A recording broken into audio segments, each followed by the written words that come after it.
Greetings, everybody, and thank you as always for coming to join me today for a little bit more Vandal Hearts 1. Take it easy, Terry. Are you the same Take It Easy, Terry?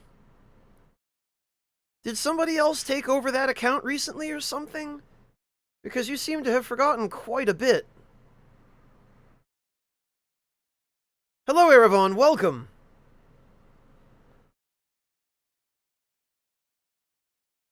Yes, take it easy, Terry. I am German, but I grew up in America. Oh, nice, Low Kitty, just like she didn't drop a phone on your head 15 minutes ago. Conniving animals, cats, aren't they?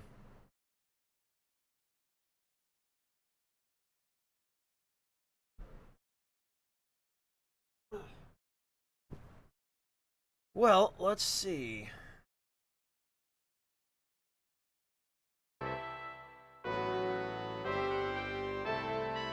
There we are. Well, or when you have something they want, right, Low Kitty? Yeah, Ishida, it's sad, but that's how it goes. If they think they can make the same amount of money for less effort, they're going to try.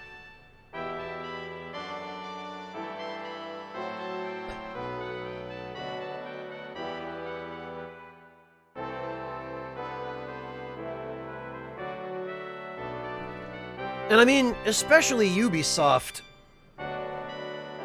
When we're talking about a company with a track record like that, that's par for the course, unfortunately.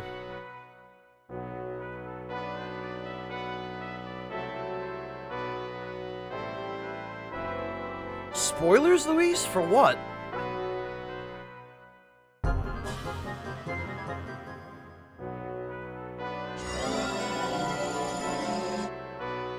Yeah, Ishida, I don't get it. I don't know why any company would want to be like EA. They're not loot boxes, they're surprise mechanics!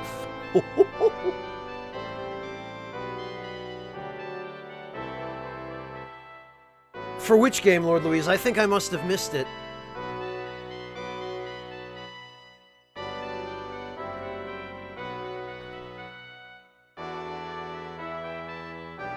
Oh, Clockwork, Ishida was just telling me that Trials Racer turned out to be a terrible game.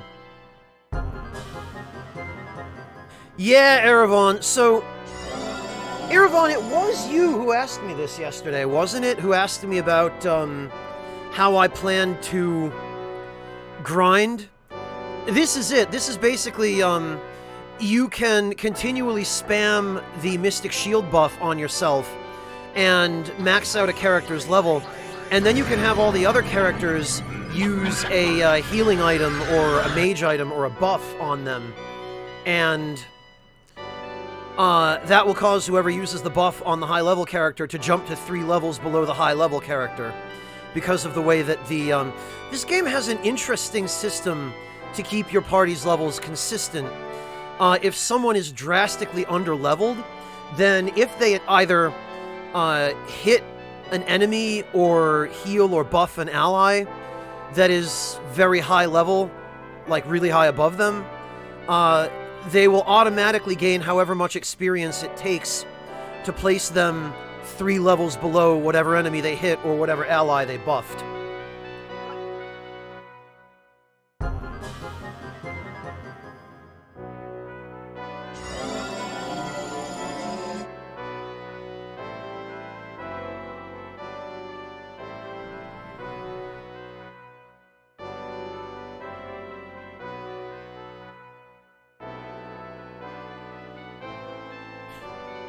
Less drastic but similar, I take it, Erevan?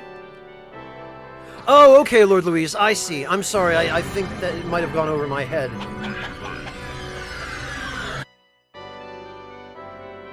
Tactics didn't have anything like that, Erevan. They,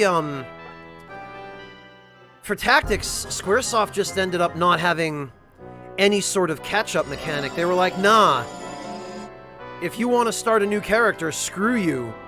Level them up from the very beginning.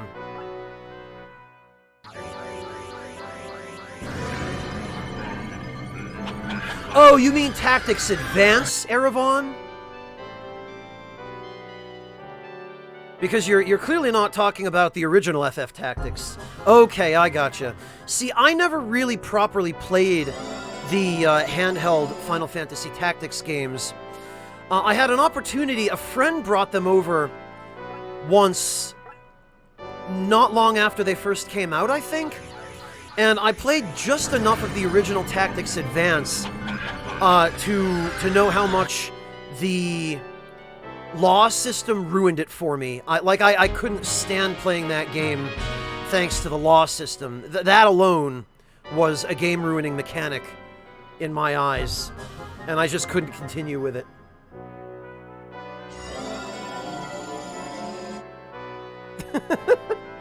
Fair enough, Erevan, fair enough.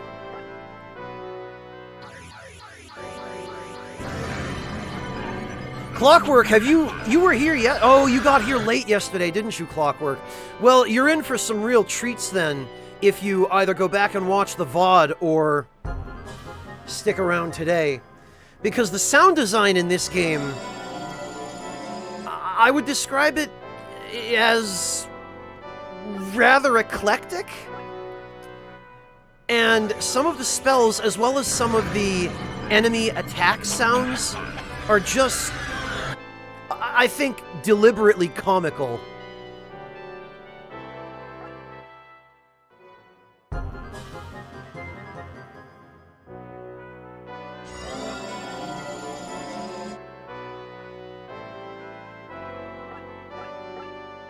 Yeah, I looked into Tactics Advance 2, Erevan, but the fact that they didn't completely abandon the law system still was off-putting enough to me that I didn't bother. Like, what a terrible system, what a terrible design for a game like that. Oh look! A map full of enemies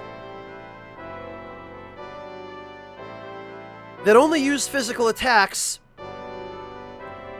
where you can only use physical attacks, and you get penalized left and right for physical attacks, and the enemies supposedly should, but in effect they don't.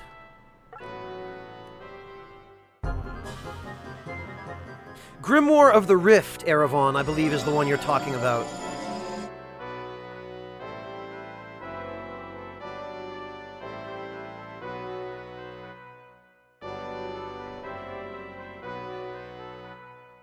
Yeah, I did research that one to see if it was something that might be worth playing, but I just couldn't convince myself that it was.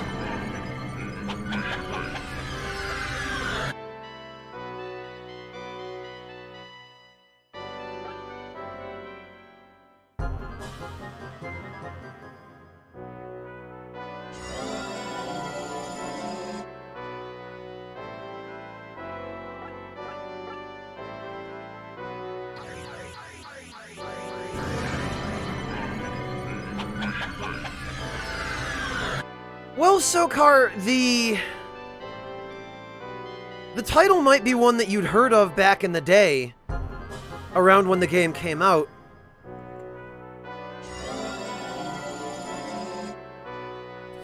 Clockwork, the law system is essentially remember, we're talking Final Fantasy Tactics Advance, so it was a successor to the original FFT.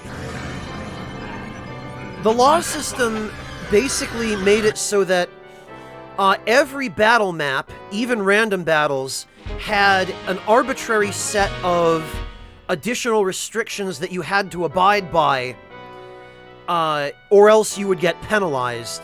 And sometimes you would get penalized to the point where it would cause you to be so severely handicapped that you had no chance of winning the battle. Like, some battles would have a law that would say, you're not allowed to use physical attacks, or you're not allowed to attack beast-type enemies, or you're not allowed to use magic. But often enough, the game would go out of its way to give you a law that was impossible not to break. Like, they would give you a battle full of beast-type enemies, and a law that said no attacking beast-type enemies. And then you'd have no choice but to attack the fucking beast-type enemies, and you'd get characters kicked out of battle, You'd get all kinds of nasty penalties. It just made it such a chore to play.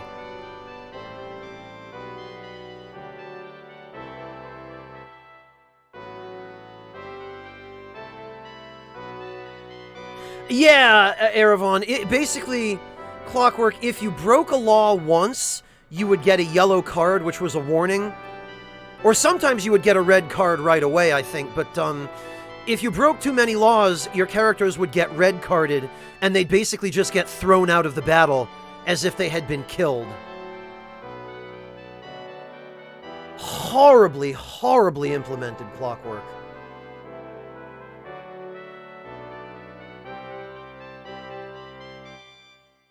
Hello, Shindeal, welcome! Yeah, Ishida, like, that alone drove me away from the game, because it's just such a chore to play. When you have to constantly worry about running afoul of bullshit law. And then, on top of that, if an enemy unit broke a law, even if they got a red card, nothing would happen. They wouldn't actually suffer a penalty. So enemies basically were free to break laws as much as they wanted, while the player had no choice but to abide by them.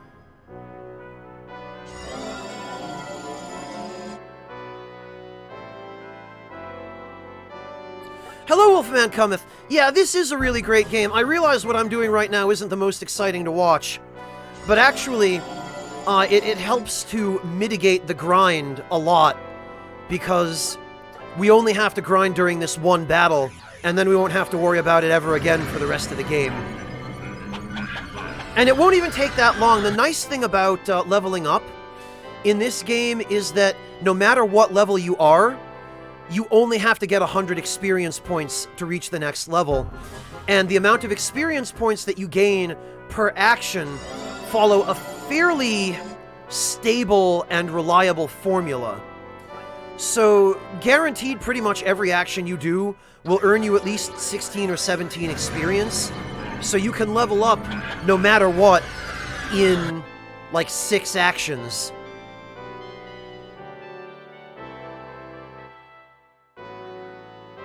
They were in every battle in the game, Clockwork. They were mandatory. Like, you had no choice but to deal with them.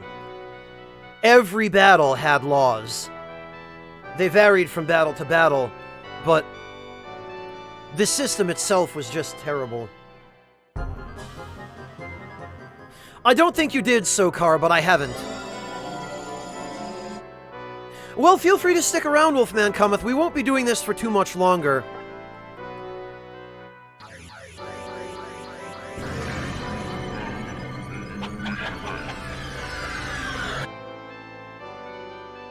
Oh, that's right, Sokar. Yeah, there were a few lawless areas, but they were the vast minority. They were very few and far between.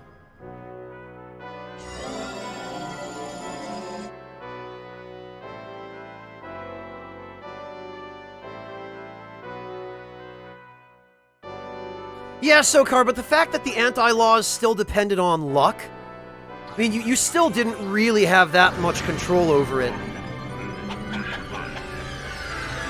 I don't know, I don't feel like it's a defensible design at all. There we go.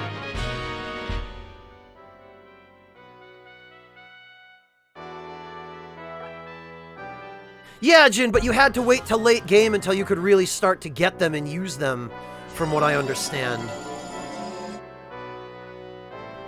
Like, if they had been available from the beginning, it'd be a little less inane, but I don't know. The original Final Fantasy Tactics didn't get to be called one of the best games ever made by throwing bullshit, arbitrary mechanics and restrictions at the player in every battle.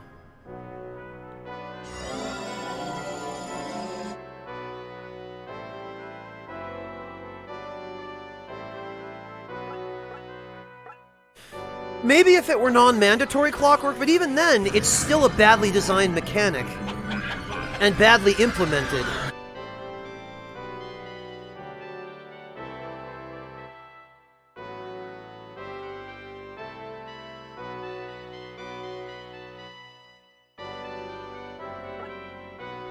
Well, Sokar, experimentation is one thing, But there comes a point at which development gets so insular that nobody is receiving proper feedback because design decisions are being made in a vacuum. And then by the time the game gets to the point where it is receiving feedback that's either meaningful or not horrendously biased because it's in-house feedback, it's too far along to change it.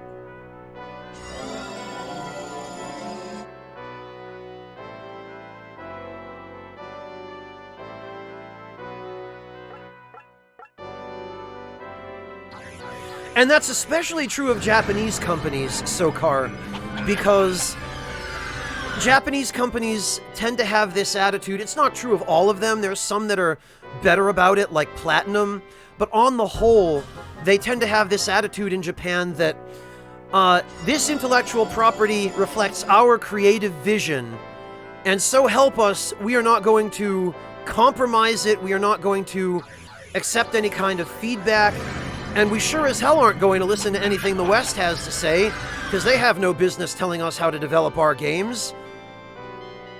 We're going to make this exactly as we see fit, and if anyone has a problem with it, too bad.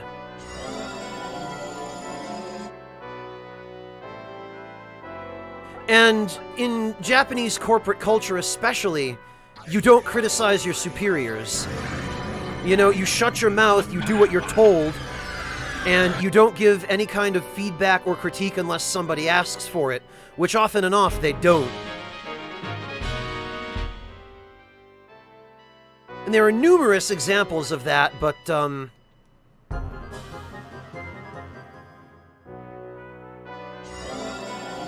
Mimir, I have played Legend of Dragoon, yes. Only bits and pieces of it. I never finished the whole game. A friend brought it to my house years ago, and we played a little bit of it together.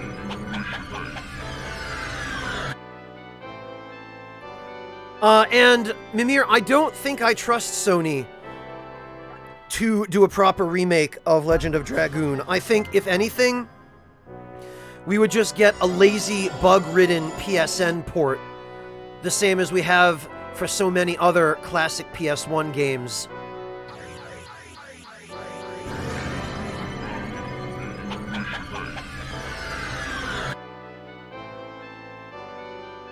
Jin, what exactly do you mean by black companies?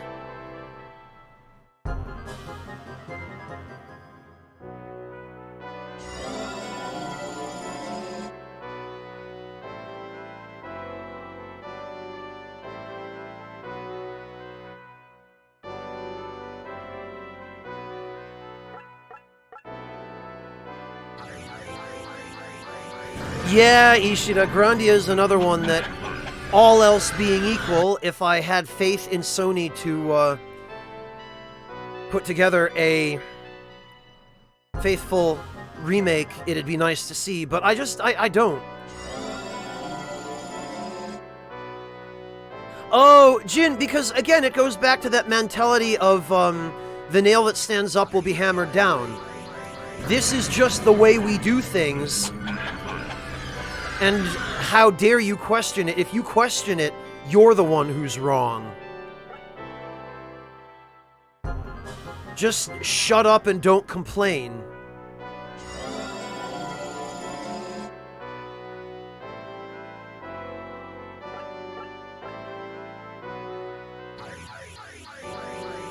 It's not just companies, though, Jin. It's the whole society. And it's more prevalent in some parts of society than others, but even if you just go there on vacation for like a week or two,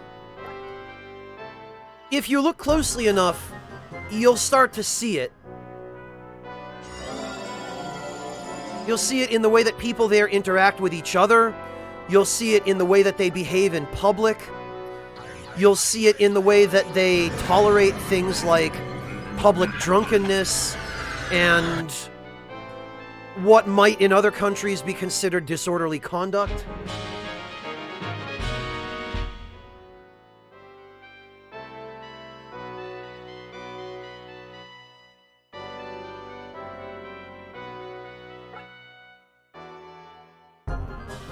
mean, you kind of have to know what to look for, but it's definitely visible.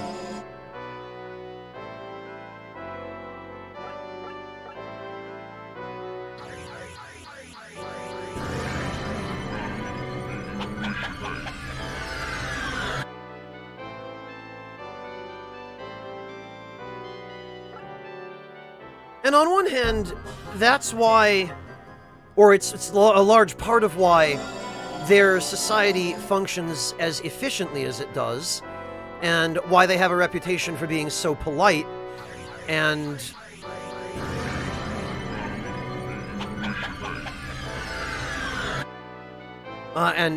that sort of thing. But on the other hand, it has some trade-offs that, well, not everyone would argue are worthwhile. It all depends. Hello, Penliska, welcome!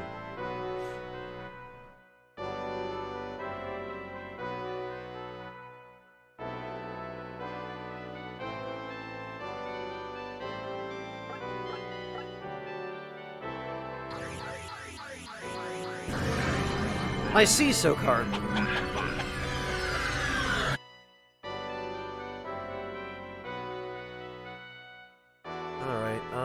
Level 36, okay. Actually, we're nearly there. We should probably only need another, like, 5-10 minutes here. Penliska, how are you doing? I haven't seen you in a while. How have you been? How's life?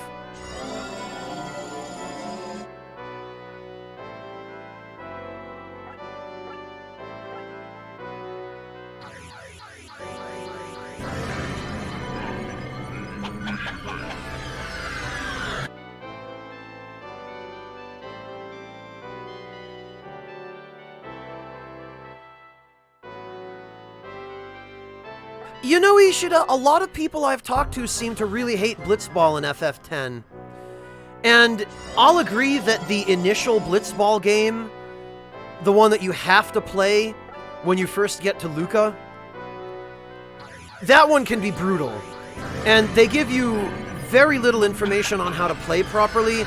They do a very, very poor job of preparing you for that. What little tutorial they give you is pitifully insufficient. However, later in the game, once you have an opportunity to kind of play Blitzball on your own terms, and to sign some players that aren't actually trash, it really does become a lot more fun to play, I think. Yeah, Jin, they really set you up to get a bad impression of the Blitzball system in that game.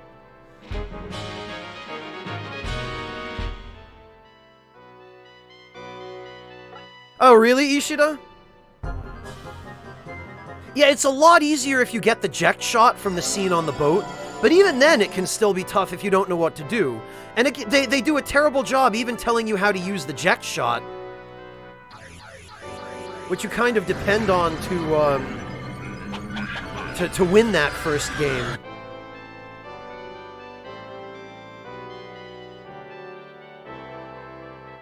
I don't know, Sokar. The Blitzball system can be just, it can be cheesed. I remember I won it my first time by, I got lucky and scored 1 goal on the opposing team.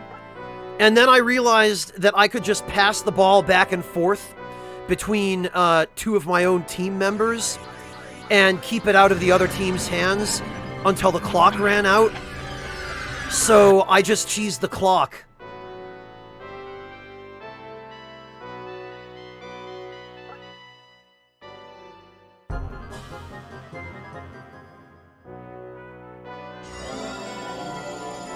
Which wasn't really the most efficient way to do it, mind you, but... yeah, that's one of the biggest unfortunate things about it, Sokar, is because every player has different stats, and their stats don't grow, like they're fixed stats, there is a specific team that is just the absolute meta, and that you should always use as soon as you can recruit them.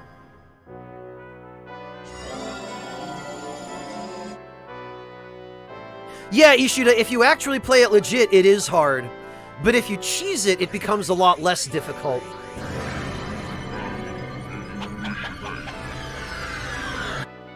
They're not supposed to, Sokar.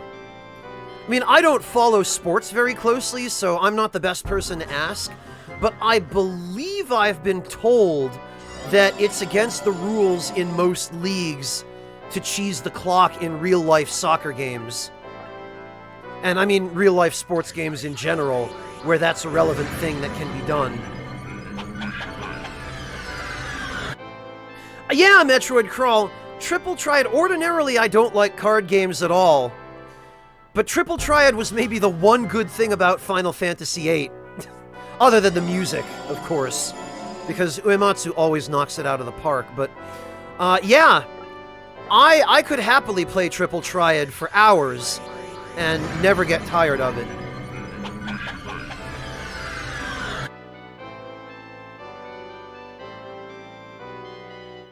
Yeah, Circular, that's what I had to do, just to learn how to play the game, because the game does such a terrible job of teaching you how to play it before it throws you into the actual mandatory game against the goers.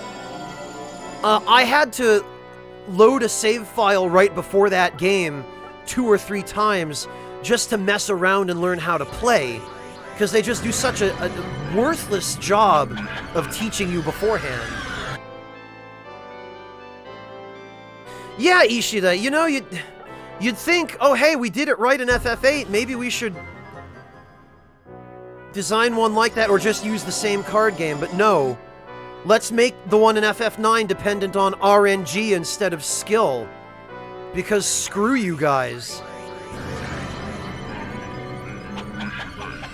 Nice, Lord Louise, good luck. Yeah, Onyx Tyrant, it was hard because it was freaking impossible to understand. And then even when you finally found a guide to it, years later on GameFAQs or wherever, all the guide told you was that the game depends on RNG. Like, literally, there are variables to the amount of damage that a card can do, and then card stats can change. So, literally, you're just rolling the dice every time.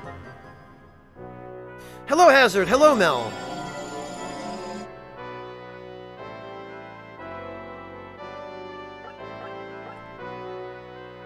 Yeah, Sokar, but then teach me how to play the blasted game.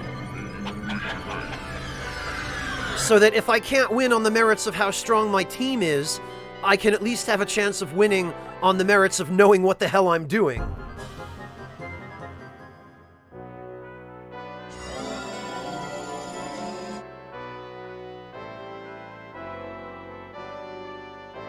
Case in point, Circular.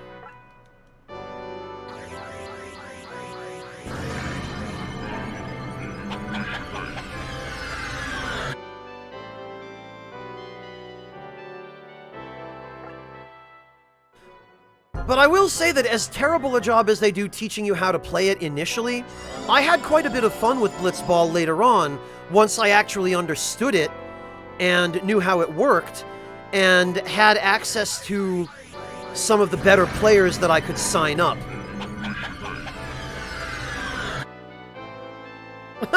No worries, Terry. I'm glad it's been even a little bit helpful. Are you also playing Vandal Hearts, Terry?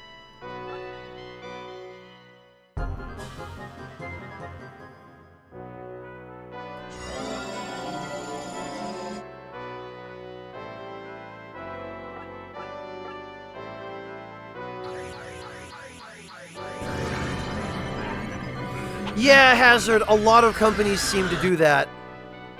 And not all of them even seem to do it by design. Some of them just don't seem aware that, you know, yeah, you might understand the mechanics because you developed the game, but the rest of us, who are just playing it in retail with no clue what we're doing, we might need a little bit more in order to understand how things work.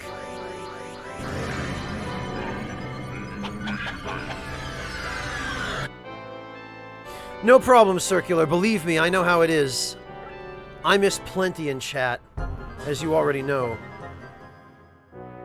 Oh, no kidding, Terry. Well, I hope you enjoy it. It really is a very solid game. The sprites might not be the most sophisticated, but I really like them. I like how individual and unique they are, and how much personality they have. And the soundtrack is a winner. SOCAR, generally, I like to mix it up a little bit. I don't like to play the same game or the same type of game for too long. I like some variety. So I do actually have Vandal Hearts 2 ready to go for some point after this, if people are interested enough in this one. But I'll probably play something else in between.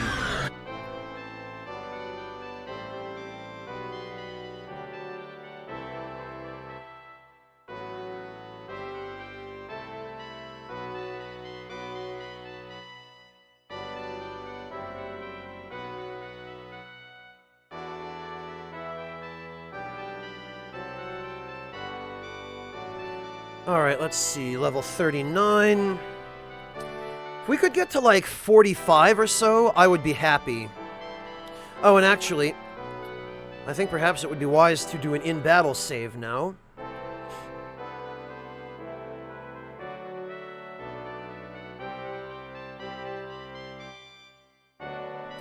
Yeah, SOCAR, there's a very good set of reasons why Final Fantasy Tactics is as well regarded as it is. It certainly isn't without its flaws, but the flaws it has manage for the most part not to get in the way of it being just an incredibly great game.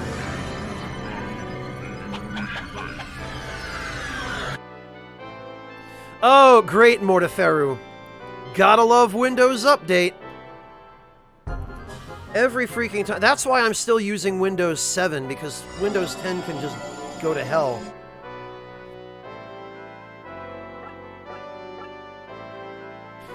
Well, Yorshka, now that my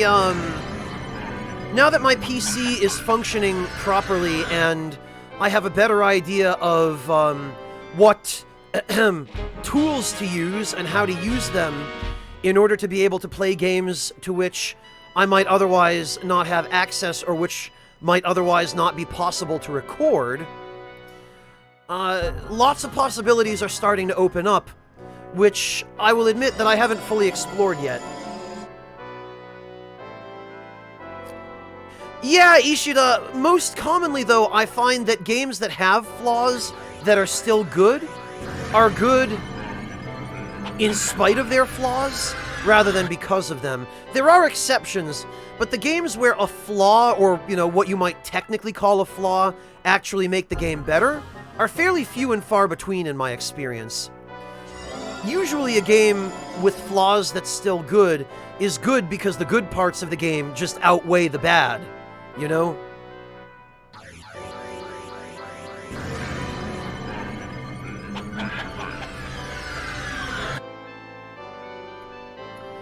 Weakened, Torun? In what way are they weakened?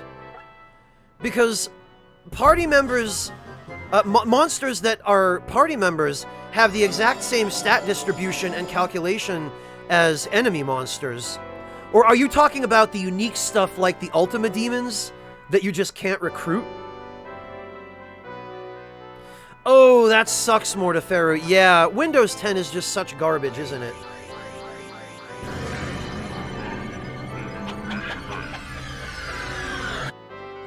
Oh god, Erevan, no thanks.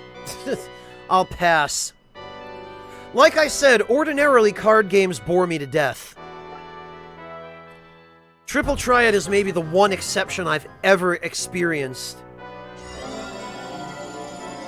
Warcraft on DOSBox. Yeah, well, Ishida, if we're gonna go that far, I might as well just emulate Sticky Bear. Might as well just get some hardware emulation for a 5-inch floppy drive and play some Putt-Putt or Beyond Zork.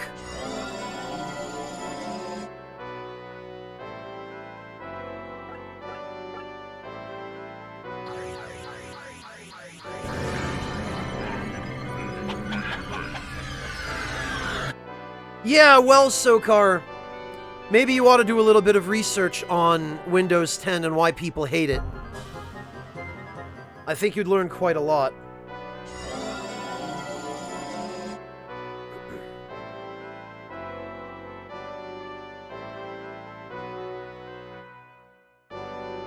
Great, Ishida.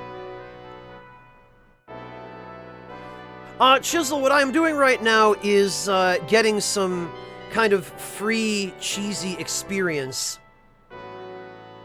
We're nearly done here. We've got maybe 5 levels left to go, and it's only 100 experience points per level, and we're getting like 15 or 16 experience points per action. What I'm doing is, every time I have Huxley cast, platform on the left of the screen twitching, Torin? Hang on, let me see.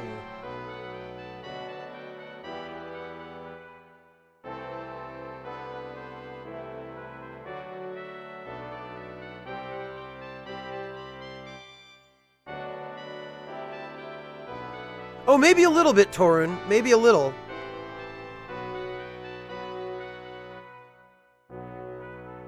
Let's see, we'll close that.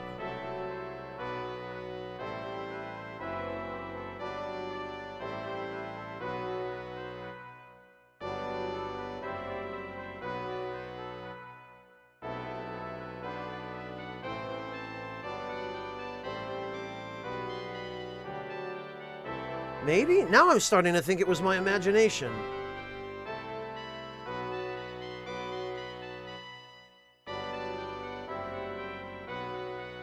Platform sticking out?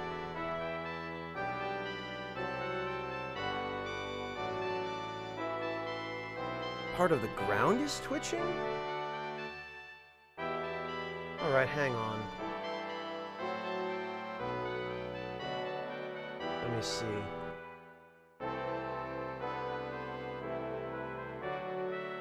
Oh, I see it. Yep. I see what's going on there. Yeah. This. Yeah, what's happening there is the camera perspective is readjusting. Yeah, no, this was a thing in the original game as well. This isn't even an emulation issue. This is just a janky-ass PS1 camera, is what's going on there.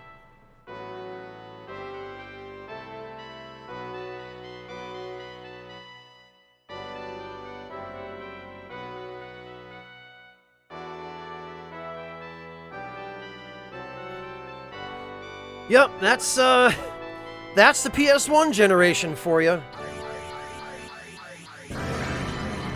Hello, TJ Man, welcome.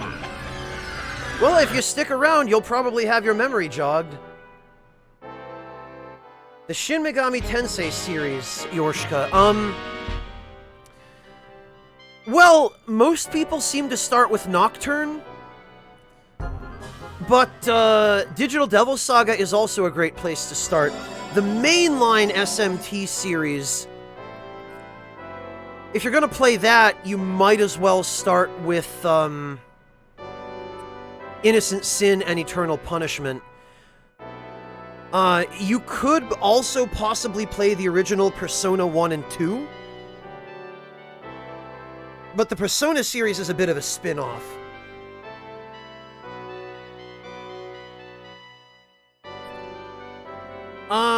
Devil Summoner is also a spin-off Metroid, but, then again, I think Digital Devil Saga is a spin-off, too.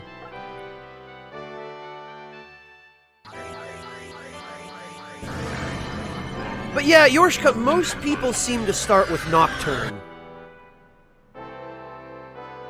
And Nocturne is a great game in many ways. It definitely has some massive issues. Mainly some quality of life stuff that just doesn't exist in that game. And some design choices that are deliberately meant to just make your life miserable.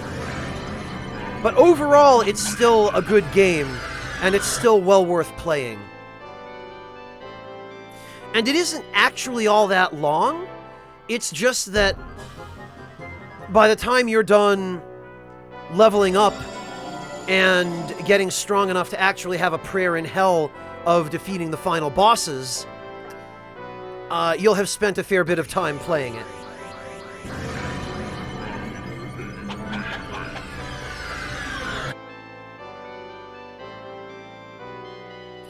Now, see, Jin, the thing is, the newer SMT games I know have good reputations for the most part. The problem is, if you start with the newer ones, it's really difficult to go back to the old ones. Because even the new ones are still designed in some ways to make your life miserable, but they have quite a bit more in the way of quality of life than the old ones did. And to go back from the new ones to the old ones without that quality of life can be a really painful experience.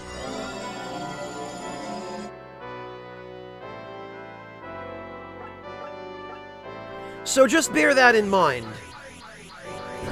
I definitely recommend you play the newer ones eventually, Yorshka. But personally, I suggest starting with the older ones so that you get familiar with the way the games do things. You'll familiarize yourself with the basic mechanics, which will still carry over to the new ones, because they preserve a lot of that. But the new ones will make the old ones a lot harder to play if you play the new ones first. Yeah, Nocturne is a good place to start, Yorshka. And I've done a playthrough of Nocturne on Twitch. I did highlight all of it. So if you're interested and you want to just take a quick look at it, you're welcome to go watch the first episode or two, the first VOD of it, just to get an idea of what you're in for. But I recommend going in... Well, actually, I was going to say I recommend going in completely blind, but you might actually want to do a little bit of just basic research on the core mechanics of Nocturne before you dive in, just to familiarize yourself with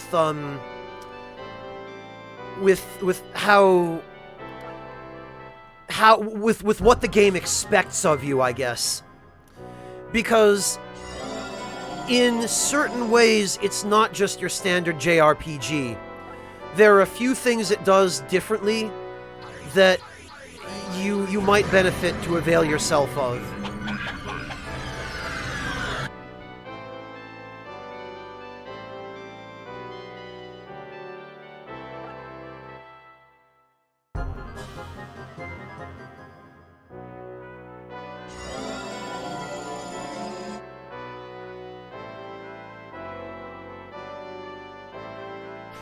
Three more levels.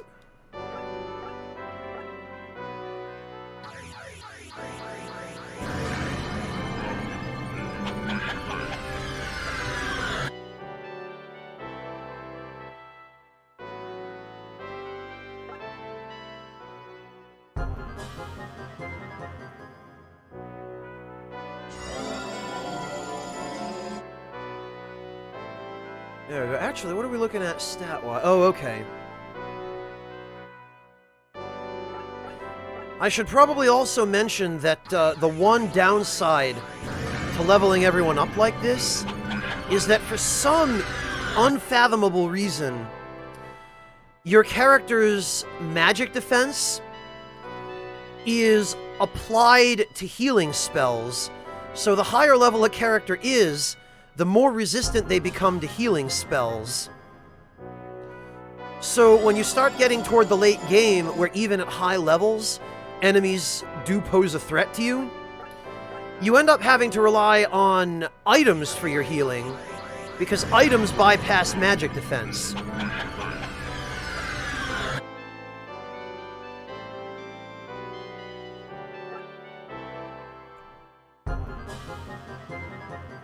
So, while in some ways leveling up like this gives us an advantage, in that particular regard, we are going to have to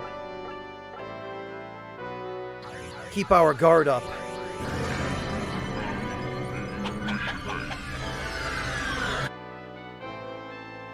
Well, Torun, they become the best healers under certain circumstances. And even then, I'm fairly sure that there are at least one or two other forms of healing. Yeah, and in fact, Torun, Chakra will still heal a unit with 0 faith, or one under the atheist status. And Chakra eventually can be made to heal significantly more than X potions can. So chemists are really useful for healing units that have low or no faith. But, like a black mage with a draw out support skill, with like the samurai support skill, or a geomancer or any other unit with really high magic, and the samurai katana ability, they end up being some of the best healers as well. Although I think the samurai katana ability, I forget what it's called in War of the Lions. It was originally called Draw Out. Sword Spirit or whatever it is. I think you still have to have faith in order for that one to be able to heal you. Hello, Devilish. Welcome. Hello, JDSL. I'm doing all right, thanks. How about you? Iaido. Okay, thank you, Hazard. Yeah, that's what they called it in War of the Lions.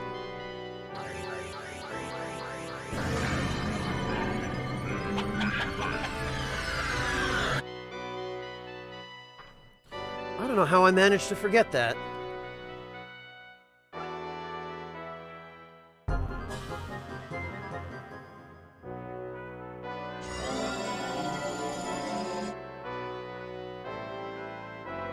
Yeah, Torun, chemists can throw items up to 3 tiles away.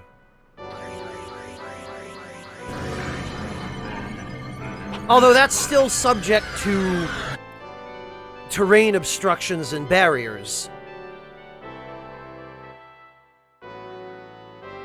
Oh yeah, Devilish, you're doing Shadowbringers right about now, huh? No problem, man. Enjoy.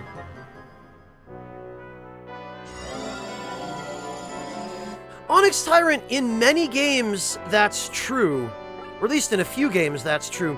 The problem with Chemist in Final Fantasy Tactics in particular is that it gets outclassed later on because there are other units that do its job better. I mean, if you have even a single calculator and like a monk ninja,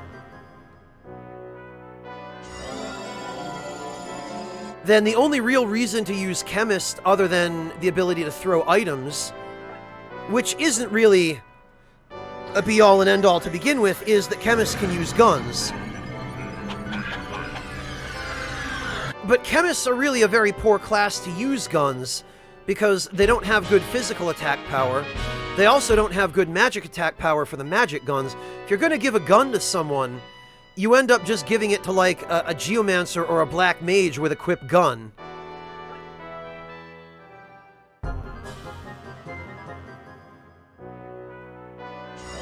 Oh, wow, Devilish, you're really blowing through it, huh?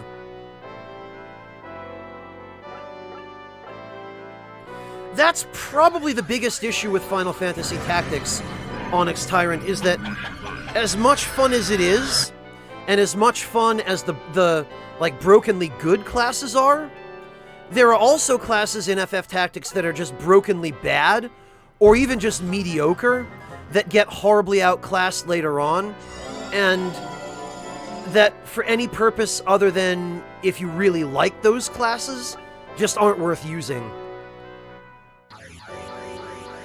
Wow, Devilish, and it's been out, what, 3 days?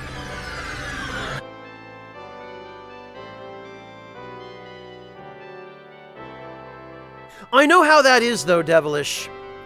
When the new expansion comes out, everyone is just rushing to go through that content, do the story stuff, and then get to all of the raid bosses so they can farm all the good equipment. I know how it is.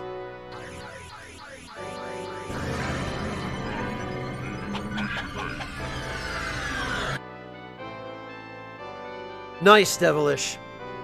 Yeah, it was always like that in Final Fantasy XI as well. Every new expansion. When Rise of the Zilart came out, when Treasures of Adargon and Wings of the Goddess came out, those areas were just packed.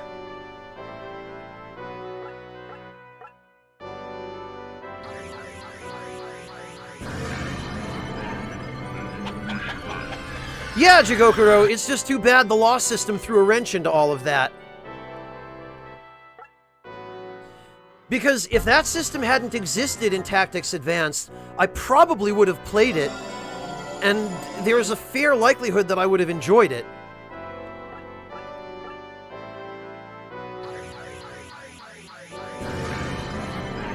Well, Tazingo, I'm not saying every class has to be balanced, but if a class isn't at least strong enough to be useful, then no one's gonna play it. You know, there's no point, right? Like, someone just brought up the Archer class in Final Fantasy Tactics. Why would you ever use the Archer class other than to level it up just enough to learn concentration to give to another job? The Archer's abilities are useless. Like, why would I sit there and charge for 20 turns just to deliver an attack that's maybe going to do the equivalent amount of damage to 3 or 4 physical attacks, which I could land in far less than 20 turns? You know, the archers have the ability to equip bows, I guess. But you can give that to a different class once you master the ability on the archer to do so.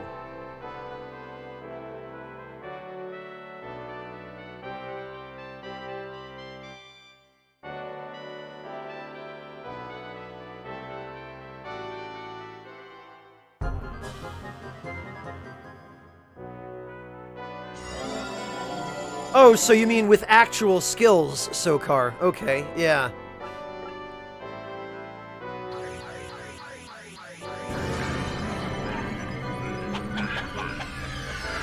So, no, I mean, not every class has to be balanced, but if they're not going to be balanced, then the imbalance should be skewed in favor of making them useful. You know, because it's the old logic that, well, if everything is brokenly overpowered, then it's all equally balanced, right? It's like, well, just pick the way in which you want to be overpowered. Pick your play style. Because it's all fun. None of it's useless.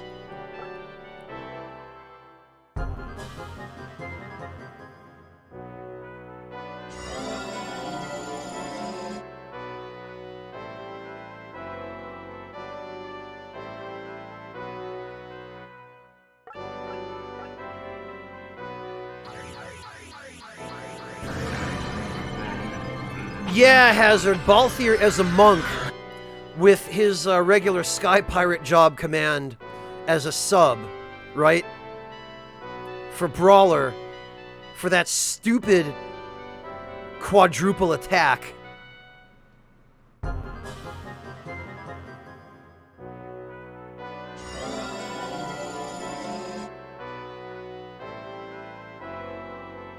All right.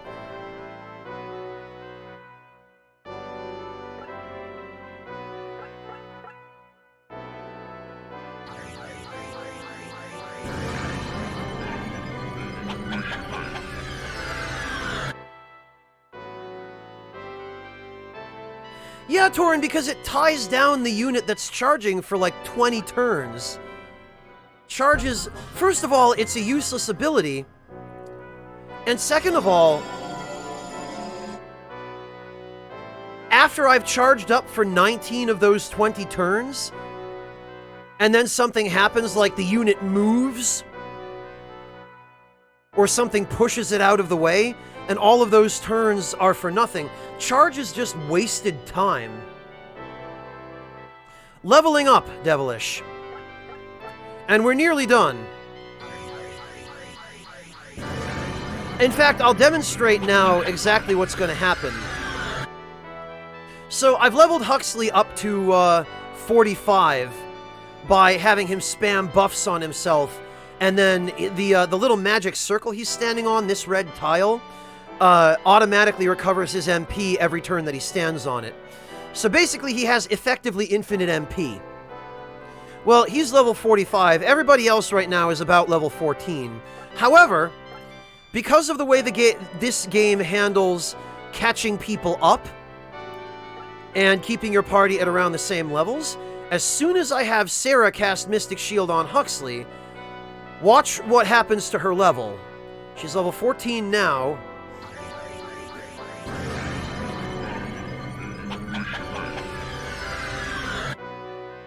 I do, Torin, that's not the point. The point is, charging is a waste of time. Oh, that's right, we have to actually heal him. Okay, never mind. I know how to use the turn counter, Torun, but a calculator can hit the entire map with Flare in a single turn with no charge time whatsoever. Why am I going to waste an archer's, 20 turns sitting there while while the battle rages on around him, while he's tied down doing nothing, just charging one physical attack against a single unit, Torun? That's my point. Archer's ability in tactics is worthless. Especially when I can set my calculator to AI control and have them calculate the best way to attack as many enemies as possible, or heal as many allies as possible in under a second. No, our archers are just a stupid, pointless waste of time. Have a good dinner, Panliska!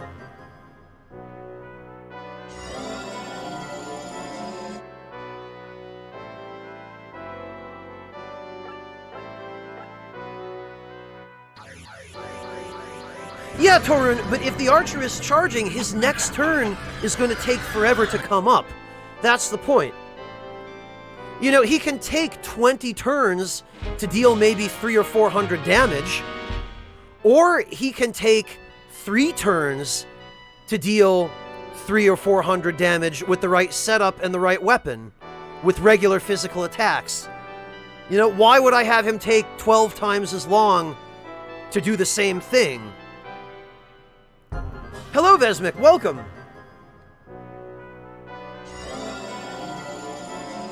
I don't know, Torrin, I don't think there's any defense for Archer's abilities working the way they do. There is literally no use case for an Archer where there is not some other job that can do that better. And in a much shorter period of time.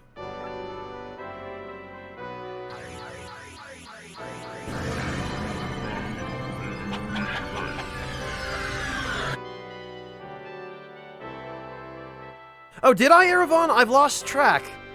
Okay. Yeah, this is fine then. Save.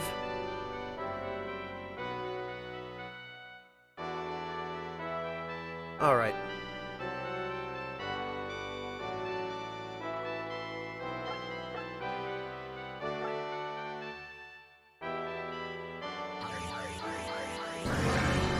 I could have sworn that just buffing someone would...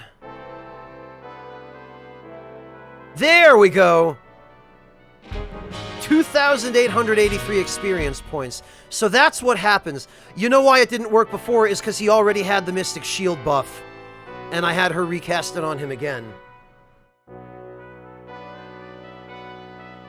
That's what happens, Devilish. You see how Sarah jumped from level 14 to level 43?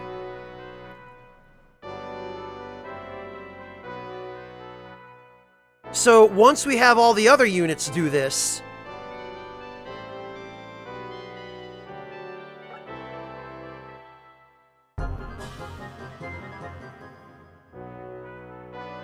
we'll be good to go.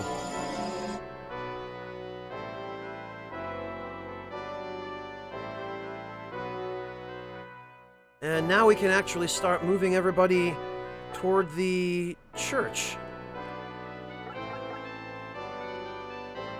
And we can get back to the actual gameplay. See, that's not so bad. That was maybe an hour of grinding. And now we're done grinding for the entire rest of the game.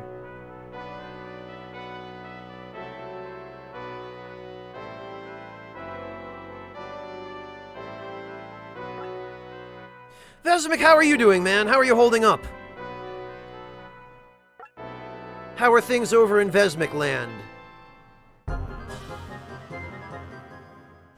The best thing I can recommend that you do, Devilish, is watch the VOD from yesterday. The only real summary I can give you is that it's sort of it's a socio-political story with only a very, very slight hint of romance thrown in. Which I have to give this game a lot of credit for. It doesn't overdo the romance, and it doesn't push it to obnoxious levels. Which is something I really appreciate.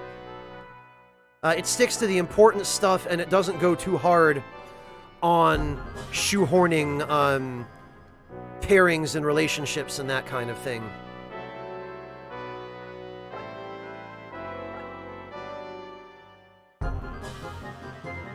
Nice, Vesmic! How's it been going? The stream's going okay? Having fun, not burning yourself out, I hope?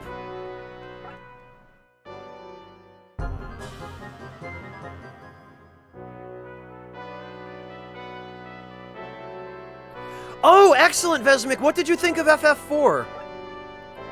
How does it compare to the other ones you've played? Because 4 is one of the best regarded ones.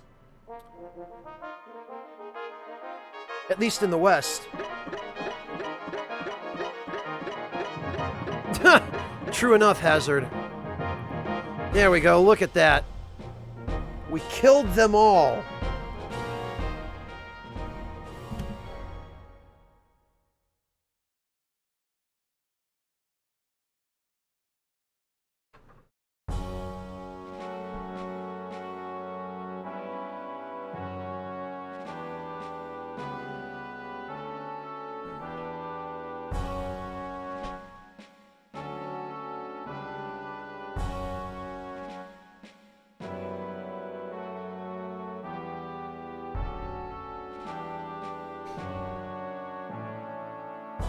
Well, I'm glad you're not burning out, Vesmic, but I definitely can relate to not meeting expectations.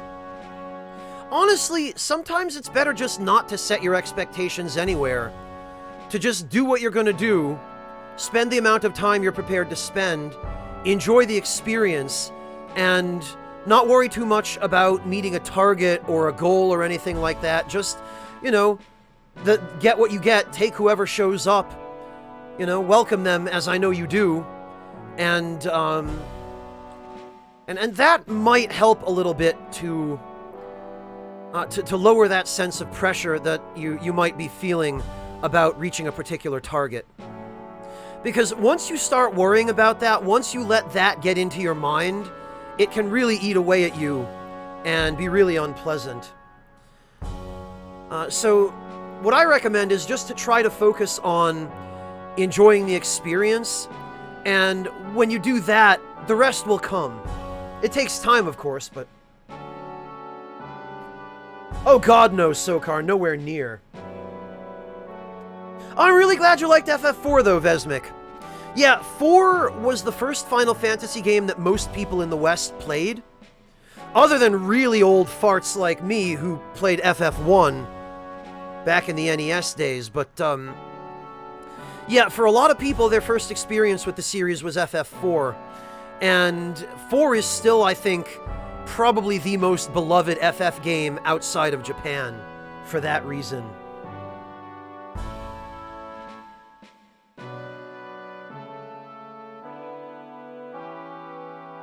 Nobody, Chisel. After we rescued Dolan, Ammon, and Sarah, this is the next battle after that. That's correct, Choketh. Cecil, Kane, Golbez, it's that one.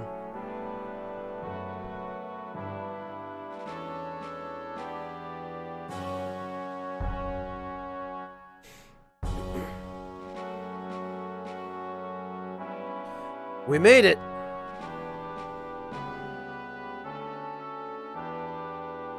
Yeah, but what's next? Are you sure we're ready, Ash?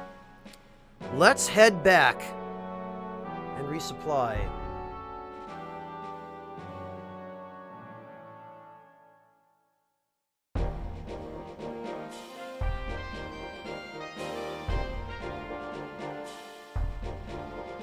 Final Fantasy X? Yeah, but Hazard Spoony was FF4.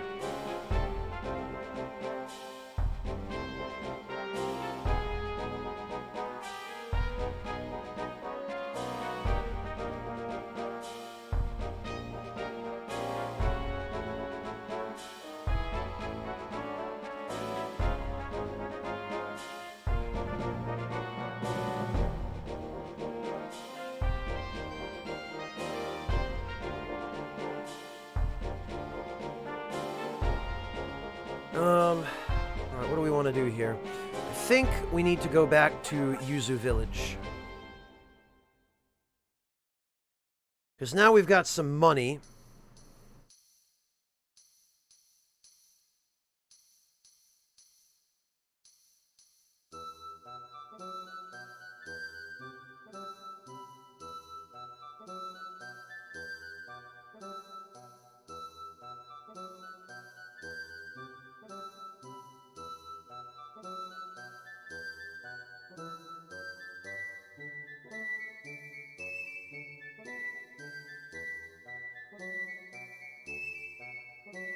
And let's see.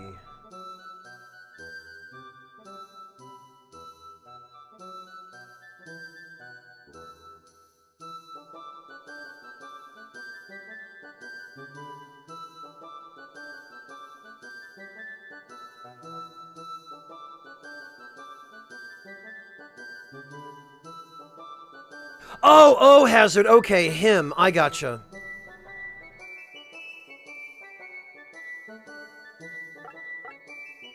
Well, I mean, my advice is worth exactly what I charge for it, Vesmik, but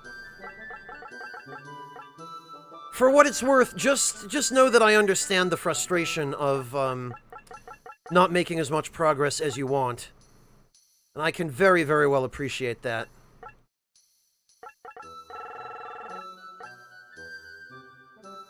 Alright, we got a set of chainmail, I think, that we don't need.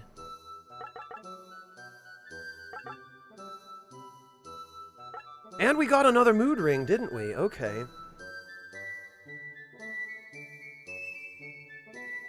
We can sell the mood ring.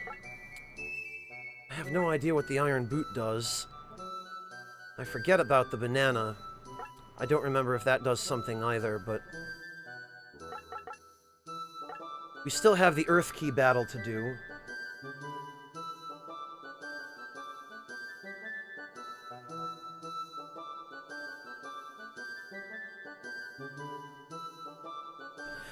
Monks are just an inferior unit chisel.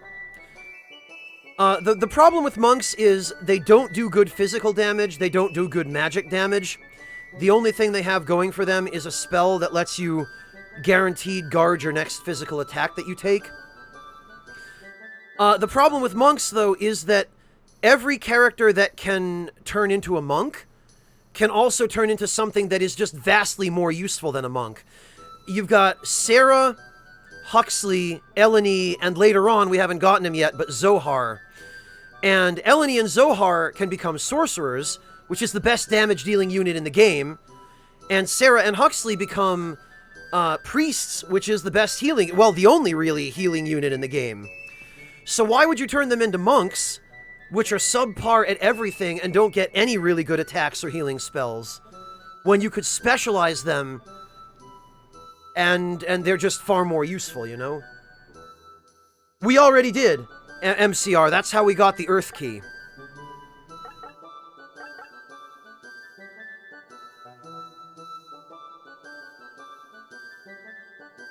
Oh, that's what it is, Erevan. Okay.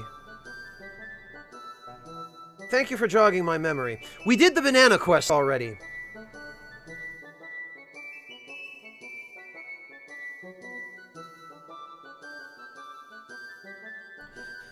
No, Mortiferra, that's the thing. You try not to worry, and I know this is easy for me to say, but try not to worry about whether you're coming on too strong or you know, not strong enough or whatever the case may be. Just be yourself.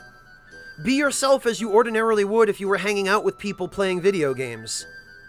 That's really all it takes. Don't worry about putting on a particular face or...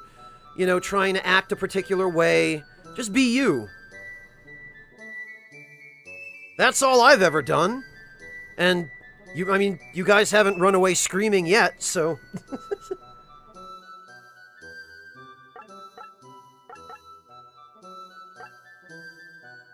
Alright, well, we need to give Ash the Earth Key, because I think it's time we go do that battle.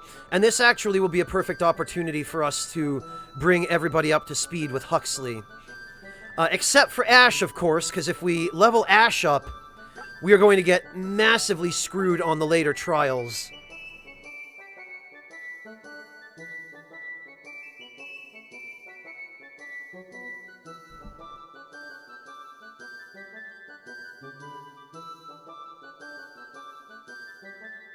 Erevan, are you sure about that? Because he said specifically, he says, oh, I can't eat it because it was lying in the poison swamp. I'm pretty sure it's not supposed to be taken away, Erevan. I'm quite certain that he just gives it back to you or lets you keep it.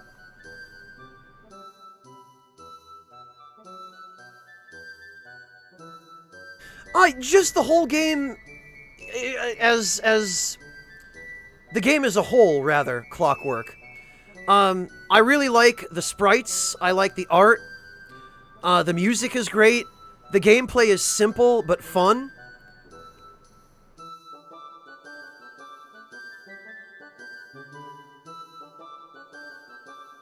Yeah, Choketh, streams that have that many people in chat just hurt my eyes to watch chat.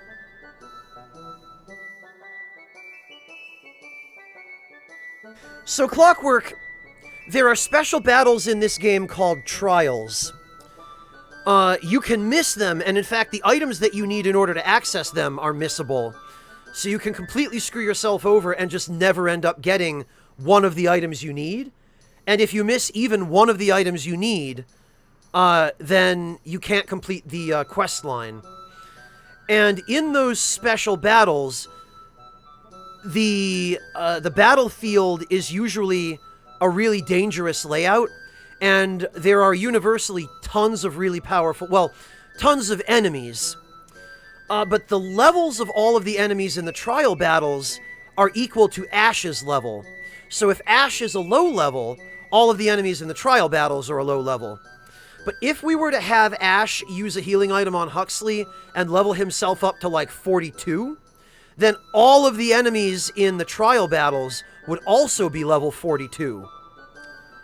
And the enemies in the trial battles always outnumber you at least 1.5 to 1, sometimes 2 to 1 or worse. And so, by leveling Ash up, we would essentially make the trial battles almost impossible to clear. Which is why, if you're going to do what I just did and kind of cheese levels in the castle battle with the magic circles, if you plan on getting the Vandalier class for Ash, if you plan on finishing that quest, you cannot level Ash up until after you've completed all of the trials.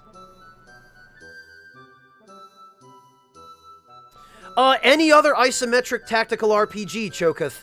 Tactics Ogre? Final Fantasy Tactics?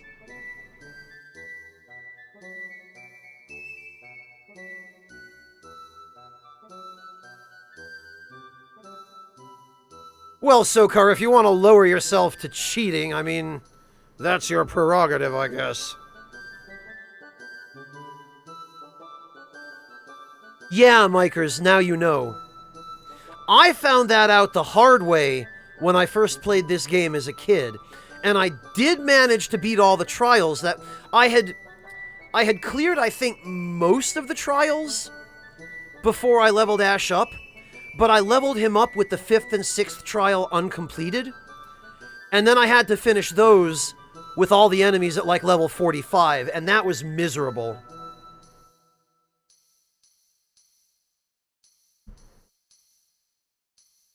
Oh, okay, Choketh, I haven't played any of those.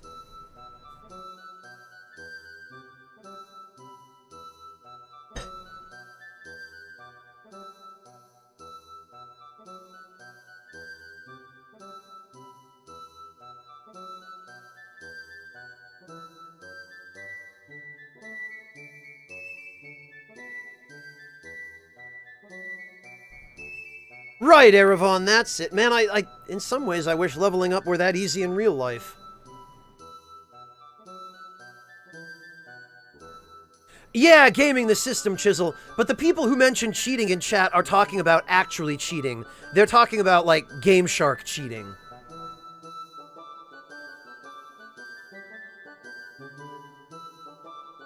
Which, if you mess up, and you level Ash up before you're finished with all the trials in this game, you do kind of have to do in order to have a prayer in hell of completing them.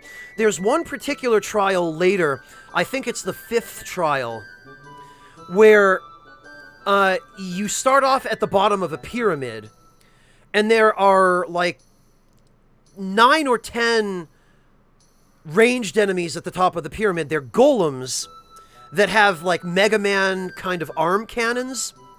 And because in this game, archers and ranged units gain a massive damage bonus if they're higher above you, I was having those archers basically shoot down at me and one-shot my level 45 units, because they were also level 45. Oh, Sokar, because what Mikers meant was very clearly Game Shark in it. When you say cheating, Sokar, yeah, gaming the system would be a clearer way to describe that. Anyway, we need to give Ash the Earth Key. So we will transfer that to him. Oh, damn it, right, we need to remove an item from his inventory first. We'll put the moon pie in the depot.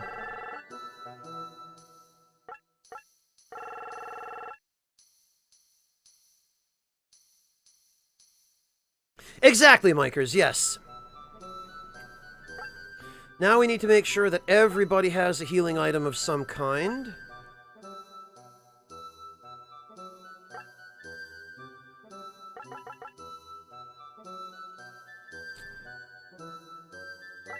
Actually, we've got a mage oil we can give Grog.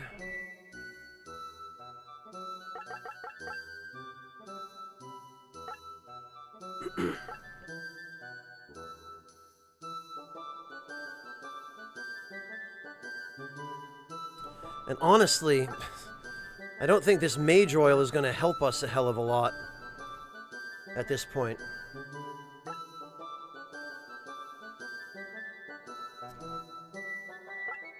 Sokar, I think it's quite distinct from cheating. Cheating means forcibly altering the game code to accomplish something that would otherwise be impossible. What we're talking about is exploits, which are, what I would describe as the clever, intelligent use of either existing game mechanics or unintended synergy or glitches in the game code that are player-facing and fully accessible, without having to forcibly alter the code. The crux of it is forcibly altering game code using an external device. Alright, it'd be a lot easier to do this using mage oil.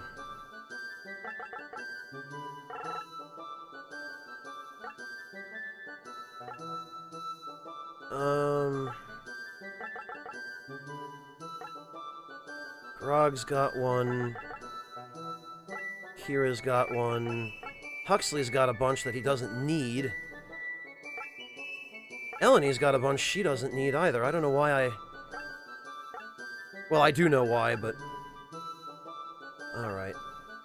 Anyway, this will prevent us from having to buy any more. And Ash isn't going to need it, because we're not going to be leveling him up till much later. That's a new thing, though, Jigokuro. That didn't start being the case until recently. I'm guessing, Jigokuro, you're talking about stuff like the the PSN versions of Final Fantasy 7 and 8 and 9 having the infinite HP and max limit break stuff built in. That never used to be the case. That's a very recent thing. And yeah, I would still agree that those are cheats, Jigokuro. But those are still things that originally, in the original versions of the game, you had to alter the code to do. They've been added as features, yes. But...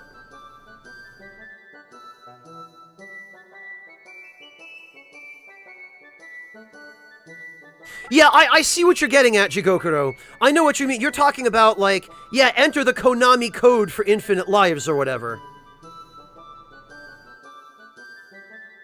I get it. I get what you're getting at, Jigokuro.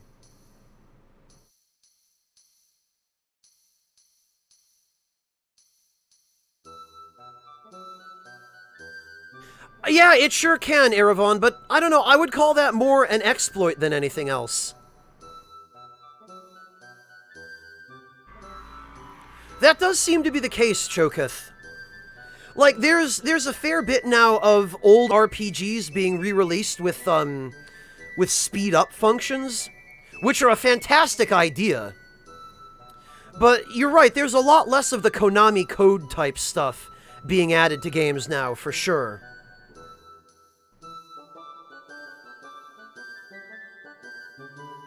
Yeah, ain't that the truth, Chisel? Alright,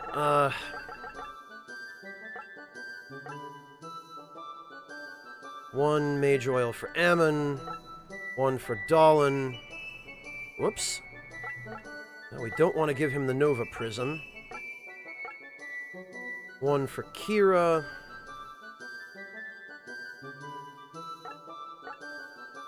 Huxley doesn't need it. Eleni definitely does.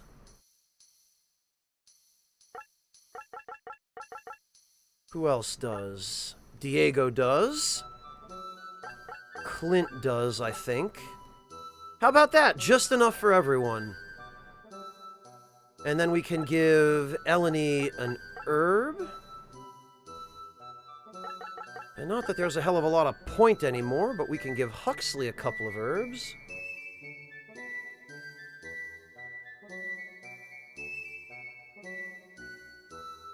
Yeah, Jigokuro.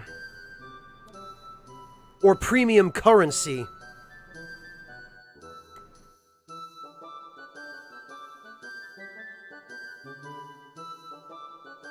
Well, Vesmik, the speed-up function, I think, is for a very particular subset of players who, like me, are habitual grind fanatics. Not necessarily because they enjoy it, but simply because they want to make as much progress as they can with their character progression as early in the game as possible, so that they have every available advantage as soon as they can get it. Well, the speed-up stuff is for those people. Because others, you know, aren't necessarily going to spend enough time grinding that it really matters too much for them to have that feature. But if you're going to be spending huge amounts of time farming for items or grinding experience and whatnot, that kind of thing, those speed-up features are really handy to have. Sokar, pay-to-win loot boxes are cheating yourself. Out of your money.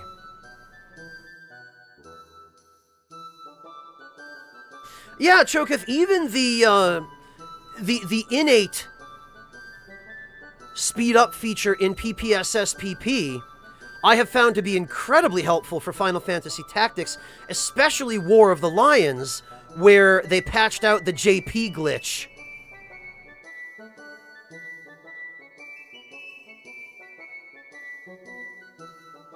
That isn't quite what I was getting at, Choketh. I was making a more sardonic comment about the state of loot boxes and microtransactions, but... I mean, you could argue that, too.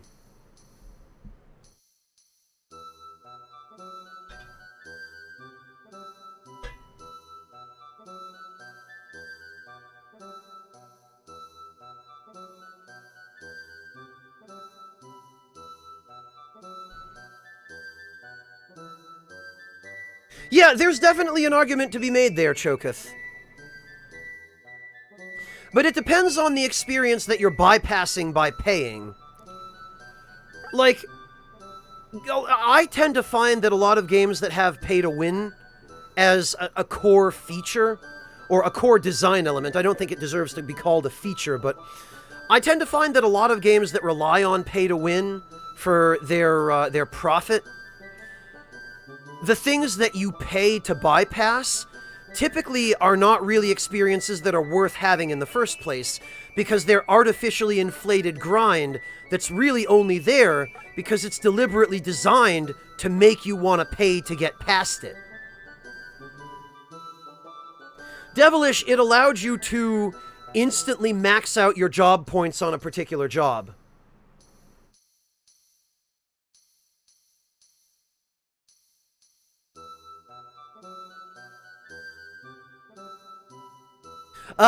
Yeah, Vesmic.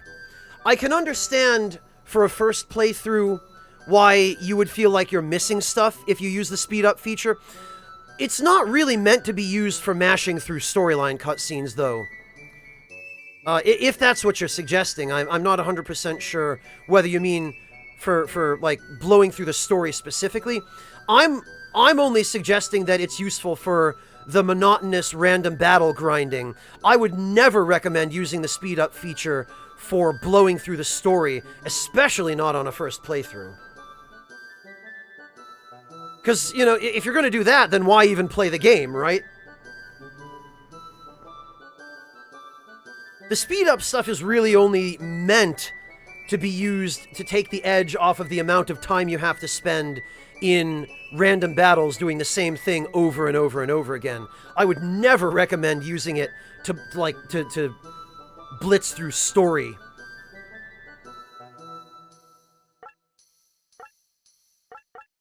So, I definitely agree with you there, Vesmic.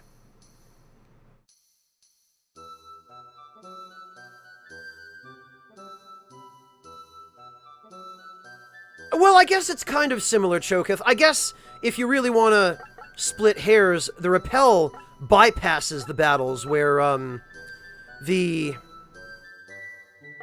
speed up feature just makes them go faster. You still do them, but... And also, Choketh, I think in the Pokemon games, repel doesn't even work on Pokemon that are higher level than you, does it?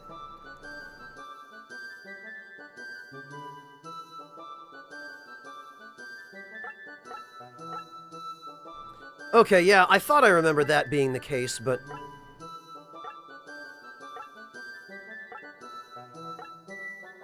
Alright, we should be good to go here.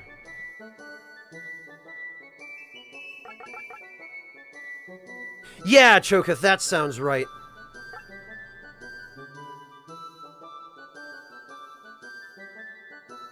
Okay, let's go do some trials.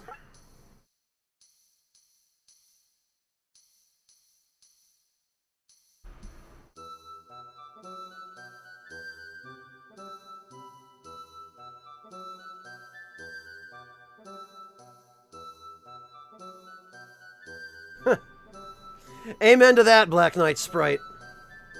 Very nice, Mortiferu. Alright, actually, we can advance Huxley and Sarah now. Archbishop, yeah! And this'll get them some new spells, including one which enables us to heal all of our units anywhere on the map.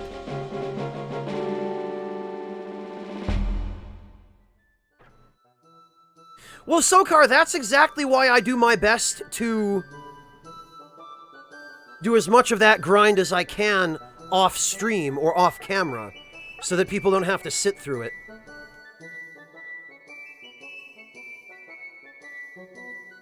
Because I'm acutely aware that it gets really boring after really not that very long. You know, it's just the most mind-numbing thing to watch. Well, Sokar, people don't complain because they seem to listen to the stream like a podcast.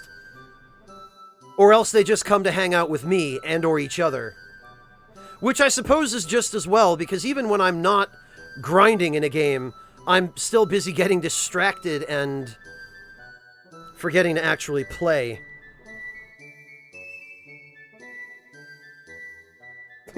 I have Vesmic, but I also appreciate that you don't take 5,000 hours to get through a game. I admire that. Thank you, Low Kitty. That's awfully sweet of you.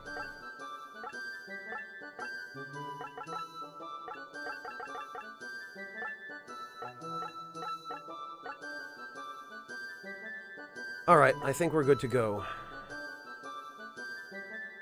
Hold for a moment, is that one of the holy keys that you have? Those are to be held only by the Chosen One. Do you wish to undergo the trials of Taroa? Henshin! I don't remember which battle this is, which trial. Well, thank you, Chisel. I'm glad to hear that. It's nice to know I have something that's actually somewhat useful to bring to the table. Oh, okay, I remember this. This is actually not one of the bad ones. Even if you're at the level the game assumes you're going to be at for this battle, it isn't too bad. Yeah, look at this, these idiots.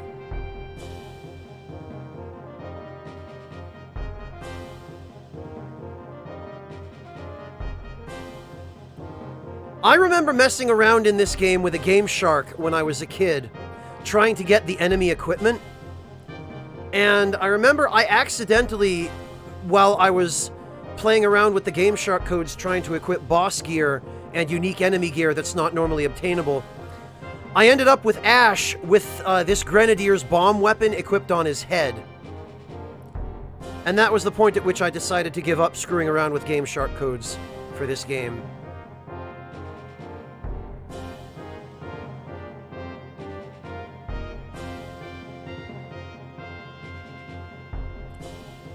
Really wish you could get some of the unique equipment these guys have, though.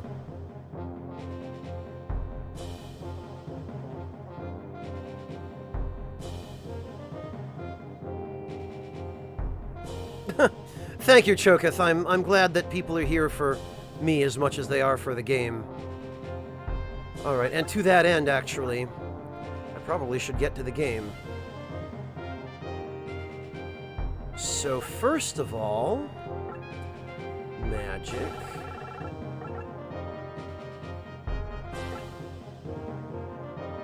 Actually, this should work out brilliantly. What we'll do is we will cast a magic charge on somebody else. So we'll have him burn some MP.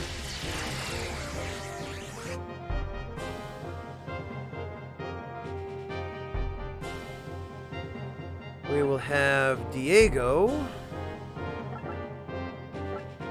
use his mage oil on Huxley.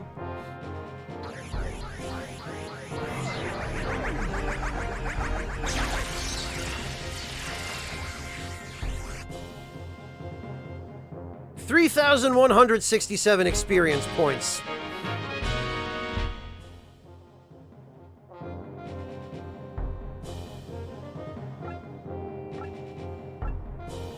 Have a mage oil, Huxley. Ooh, nice, Low Kitty, thank you. I'll have to check them out after the stream.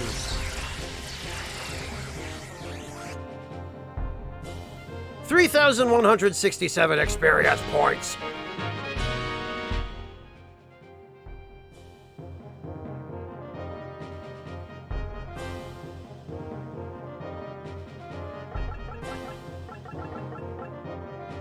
Turnover.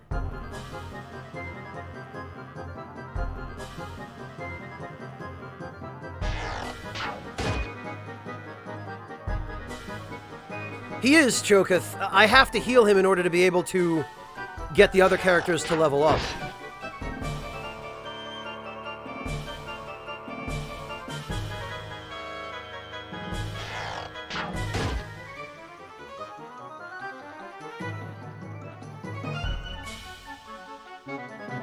Yeah, welcome to Vandal Hearts, Chisel.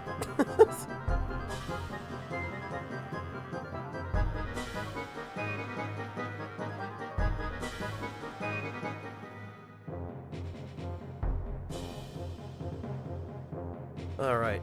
These guys can begin moving up.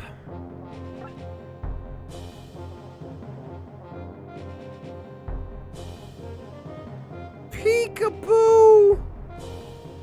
Squishy, squishy.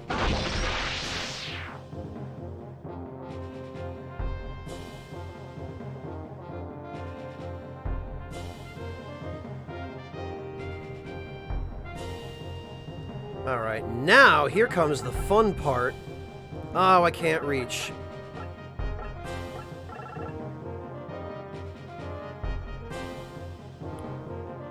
Bah, humbug.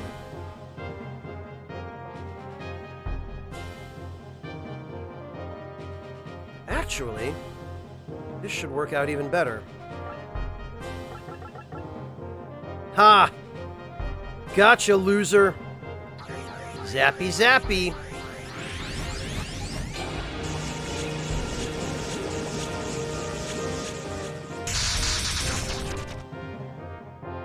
Well, that sucked.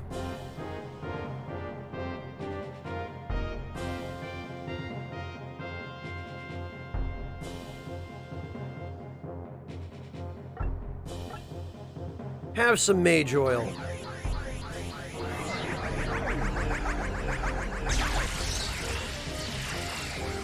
Yeah, Chisel, you only have really the one opportunity to do it during the battle that we just finished. Alright, Clint.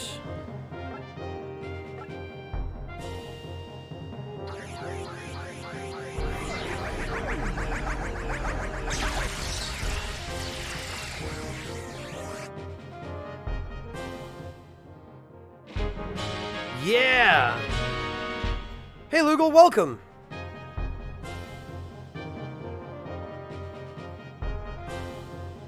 Well, Choketh, in a game like this, you end up using all of your characters anyway.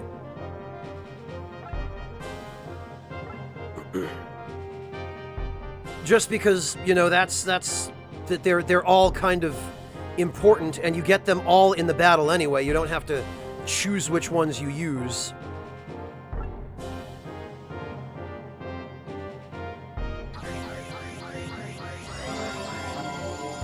Choketh, the entire reason he's so much higher level is because of all the grinding we just did in that previous battle. Where I was having him spam the Mystic Shield buff on himself.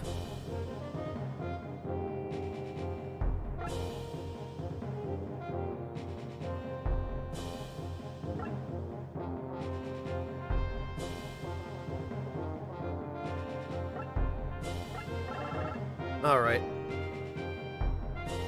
Hopefully we'll be able to kill this guy.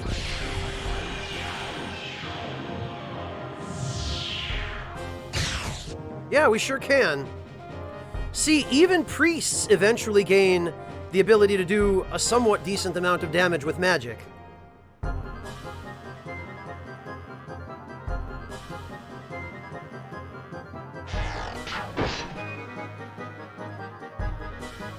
Yeah, I love when that's the case, Chisel. I love games that do that.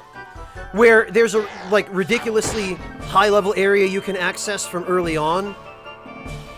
And the enemies there will just wipe you out, but if you can manage to win a single battle, then you become better able to farm there. And if you farm there, you just, you get super jacked. Hello, Toreador, welcome.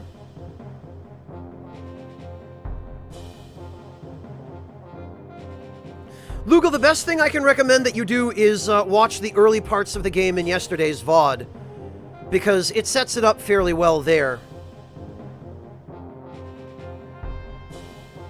Yeah, me too, Choketh. Because that way you have the option, if you're crazy enough or, you know, brave enough or determined enough to go do it, but you're not obligated to.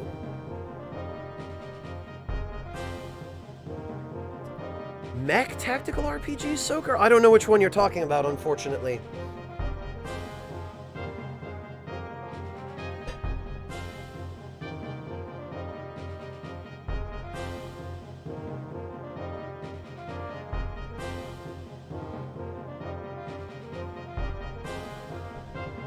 Because there could be... Yeah, there are a number of them that you could be referring to, Sokar. Oh, front mission.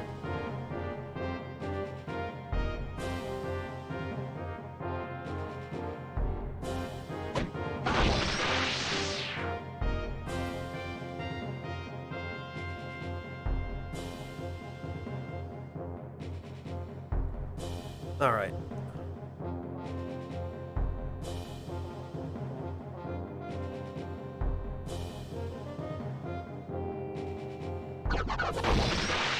Gotcha.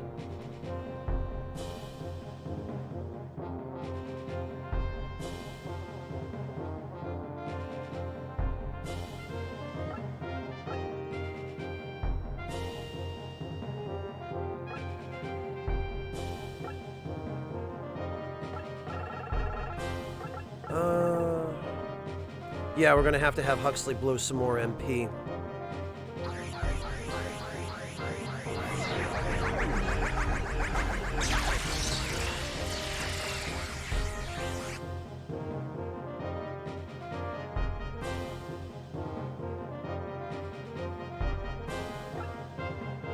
And we're gonna have to have everybody else move.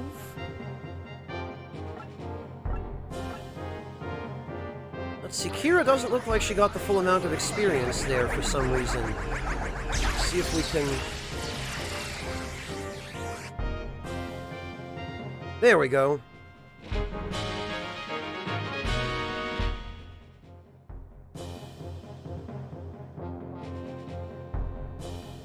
We can move Ammon up.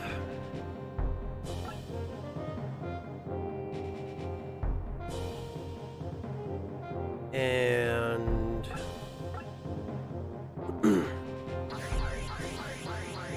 Rog.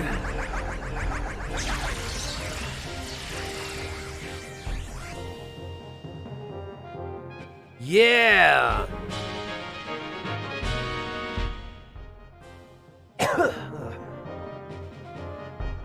And finally, Eleni.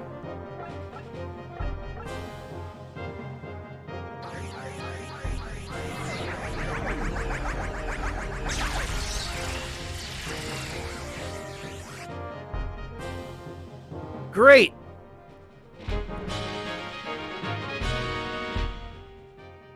I'd say we are dealing with a well-oiled Huxley here, Choketh. Alright, now...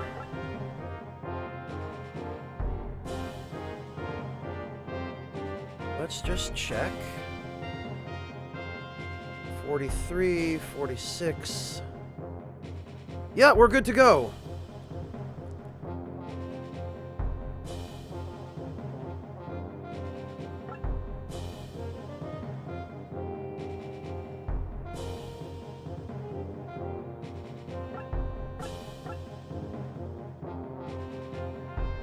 Great. Well, Chisel, the healers are going to out-DPS him now. That is exactly what's going to happen.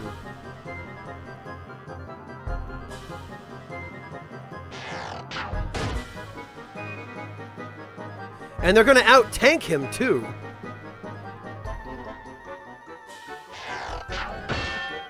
Nice.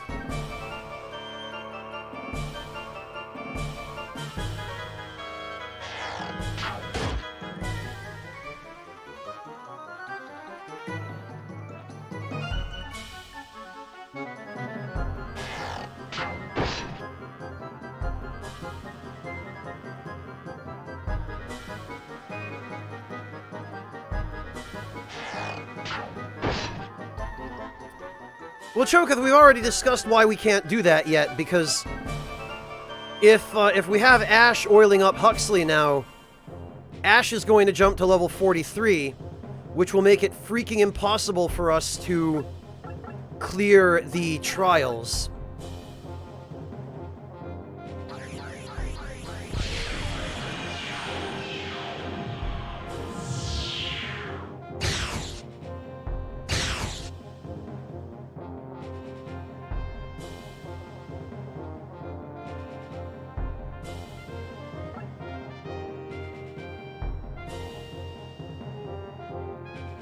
Alright, let's see. Can we reach? We can!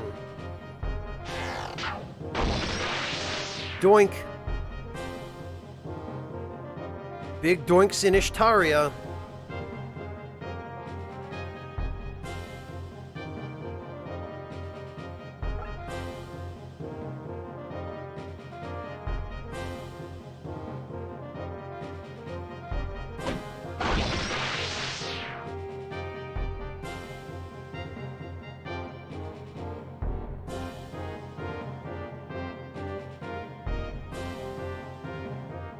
Alright, actually, Eleni should now have access. Okay, yep.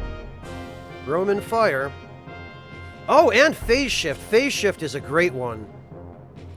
This is fantastic till we get Salamander.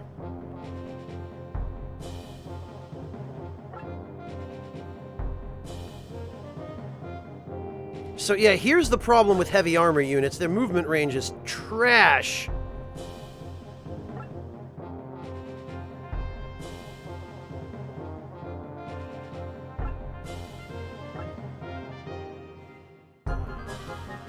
I guess so, Devilish.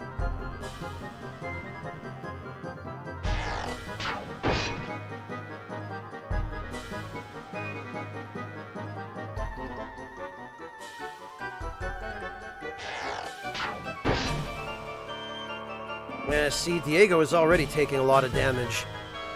He's weak against archers, and pretty much all that's here is archers.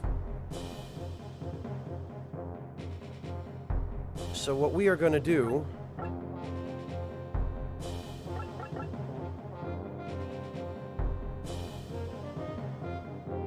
we're going to get some ultra healing.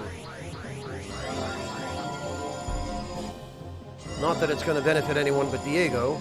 Oh, okay, it benefited Huxley.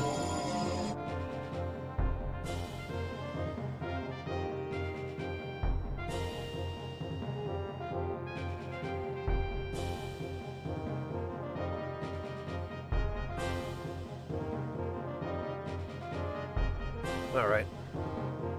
Clint can open that. Man, that physical attack of his...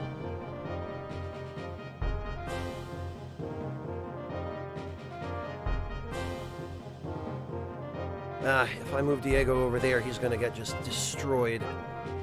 We'll move him over here.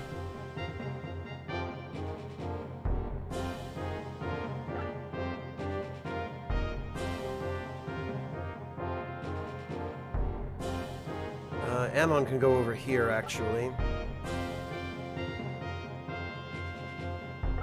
Kira can go over there.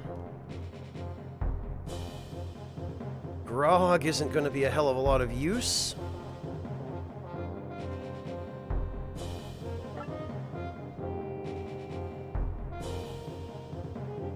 Oh, actually, Sarah... in fact, I don't think the healing spell is going to do much for Diego, but... yeah. This is what I mean about magic resistance becoming a problem for healing. Hello, Underhill. Welcome. Oh yeah, Chisel. They're going to do their very best to target whoever they think has the lowest HP, which is, I think, because the game calculates it on a percentage of HP that's missing, rather than on the actual number of HP they have left. Look at him. He stands right next to Ash, who is actually the weakest person in the party right now, and he goes for someone else.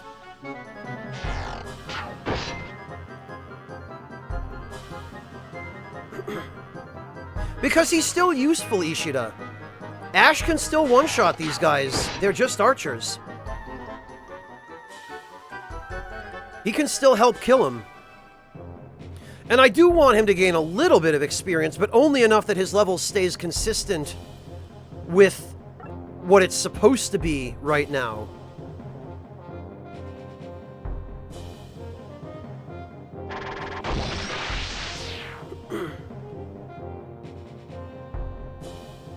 Like, watch.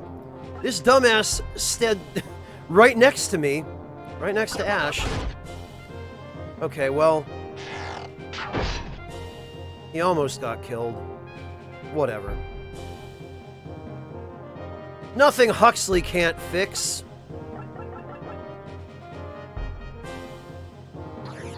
With a little bit of zappy zap.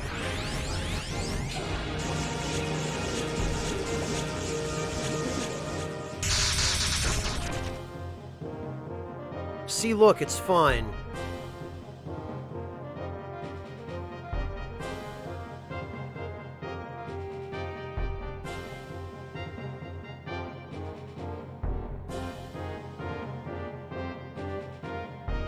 Ah. Freaking figures.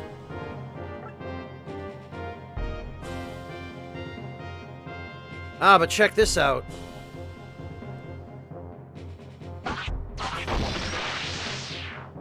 Dead.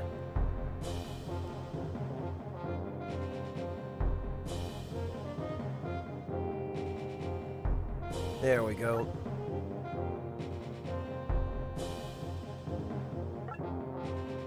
It's the other problem with mages is that they also have really low movement range.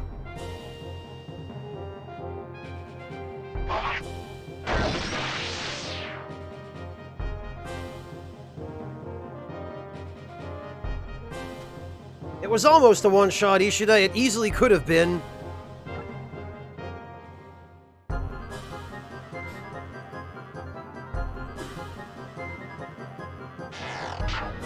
I've never heard of that one, Sokar.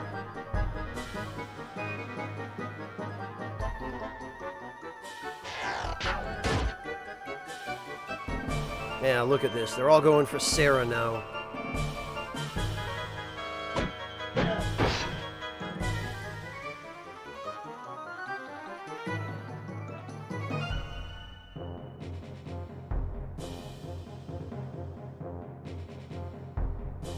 Alright, maybe it was a good idea to have Dolan move up along the side there.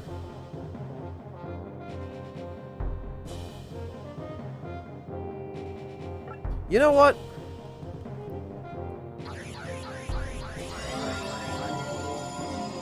There we go.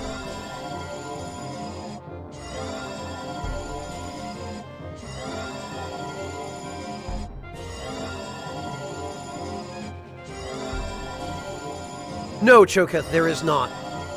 If a character gets KO'd in battle, you only lose them for the rest of that battle. They come back at the next battle. Although they cannot be revived in the current battle if they do get KO'd.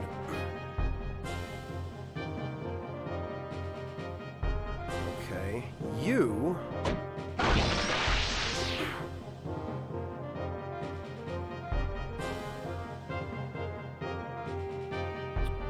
think we might be able to reach those guys with phase shift. We can reach one with phase shift. Whatever. One is better than zero!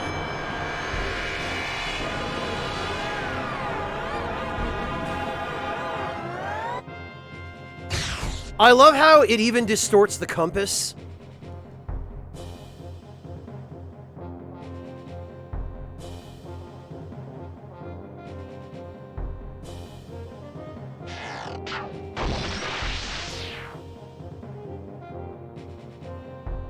Alright, and Ammon hopefully can... Yes, he can!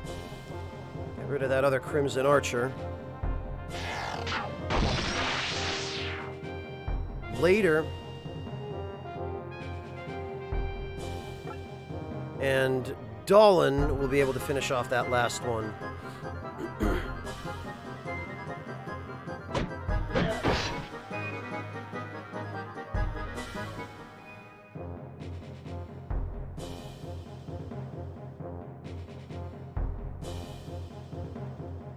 Here we go. We did it!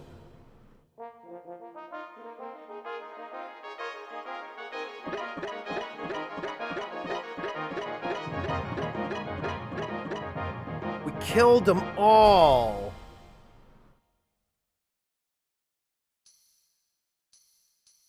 Well done, you survived the trial. You've returned with one of the prisms which holds the soul of Taroa. You've taken one more step on the path to enlightenment. We will keep this key for the next traveler who seeks the true path. Always keep the faith.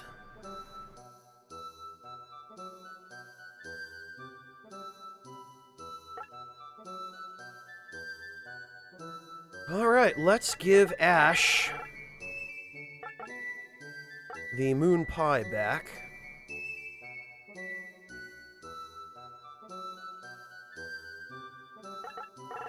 And who had the... Oh, Clint had it, okay.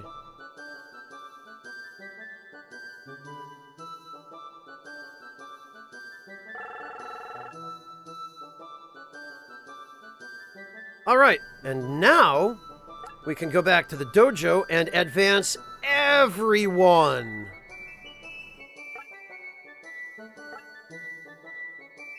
Yeah!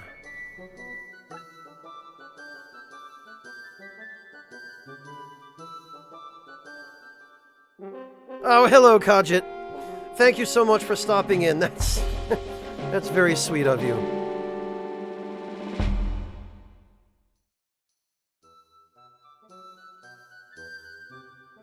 There we go. Look at how heroic Clint looks. But Clint has already achieved the highest possible class. What do you want me to do? Diego. Yeah, Skylord Diego.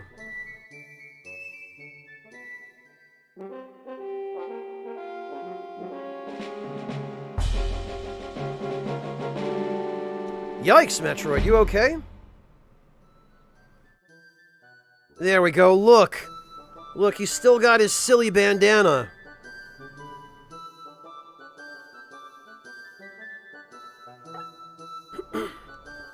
Enchanter!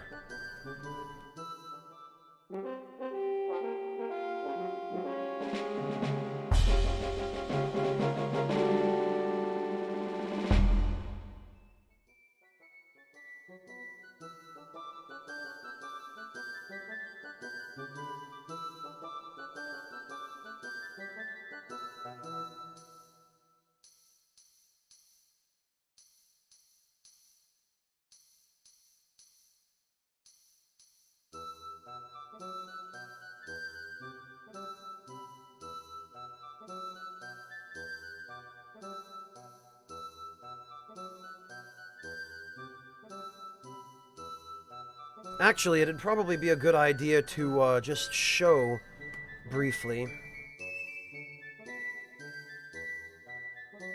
Yeah, I like her Enchanter look, Ishida.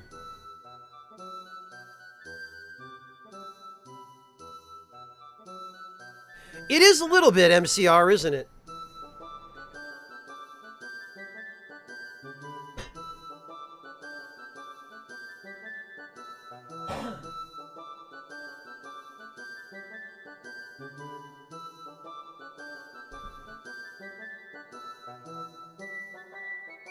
Oh, nice, Metroid, nice. I do kind of miss the New England thunderstorms. Alright, so I meant to show everyone, just in case anybody was curious.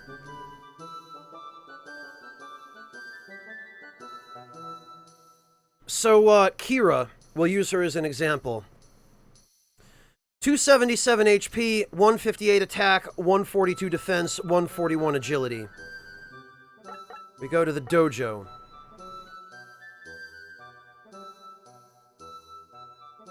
Advance.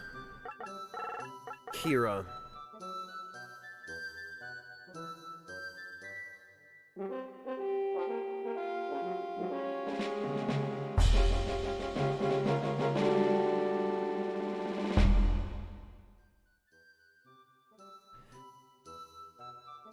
I have to just give some credit to her ridiculous mechanical bow, which is essentially just a missile launcher.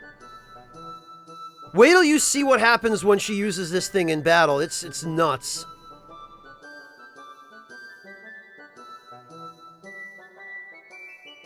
Which is one reason I always make her a sniper instead of a Skylord. But, as you can see, same HP, same attack, same defense, same agility. What she gains out of this is more range. with her weapon.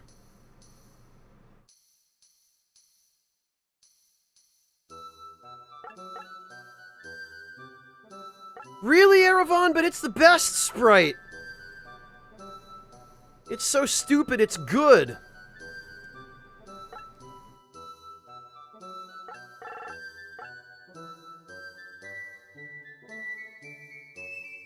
I have to say, Dragoon has a very different meaning in this game than it does in the Final Fantasy series. An actual, slightly more true and accurate meaning. There we go. He doesn't change much when you advance him to Dragoon, unfortunately.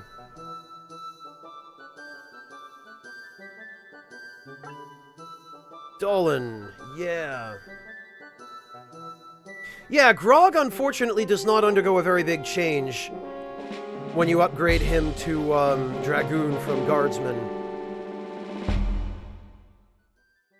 Dolan, on the other hand, gets an even bigger, doofier shield.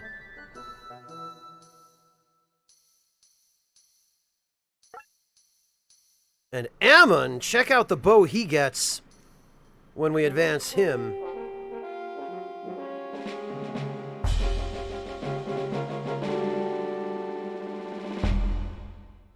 The archers all seem to have the stupidest, most ridiculous weapons when you advance them to snipers.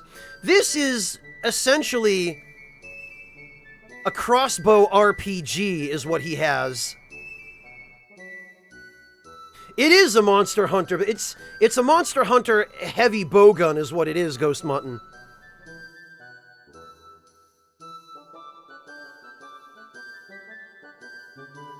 They are devilish, and they are in this game too. It's just, they all have this goofy, enormous fantasy armor.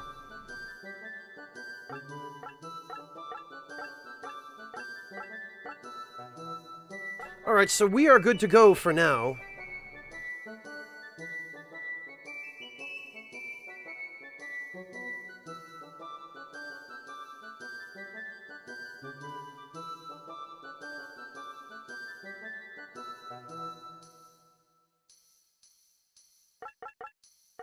Not in games like this, anyway, Sokar. I get sick of him in the Souls series, but not here.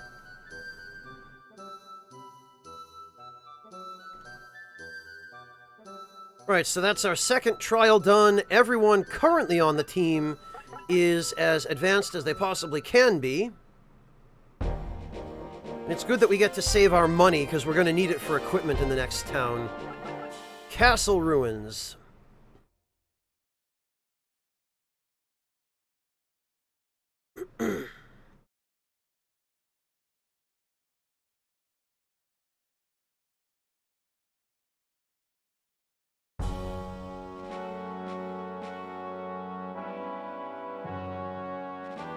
It's him! General Magnus! Daddy! Eleni, wait! Lenny, is it you? Yes, Daddy. No, get away from me! Daddy, what is it? Hurry, I can't resist much longer. Daddy, what's happening to you? Daddy! Daddy! He can't hear you, get out of there!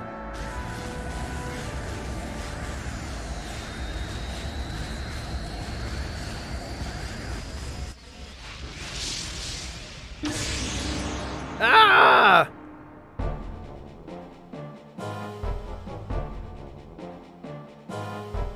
We'll kill you all!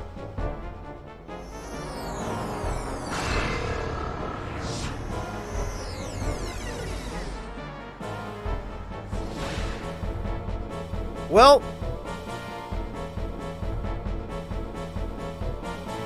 we have no choice but to fight him.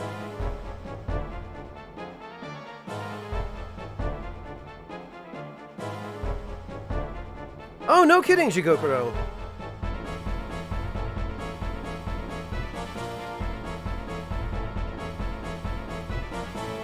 So this is the first actual boss battle in the game. And ordinarily, boy, they mean business here. This is a tough fight. They pretty much throw everything at you here.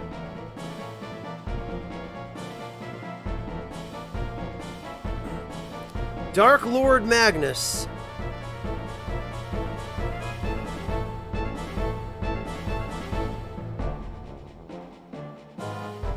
This guy right here. And he's got Rainbow Storm, which is a fairly nasty spell, if I remember correctly.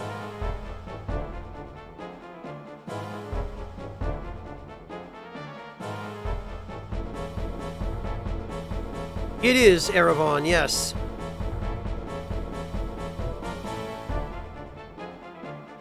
Alright. I don't think they'll be able to hit Diego here.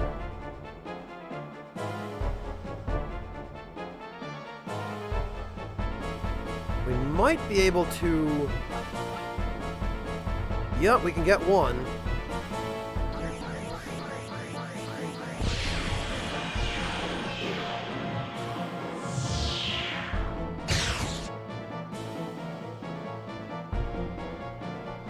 Yeah, Erevan, I remember having a lot of trouble with this battle as a kid before I realized...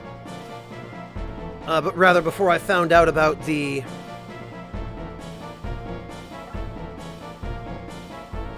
level up strats.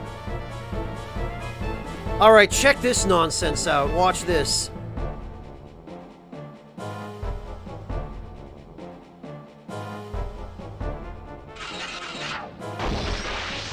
That wasn't an arrow, it was a missile.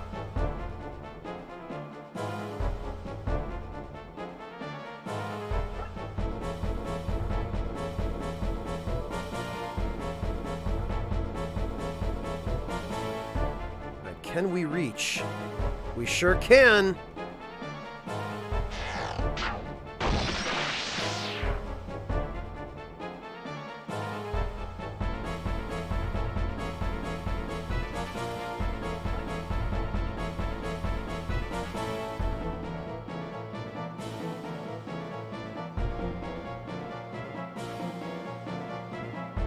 Yeah, Erevan, we're gonna need to keep our eyes peeled while we move forward. I don't think Magnus should be such a big problem now, but there's potential.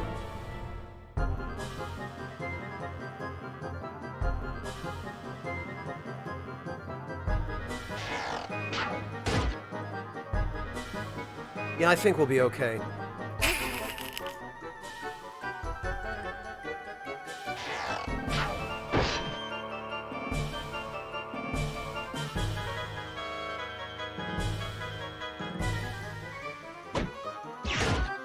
Oh no. Later, loser.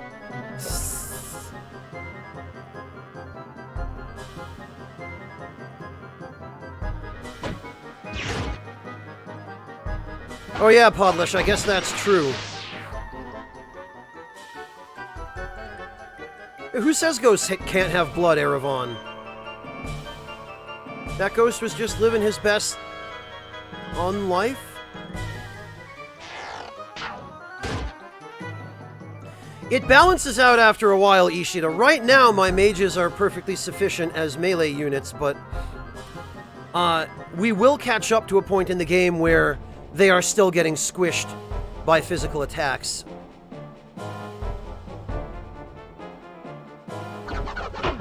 Oh, come on!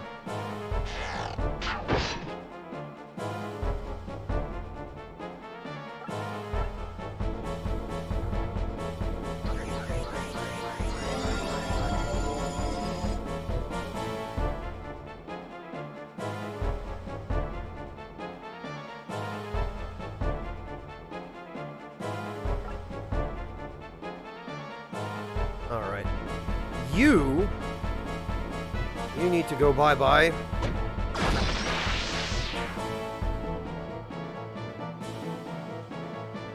And actually, I have a great idea.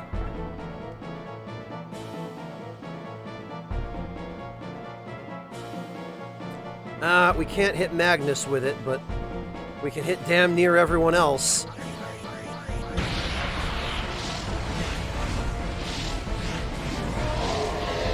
And this, my friends, is why mages are the best attack unit in the game.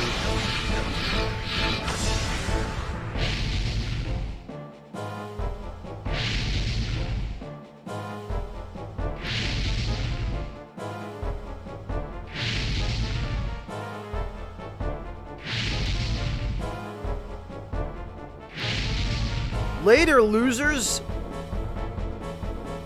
Enemies? What enemies? Where? Where'd they all go?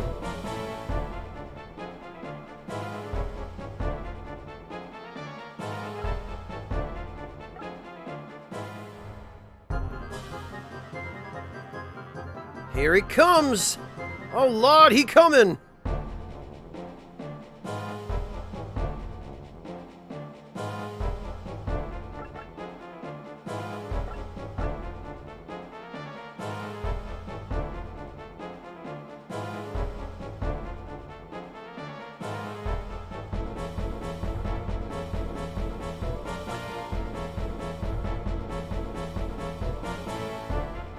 Alright, let's see.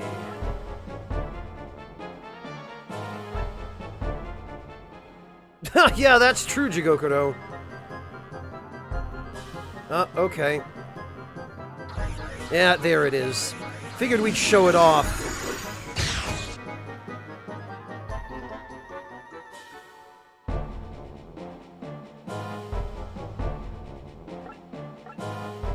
Alright, we'll give Ash a little heal up here.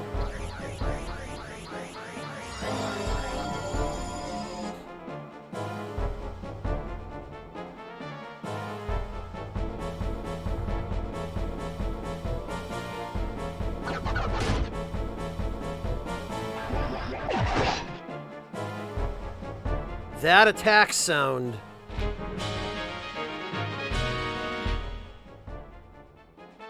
We do want Ash to gain a level or two.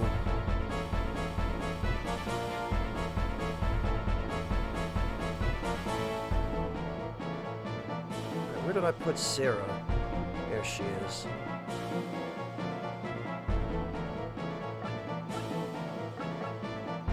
Healing plus!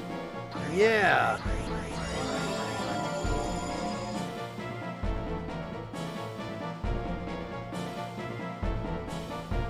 Alright, I think it's only fitting that we have Eleni finish this.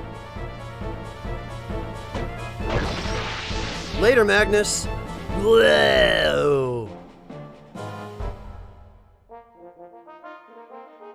Well, rip everybody.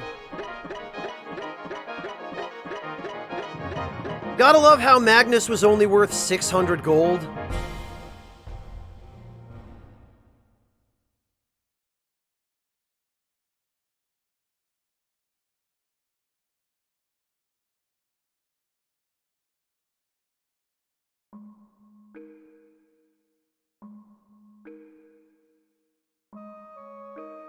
Ugh. Daddy, don't die! Ugh. He's back to normal. Magic Stone's curse finally broken? Magic Stone? What's that? I was sent here to retrieve the stone, but he never told me what could happen. Who is he? He used me. It was all his doing. Ugh! No, Daddy, no! General! It's you! Yeah, of course it is.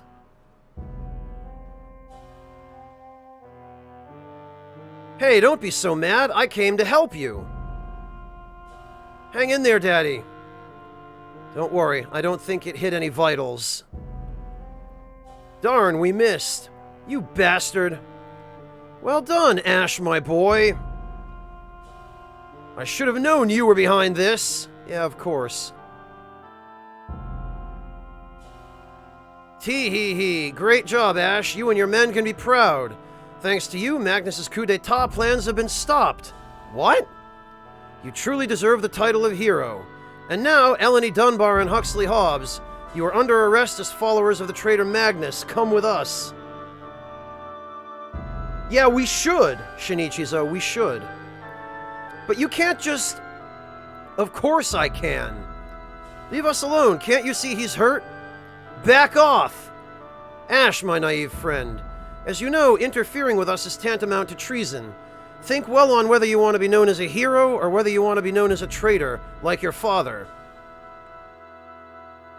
Don't worry, Ash, we're behind you. Yeah, we know who's really behind this. Glory or shame, Ash, which will it be?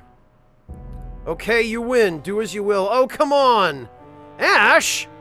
Ash, you can't! Put aside your weapons. We're officers who have sworn loyalty to the state. Ho, ho, ho. A very wise decision, Ash, my boy. We're going to tour the ruins a few more days. In the meantime, put the prisoners in the dungeon downstairs. Ash, what's wrong with you? Say something. We had the opportunity to kill all of them here.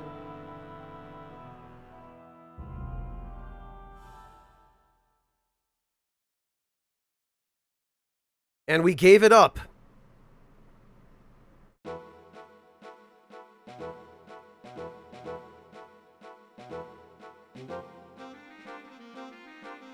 Ash! Where are you going this time of the night? Clint. You don't think we just let you go alone, do you? You're not as quiet as you think. Diego and Grog, too? You should have let us in on your plan. Didn't want to involve you all in this. There's no need for all of you to be labeled as traitors. We're already involved up to our necks. Besides, without you, I'd just be a washed-up old drunk. I want to do the right thing. I want to make my dead brother proud. What's everyone doing out here? Taking a midnight dip in the water? Yeah, the poison swamp water. I love swimming in raw sewage. Ha ha, we were planning the same. Ash, we're with you. You're our leader, just tell us what to do. Huh, well, it looks like we're in it together. Mina-san Ishoni. Let's go and save Magnus and the others. Now you're talking. It's about time.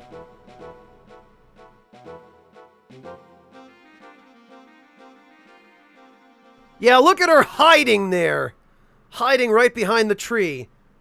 Not like that doofy bow sticks out or anything.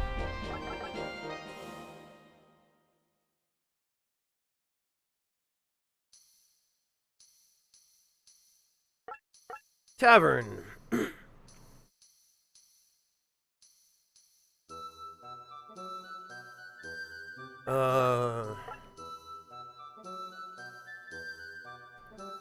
It appears nothing has changed here.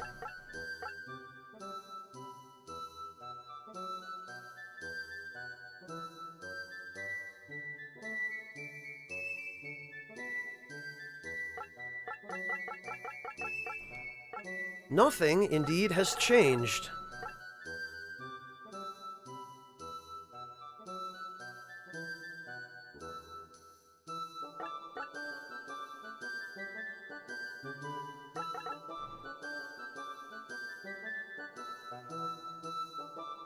Well, all right.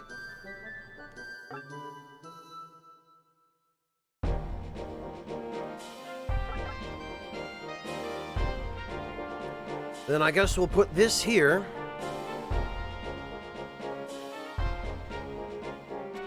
And we'll go to the castle ruins.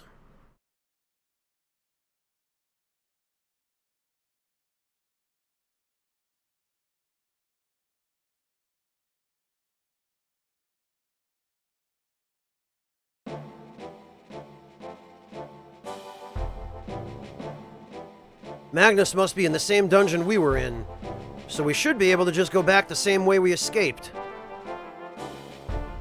Whoops, I got bad news. We've been spotted by guard dogs. If those dogs raise a racket, it'll blow any chance of stealth we might have had.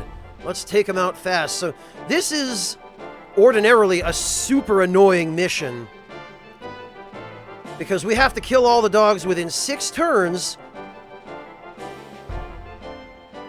or else they make a big yap yap and cause us lots and lots of trouble. Yeah, Erevan, I know, right? The rolling attack animation?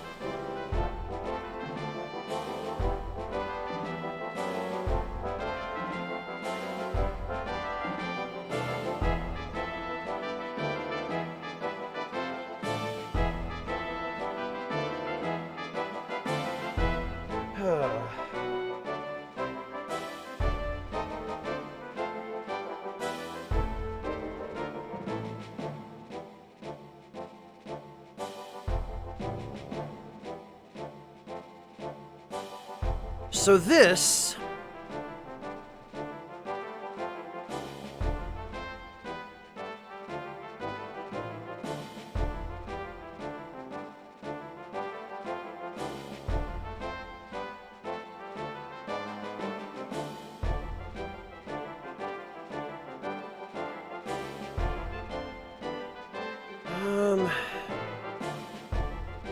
Actually, let me check the map for items before I forget. And also, let's change the zoom. Ah, there's one.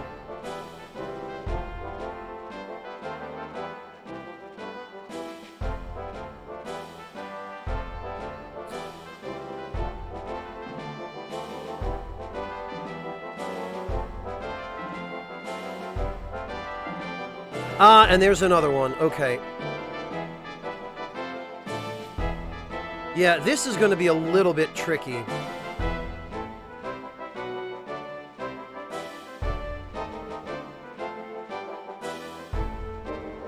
We don't have a fire lizard ghost mutton because Eleni is in the dungeon. As is Huxley.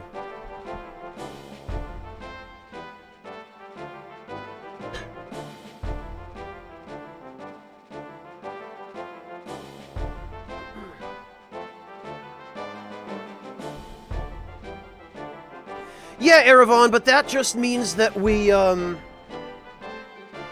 send 1 or 2 people in.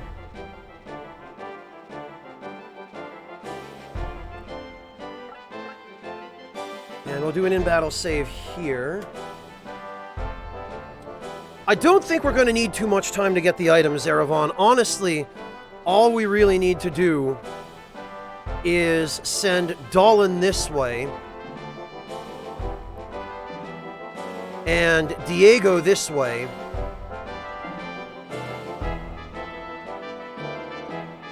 And as for the rest of these mutts, yeah, they're all level 1. They're meant to be one-shotted.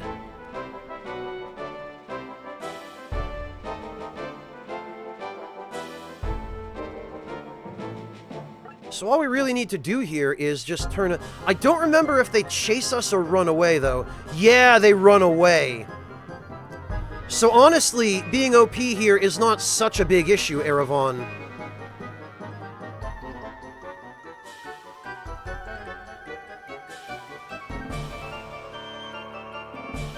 As a matter of fact, I should probably have moved everyone forward.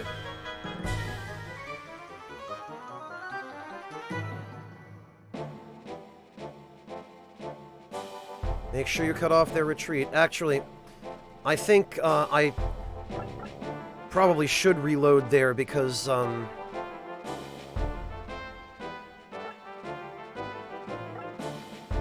we'll just load from the beginning of the map because that'll be a little easier.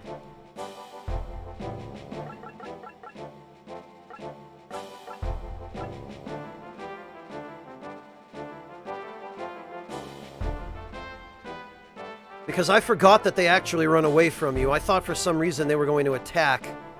But no, they flee. And because they flee, we don't have to worry about them just rushing us down.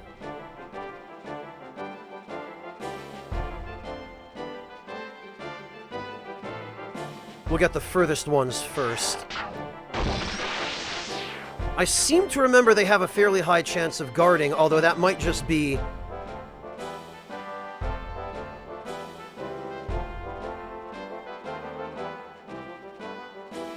a result of the fact that when I first fought them, we weren't super leveled the first time I played the game.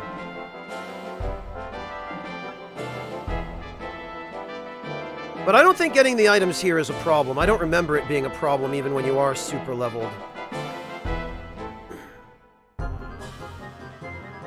Okay, Jigokuro, it's good to know that that exists.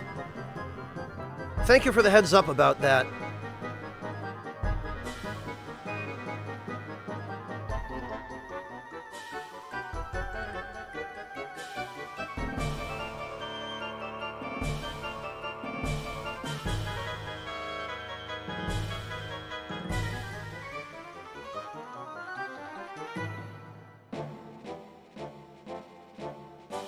Right, cut off their retreat. Got it.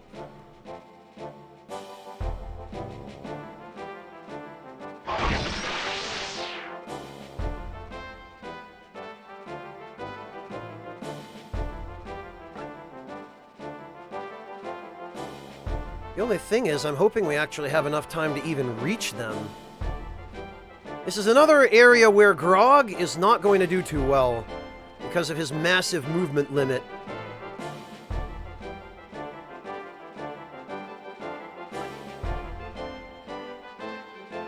Hello, Red! I'm doing alright, thanks. How about you? Ammon can go this way, and he can deal with the dogs on that side. Diego can go this way and deal with these. Squish. And he should be able to reach that in one more turn.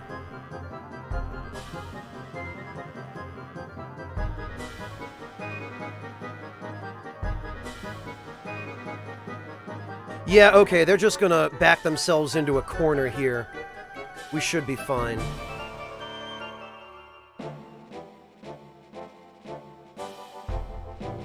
Damn it! One space short. Well, if that's the case, we might as well get rid of this dog while we're at it, rather than waste a turn. Glad to hear it, Red, and I hope you get your RNG. I hope that all works out.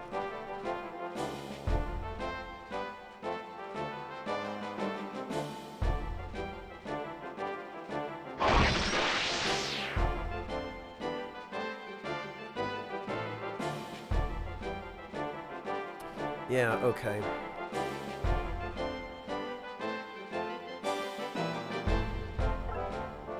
At least I can block that area and prevent them from getting through.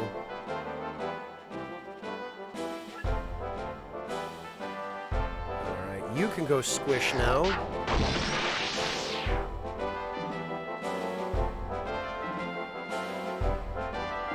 And actually...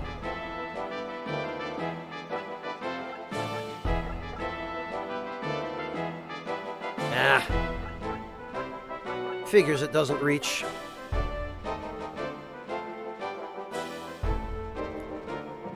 Well, I can hit that one, actually. But I think it'd be better to get this one, because Ammon can get the other.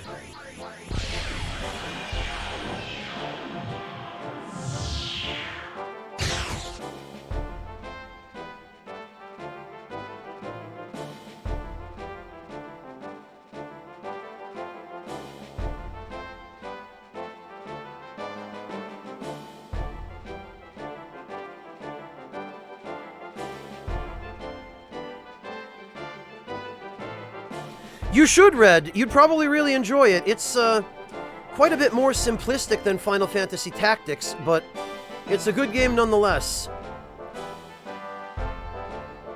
Alright, actually, Ash can stand there and block the dogs from escaping.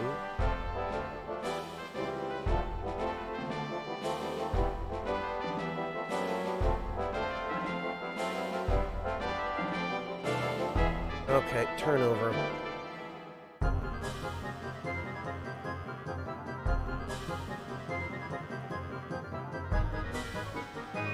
Yeah, Red, it's a fun experience despite and possibly even because of the simplicity. We're running out of time. What turn is this? Turn 4, okay.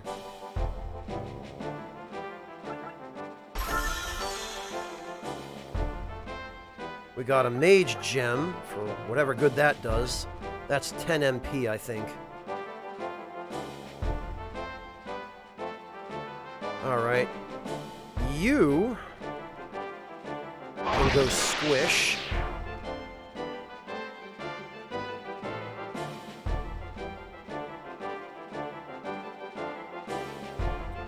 That freaking dog is standing on the space.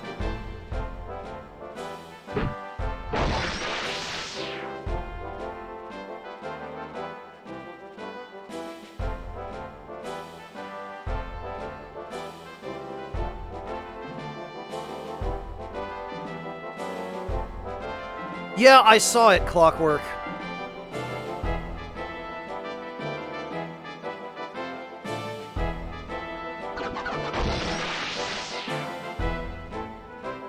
Alright, there we go.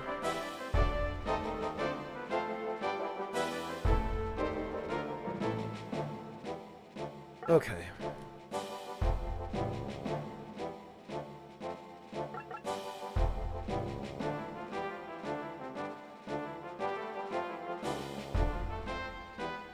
I have not. Linariars? Is that how that username is pronounced? I've never had a chance to play Tactics Ogre, unfortunately. Many people have recommended it to me, and I've heard lots of good things about it, but I've never had a chance to get hands-on.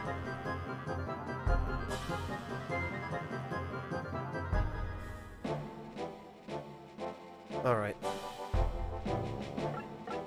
Examine... Oh, gold coins! Great!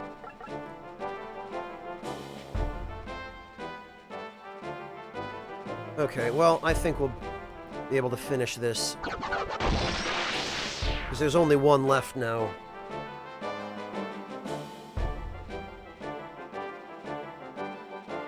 And Ammon can take care of him.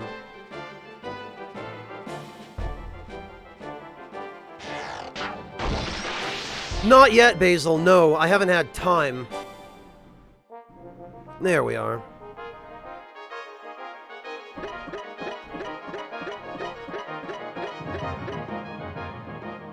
Alright, decent amount of money there.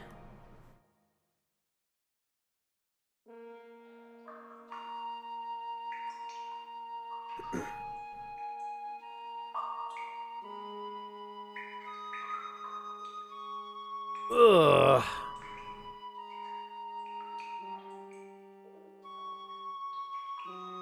Try to be strong, Daddy. Eleni, I was a fool. I sent all my men to their deaths for what? It's not your fault. You were possessed. I wish that were so. The magic stone isn't good or evil. It is only pure power. It just magnifies the user's true nature. When I touched the stone and felt its powers, I was seduced by my own demons. I let the power consume me. It's all my fault. Why, Father? Why did you look for this stone? To resist hell spites. I'm certain that hell is planning a coup d'etat in the near future. I knew that in order to stop him, I would need more power. I was desperate, and that desperation led me down the wrong path. We must get the stone back. It holds a frightening secret.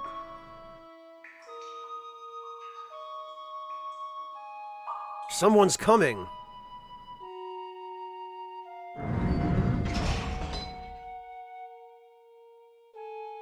Peekaboo! Ash! Ash, how did you... Forget about it. Let's get out of here.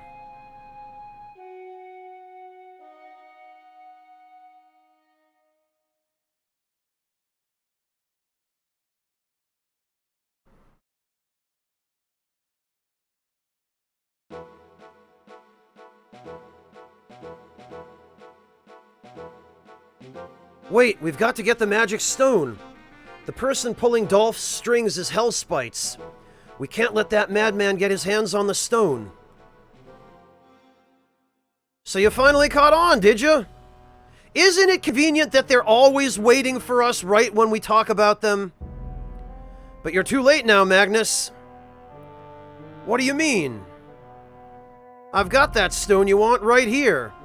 A grunt like you can't appreciate the true power of this stone. But I, on the other hand... You pampered little poodle. You knew what the stone was going to do to me, didn't you? You reap what you sow, General. You came here to betray me, and you deserve what happens to you. That means that we were just part of your scheme to frame General Magnus? Ho ho, exactly. I'm disappointed in you, Ash. Your feelings led you the wrong way. Not that it would have mattered anyway.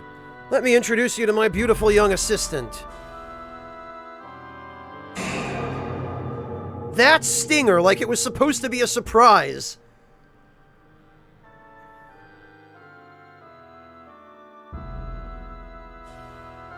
Well, Shinichiro, it should be very obvious that his betrayal of Hell was for a very, very good set of reasons. Kira!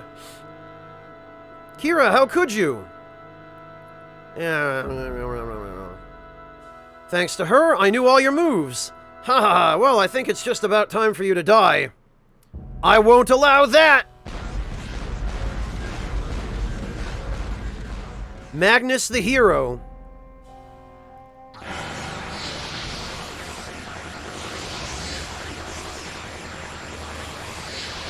I love how this entire time, nobody, neither the Crimson Guard, nor Ash, nor any of his companions, do anything to attempt to stop Dolph.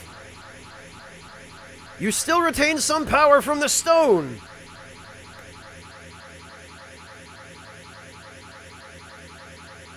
Like, everyone else just stands here staring like a bunch of morons. The Crimson Guard don't attempt to attack Magnus. Ash and his pals don't attempt to attack Dolph and Hell. They just stand here and watch. I will stop you! No, we're tearing a hole in the space-time fabric.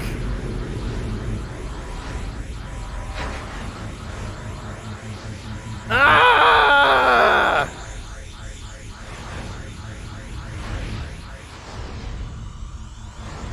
Yeah! Whoa! Oh, what the? Ah! Well, that's great.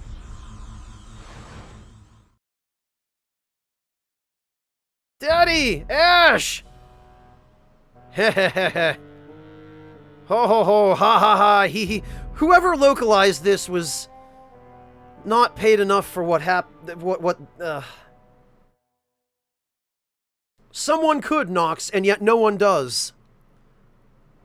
End. Island of Madness. Disappearance of Ash and the others, it is announced that General Magnus has been assassinated by an extremist faction within the security forces. News that a national hero has fallen at the hands of terrorists sends shockwaves through the country, and most blame the domestic security agency, which controls the security forces. This results in the ouster of Ronaldo Castile, Hell Speights' political arch-rival. Defense Minister Hell Speights, highly praised for his quick handling of the terrorist threat, is elected Prime Minister the following month.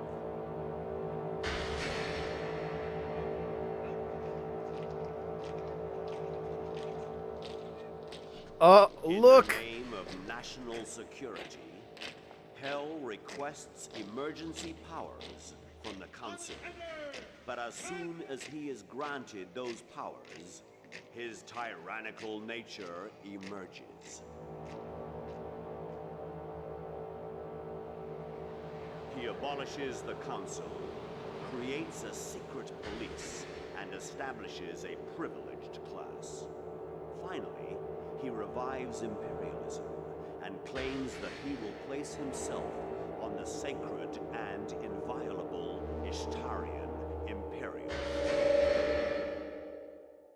Realizing the danger, some citizens join anti-imperial movements, but these are easily crushed by the Crimson Guard. It was the second coming of the Dark Ages, and terror reigned over all.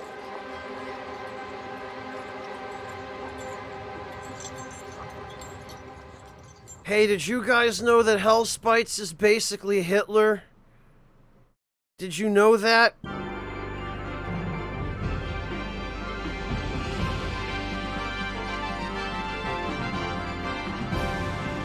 They sure do, Ishida. They really, really love all that stuff. Escape to Tomorrow. Yeah.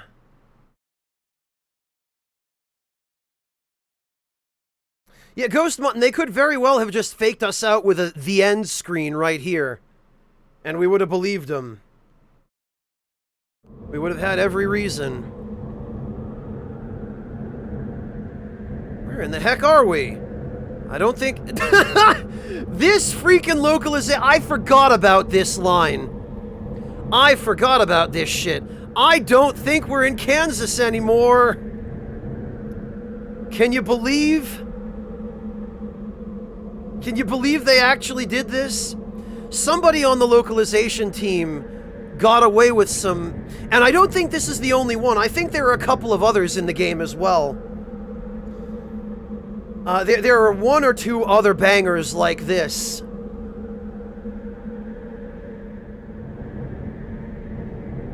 Yeah, Kansas canonically exists in Vandal Hearts, apparently. I don't freaking know anymore. I totally forgot that Ash just busts this out. And they play it off completely seriously. Nobody even acknowledges it.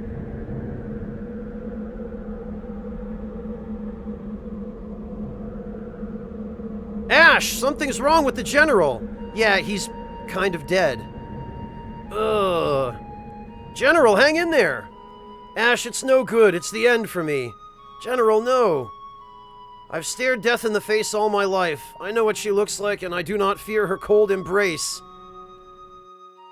I was raised in a poor farming village. I was going to lead the simple life, following in my father's footsteps. But then the revolution came, and our lives were thrown into turmoil. For country, for ideals, for liberty. But however pretty the slogan, there's no such thing as a good war. They call me a hero, but I'm just a murderer with blood on his hands.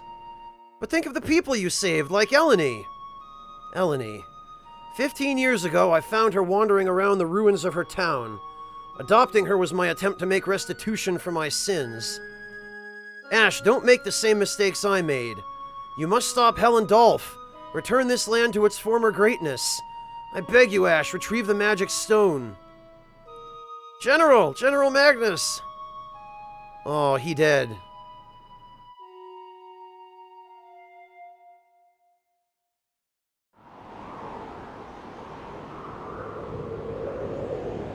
Too bad we had to bury him in this weird place.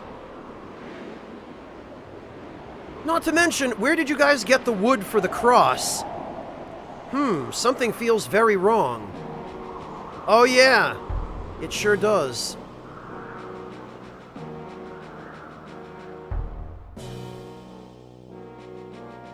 What are these things? I don't know, but they're attacking.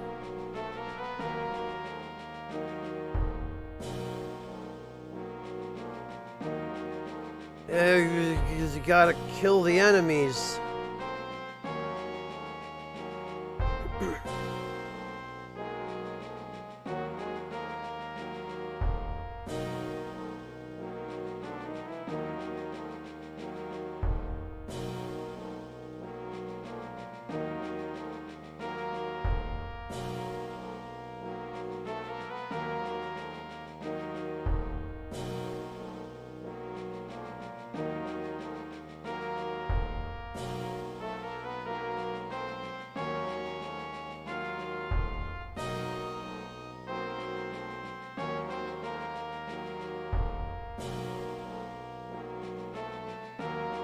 All right.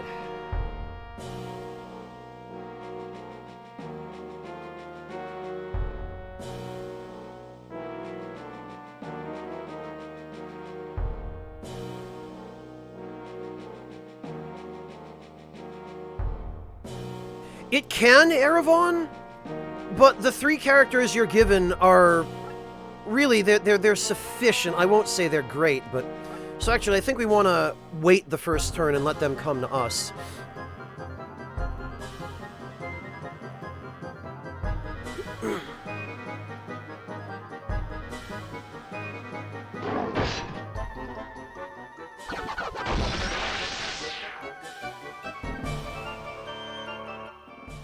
Yay!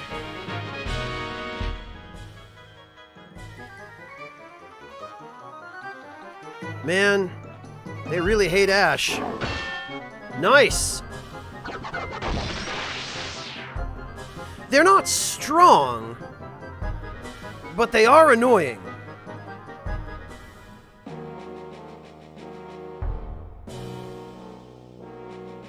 Alright. They also, if I remember correctly, have a really high chance of blocking attacks, which, can be problematic.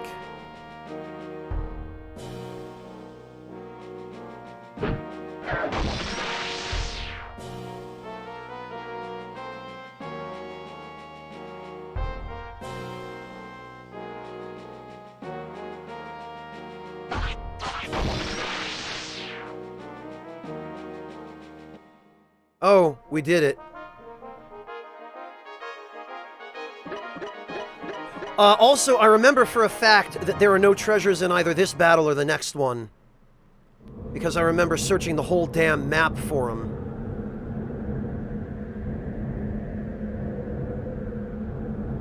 Ah, so this is why the spirits were so noisy. Huh? You've destroyed the spirits? That was cruel. Those are the spirits of people who died young. They are harmless. Harmless? Are you crazy? Those things tried to bite our heads off. They were drawn by the smell of blood. You people have the blood of many on your hands. Yeah, well, they weren't harmless. Who are you? My name is Zohar, and I am just as you see me. I've been exploring this strange land for some time. Just south of here is this land's only town. You should visit it. Good luck, strangers. Okay, well, later, I guess. What a strange guy. Zohar, where have I heard that name before? In any case, let's go pay this town a visit. I think Sarah might have played Xenogears at some point.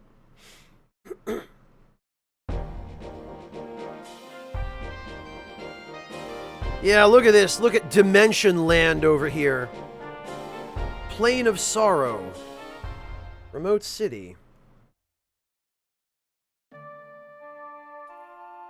These houses are really old-looking. Not true. That house is ultra-modern.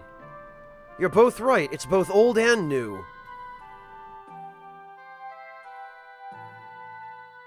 I wonder what could be going on here. Also, notice that the streetlights and the fountain are green. Because, you know, that's how we show you that something ethereal is happening. Look at this! This could be a party member, too!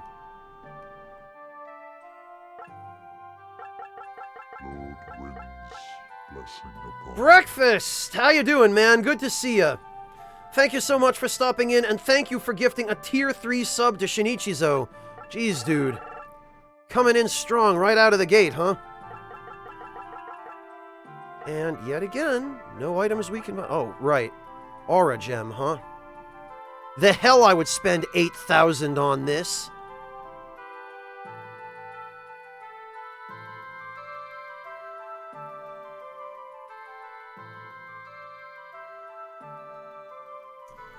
Look at you, Breakfast. Look at you. The hero we never knew we deserved. Or don't deserve, but never knew we need. I don't even remember anymore. There's a dojo here for some reason.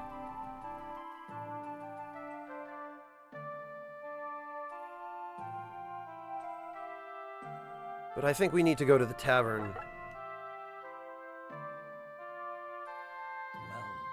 thanks for that. And thank you so much for the Tier 3 resub, Breakfast. Welcome back. Morteferu, Breakfast has been very determined to earn and hold that record. Breakfast, this game is a 1997 isometric tactical RPG. It came out a year before Final Fantasy Tactics, and didn't get anywhere near as much renown, though it deserves it.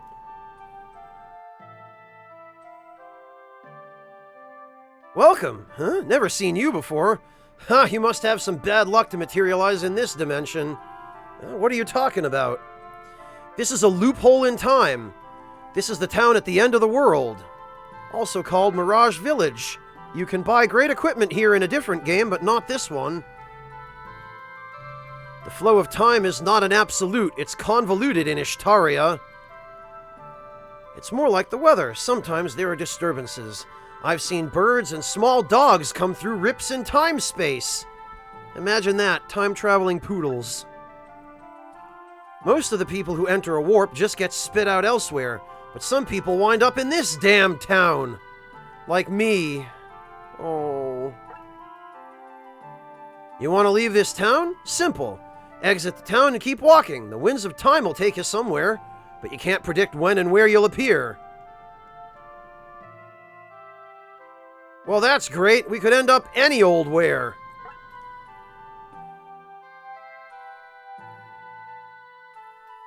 It looks like we might be stuck here. A loophole in time. I've heard legends. The ship that was lost at sea and found 10 years later in the desert. Or the ancient princess who vanished while strolling in the garden. Breakfast, thank you so much for gifting another Tier 3 sub to Torun. Jeez. Right, Erevan? Well, if you're stuck in a dimensional rift, you probably need all the booze you can get, huh? We've got to get back! We promised the general that we would stop hell and get the stone back. So, there's a missed opportunity here.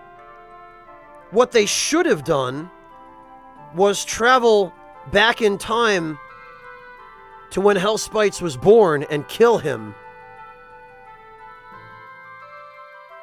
But of course, nobody thinks of that.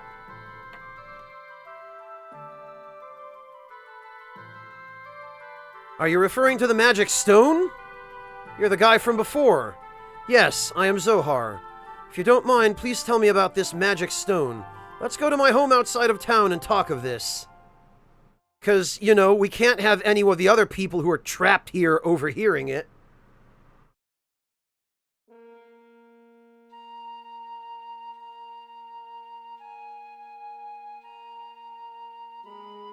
I see.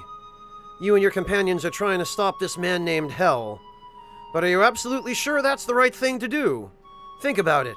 The generation before you gave up their lives to build an ideal society, and what was the end result? We've let the council turn into a den of thieves and liars.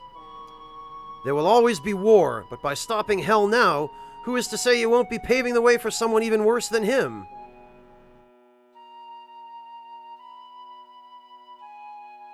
Maybe you're right. But a brief peace is better than war. I can't sit and do nothing when I know that people are going to die.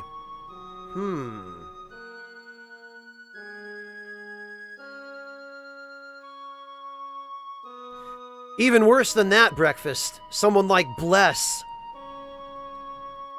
I suppose it is the struggle that lends dignity to our lives. It's decided. I will help you in your brave mission. Zohar just joined your party randomly, because why the hell not? So how can we... There's only one way to get back to your time. First, we have to go back to the exact spot where you first arrived.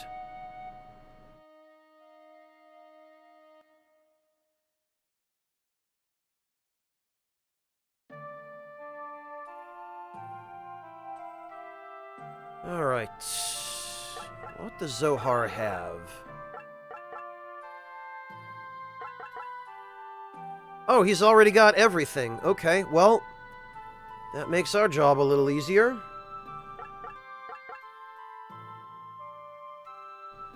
If you miss this chance, you'll never get home. Oh, alright, I guess we're just leaving town then.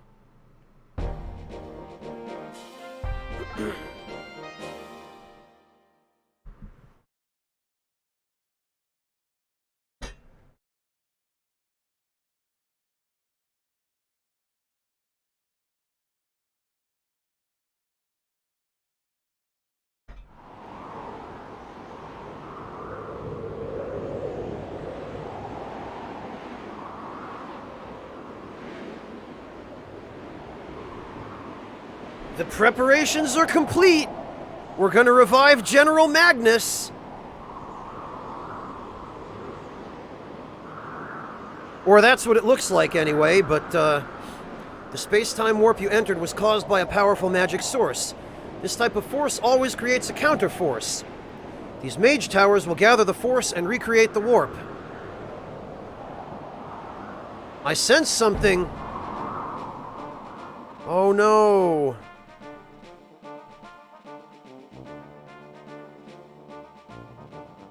Not these creeps again. Those spirits will drain the tower's energy. I suppose we have no choice. We must protect the towers. If this doesn't work now, you'll never get back home.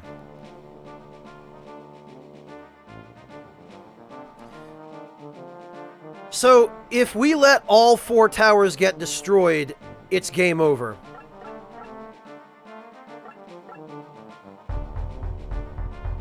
In other words, kill the dead dead.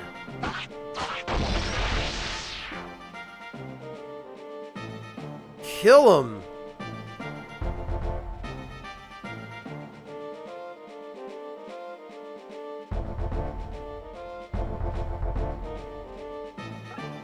Alright, yeah, Piercing Ray should kill him, I hope. Damn it!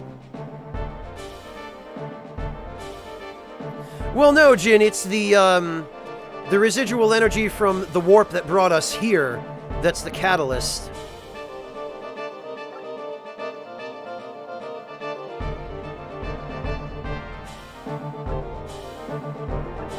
Well, there's not a lot we can do, and I think they're going to go straight for the towers no matter what.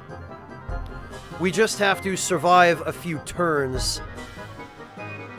Yep. There was nothing we could have done about that. Things are looking grim.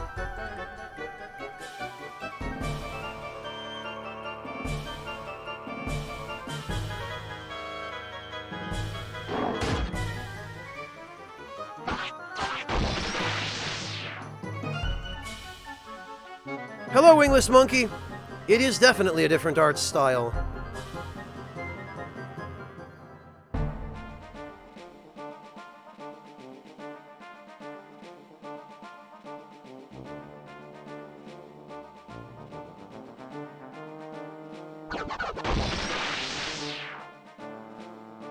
This battle, more than any other, just irritates the hell out of me because there is absolutely nothing you can do to stop at least one of those towers from getting destroyed.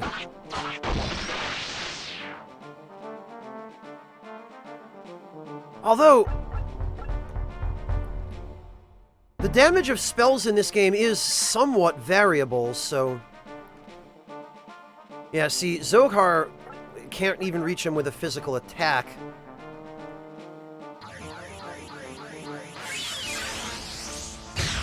Yeah. Yeah, that is not going to work. The only other thing that might work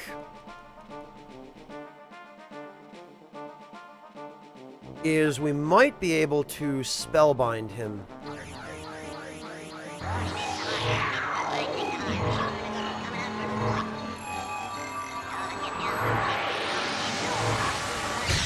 There we go. So that'll stop him from destroying that tower. Oh, god damn it! Didn't mean to select turn over.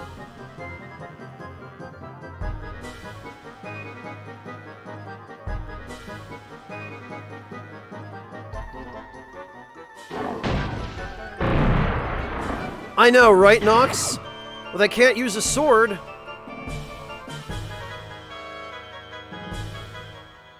That is not what I intended. I didn't mean to skip the turn. I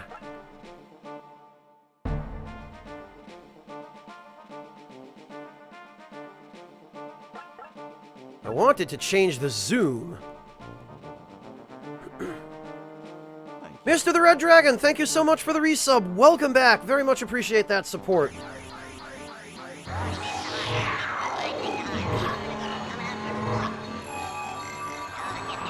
Yeah, Sokar, it sure is unfortunate they didn't get sucked into the time warp along with everybody else.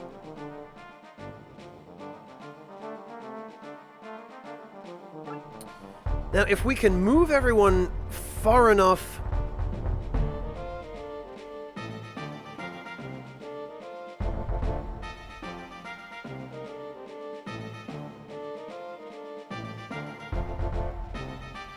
Okay, he can't reach. He can't reach. He can reach. So he needs to go.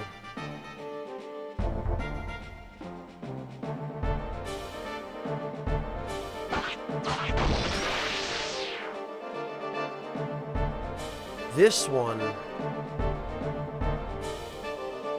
Oh, he can't reach either. Good.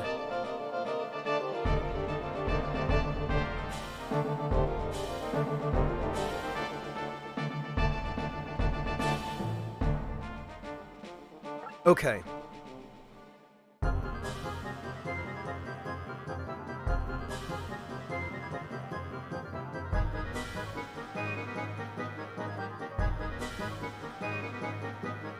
So as long as we have somebody far enough out that they get targeted before the towers do, in each direction, we'll be okay.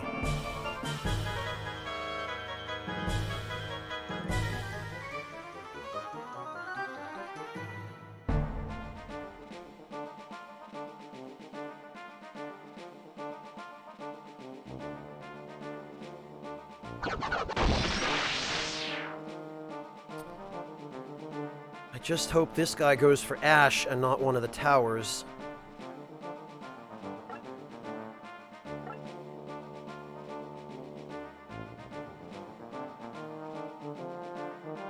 Because otherwise we're going to be in some trouble.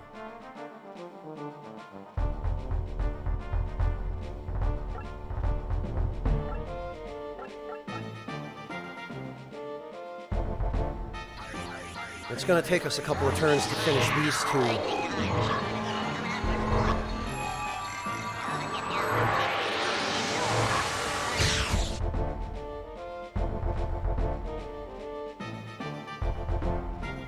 All right.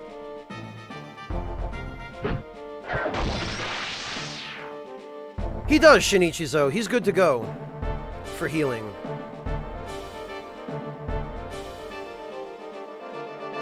Oh, actually, nothing appeared there, so we might be able to get rid of this one.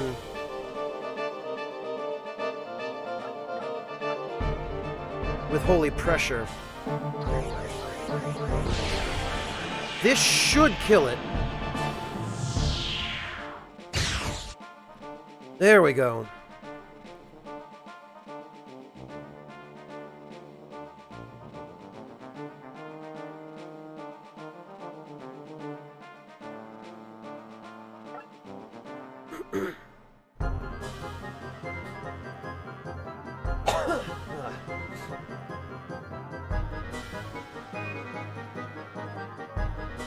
Okay, so that's fine. They're all gonna go for Grog now.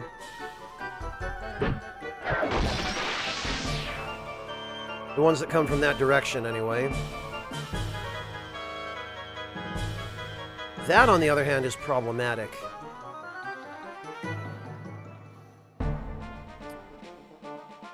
When will the warp open up? Just a little longer.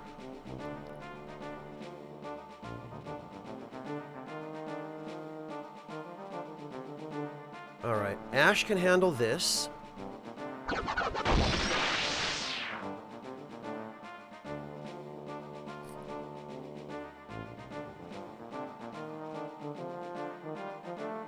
Sarah can handle this. God, that's close. That's too close.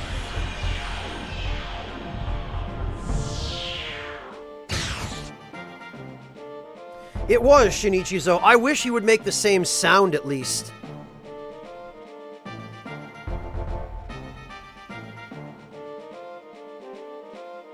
Alright,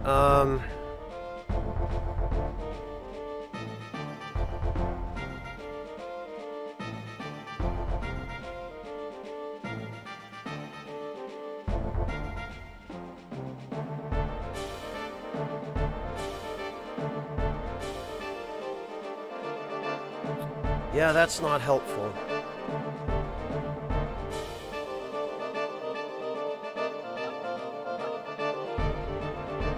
Okay, I did an in-battle save here, right? I don't remember. We'll do one again.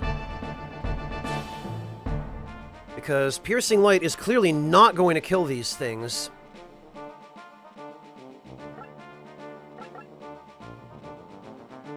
At least I don't think it is. Yep. Yeah, there's no way.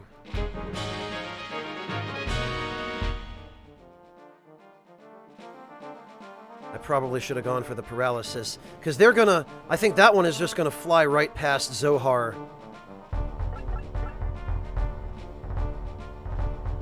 And hit the tower straight away. So we probably should have just paralyzed it.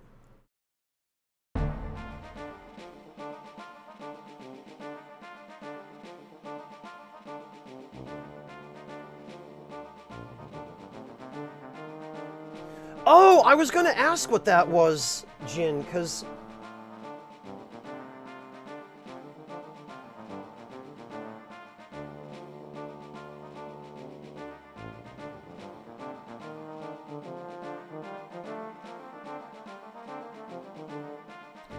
Let's see, what's the... I always wondered what the voice clip in Spellbind was saying.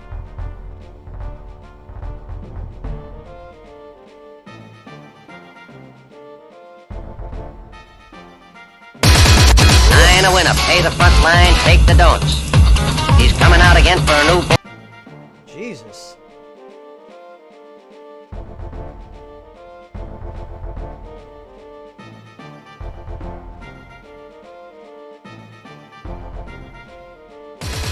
Nine a winner, pay the front line, take the don'ts. Place.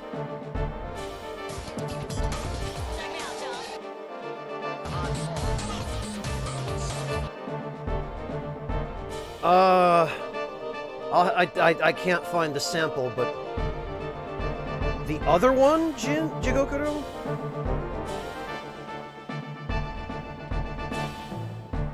Which other one? Let's see. Oh, okay.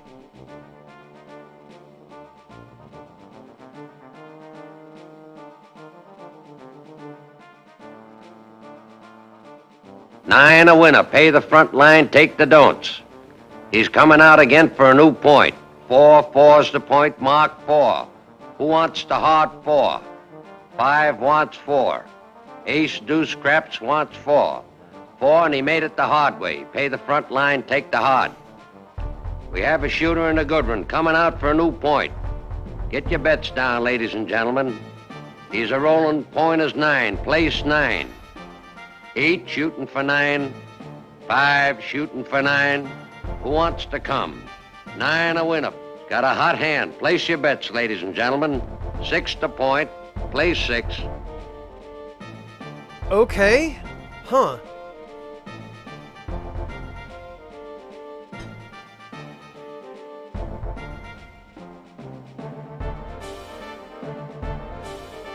So, Jigokuro, that was the sample that's used in the Spellbind spell?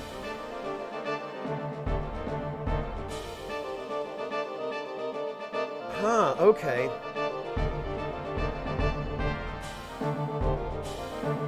Yeah, sorry, Ishida, that is loud, isn't it?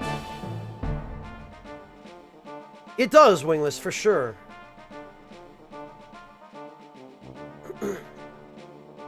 It does, Jigokuro, yes. And you're about to hear it again, because hopefully I can manage to paralyze this third, flame.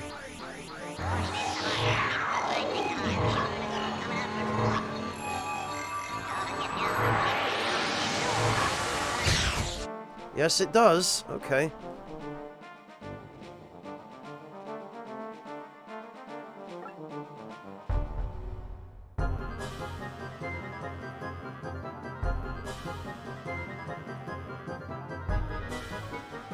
Man, I hate the fact that Zohar can't kill these things.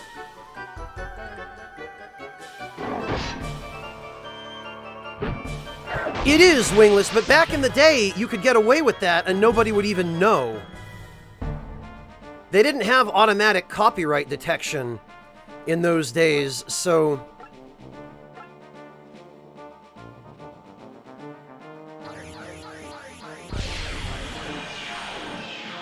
Yeah, and I can't send anyone over there to help him, Wingless Monkey, because then the other towers will be left exposed. Although...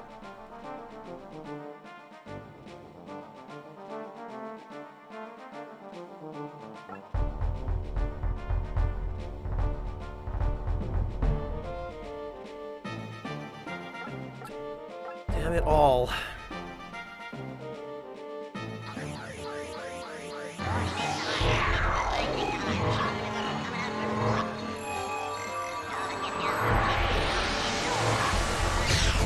Oh, crap. Well, that's gonna be a problem.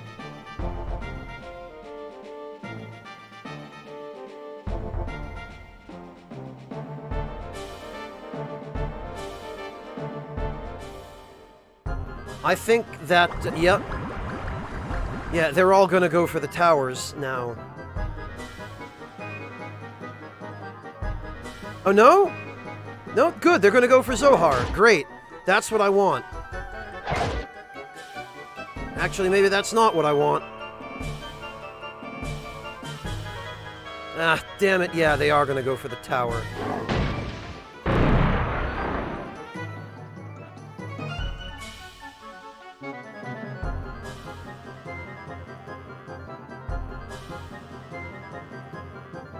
Yeah, things are looking grim, aren't they?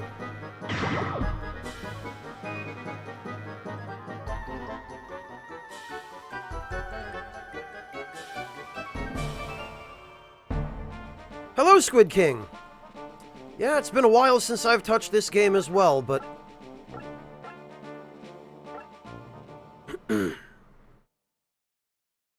Alright, let's see.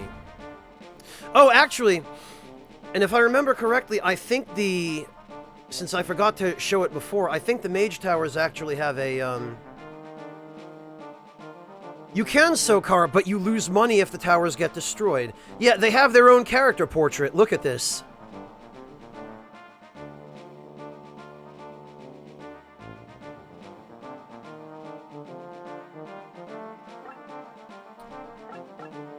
Alright, now I just have to hope that Spellbind doesn't wear off on that first flame on the first turn. Or on the next turn.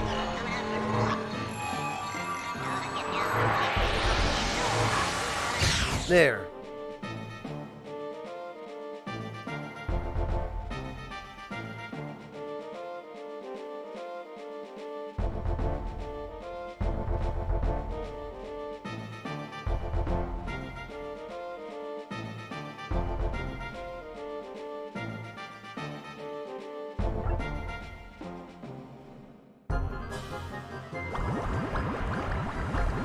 Damn it.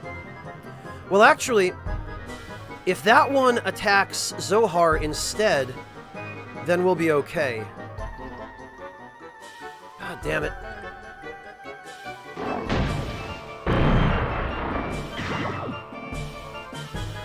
The other one did, Ishida.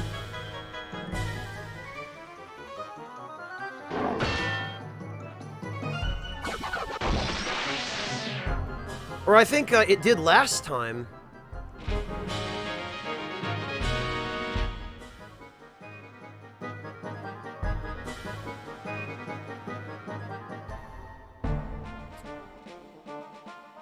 Alright then, the only solution to that would be...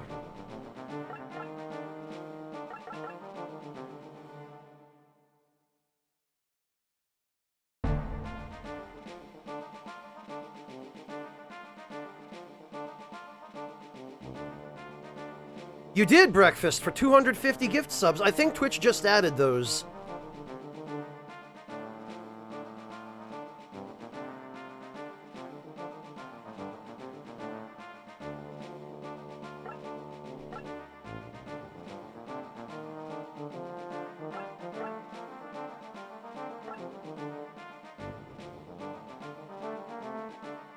Hello, Marvin Hot Dogs. Welcome. It is a very underrated game.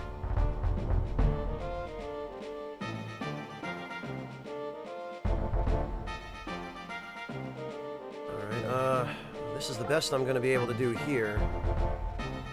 Maybe if we recast this.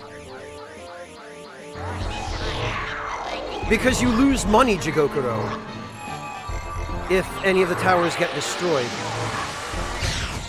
And, Marvin, Grog is such a high level because there's a trick you can do at the battle on the way to the castle ruins where there's the wall with the 2 magic circles and the elevators. You can have Huxley or Sarah stand on top of a magic circle and just spam Mystic Shield on themselves and continue to gain experience as long as you don't move everyone to the castle entrance. And then you can have everybody else use a Mage Oil on them, and they'll jump to 3 levels below them. I didn't spend 5 years, Shinichi, so it literally only took...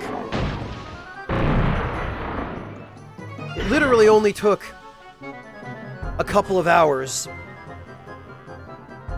I've only played Breath of Fire 5, Squid King. Wait a minute.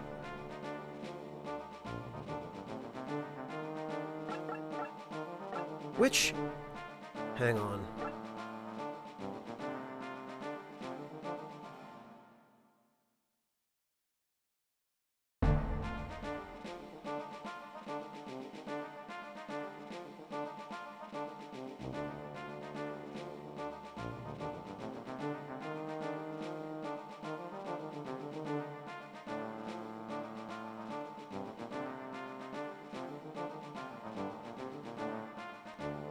It was this one that got destroyed, but I didn't see which enemy it was that destroyed it.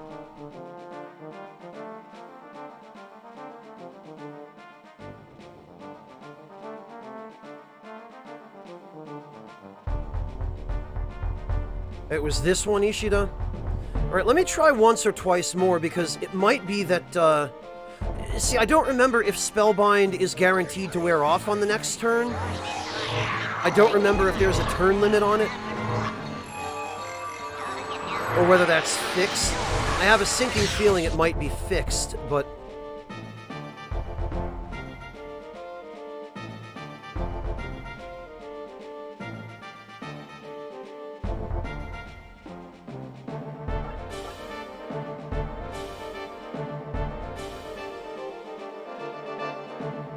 I don't have time, Shinichi-zo.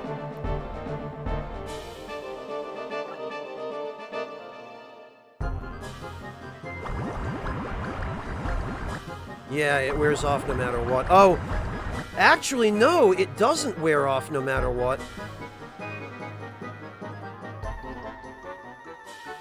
Because that second one didn't have it wear off either.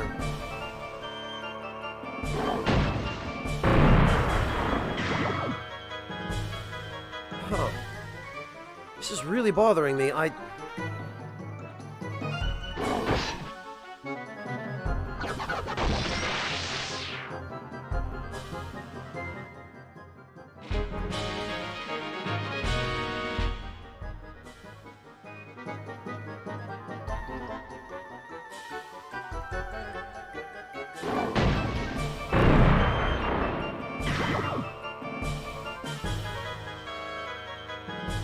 Giving up isn't in my nature, Breakfast.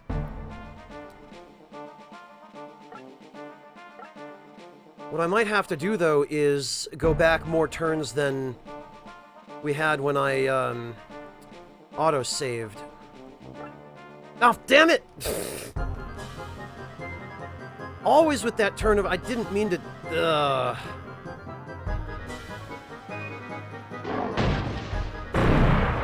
Every bloody time.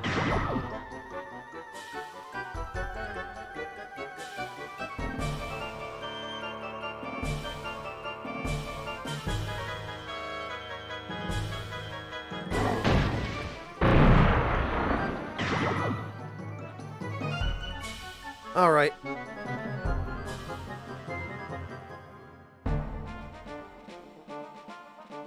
Well, let's see. Let's see, just as an experiment, how much damage...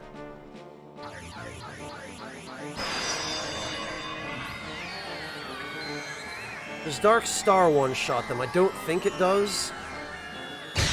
It does not.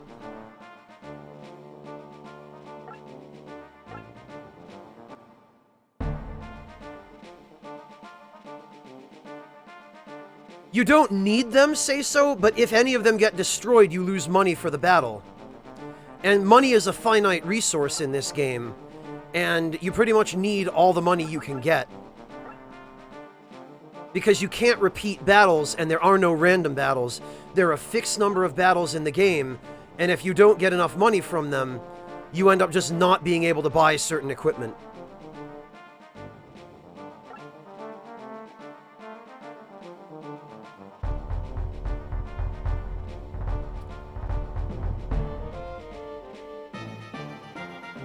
Got this. This is the worst.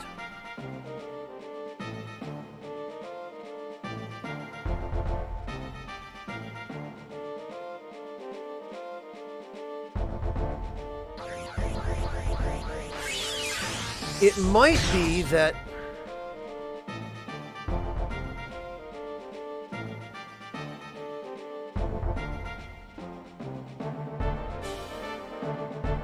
Yeah, see, we can't get anyone over there in time.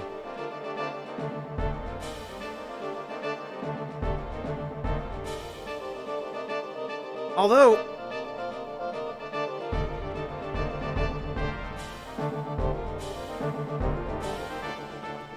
Maybe not. Maybe... We kill the ones that are closest.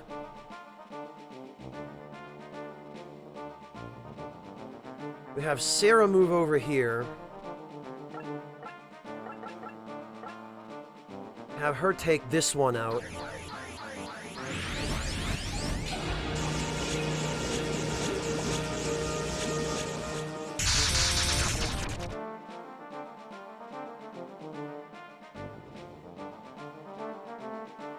Have Grog move over here.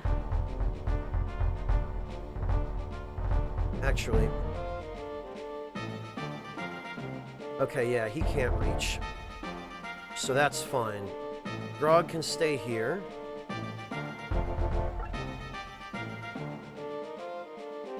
That side is clear for now.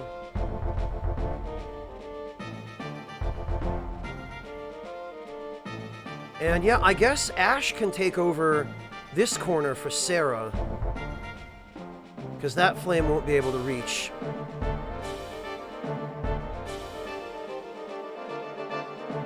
None of the rest of these will either.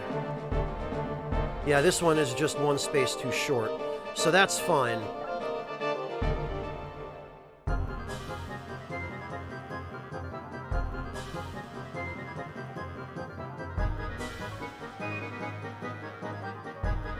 Yeah, Shinichi, so that's what I mean. The ones that start off close enough to the towers to actually destroy them have to be the priority.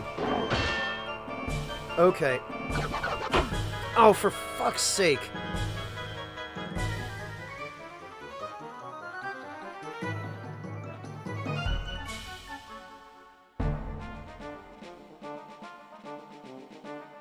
Okay, well...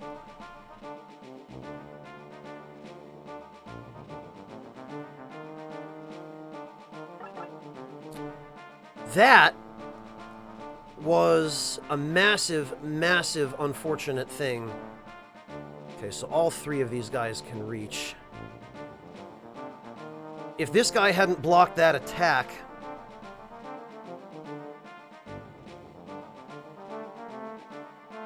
Alright, maybe... Hello, Burning Jalapeno, welcome!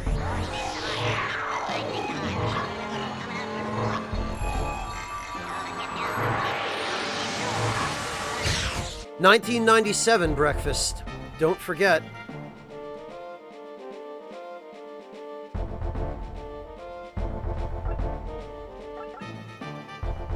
Oh, good, okay.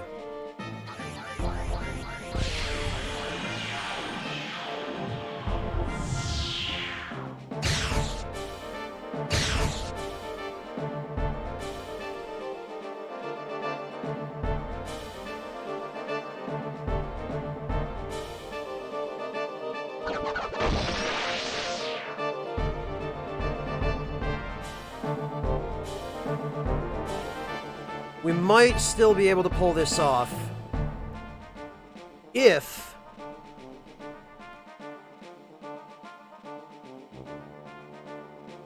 Ah, damn it. We might not.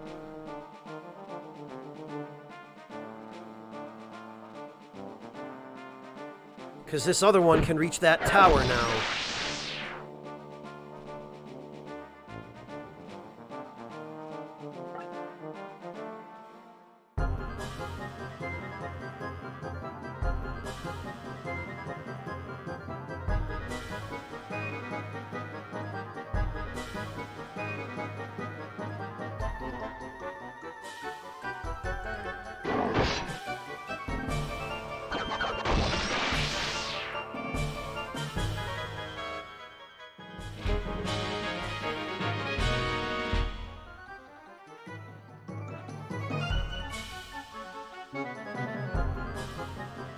Yep, damn it, I knew that was going to happen.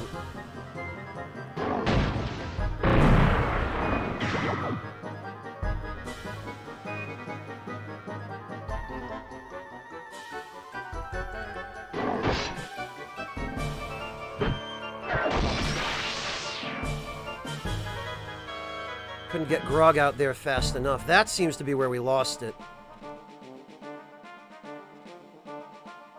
Alright. That and freaking Ash not being able to finish that one. Alright.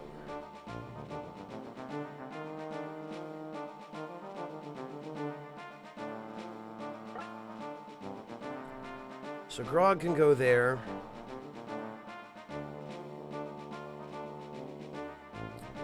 Ash can't reach there. Can reach here. So he takes over Sarah's corner.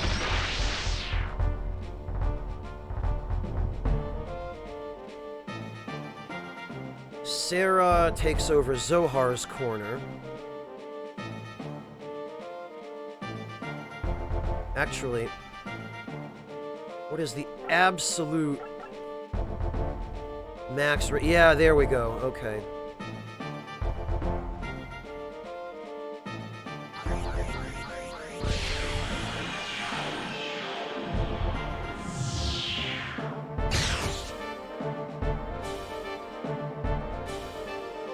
And we level Zohar up.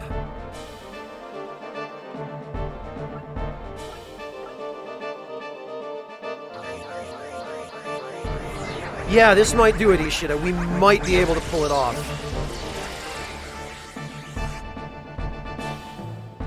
There we go.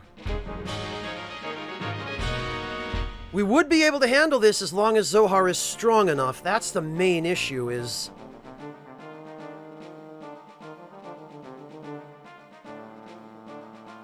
Yeah, it restores MP, Shinichizo. It's just a stronger version of the Mage Oil.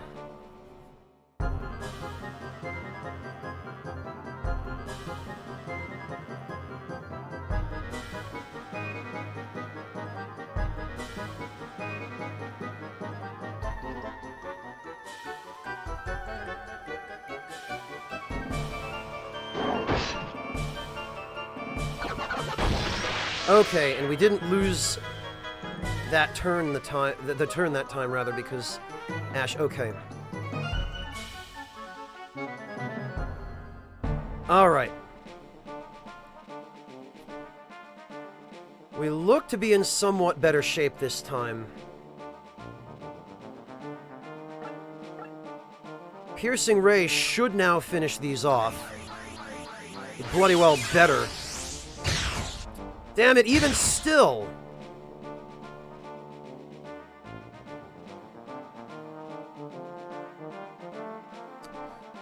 Even still.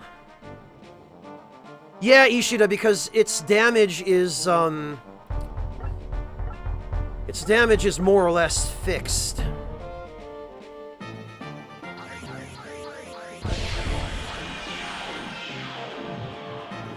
Could have at least taken out one with a physical attack.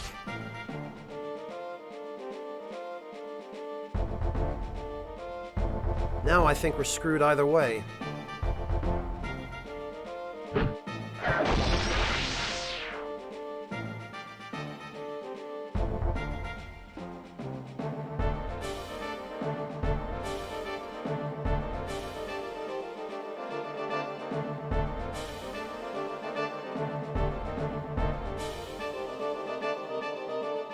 Yeah, there's nothing Ash can do now.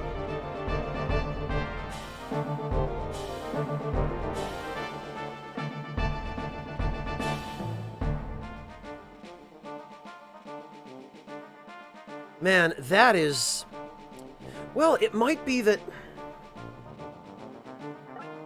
An unlimited number of enemies, Sokar. And we have to wait till we get to turn 6.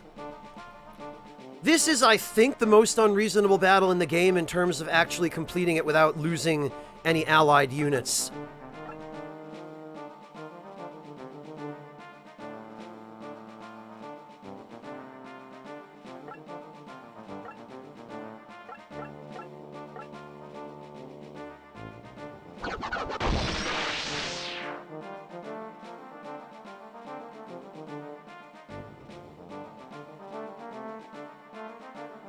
But it also seems random where the flames appear, which part of the stage they spawn in.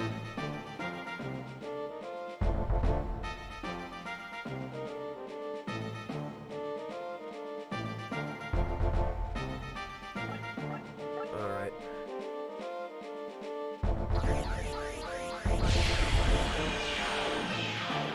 Yeah, Ishida, I'm gonna have to just do an in-battle save and see if there's absolutely any bloody thing I can do. Because if they spawn by Ash or Grog, that's fine. Zohar should be able to take one out with a physical attack now, at the very bloody least.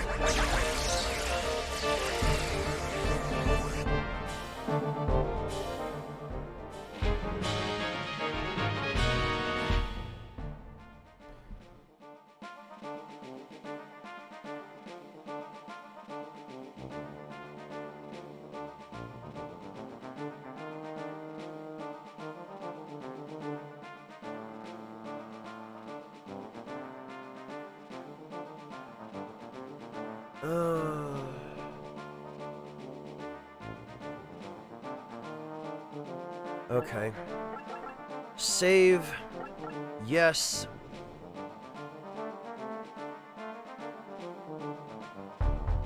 Turnover. I will say so, you could do it without all the leveling because these things are weak enough that normally a regular physical attack will take them out in one hit. The strategy for not doing it perfectly is that you just have each of your characters surround one tower. You group all 4 of them. God damn it, and this is the other thing I mean. With that crap.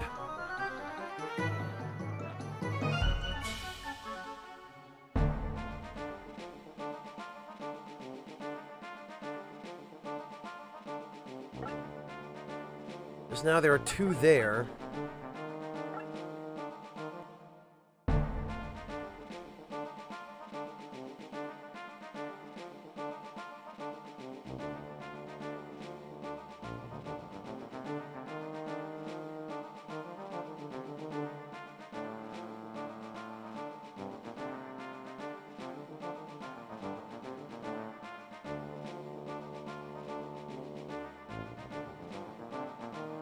Oh, you know what?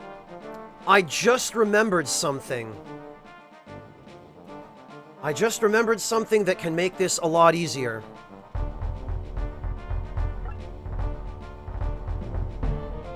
I just remembered...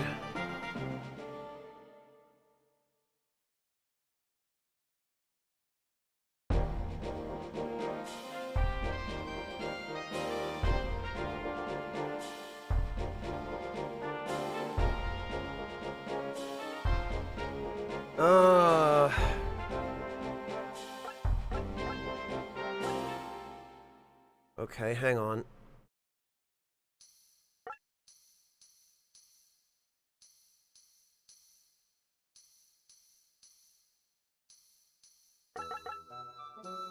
Ah, damn it. I just remembered that we could have taken Zohar to the... what do you bloody call it? The dojo, and advanced his class so that he had access to phase shift.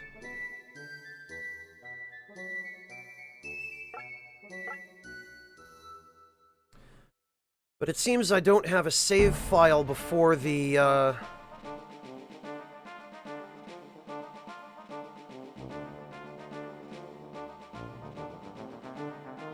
Well, wait a minute, hang on.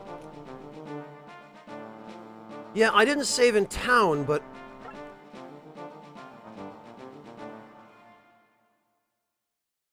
it was before the dogs, Ishida? I could have sworn it was after. Let's see.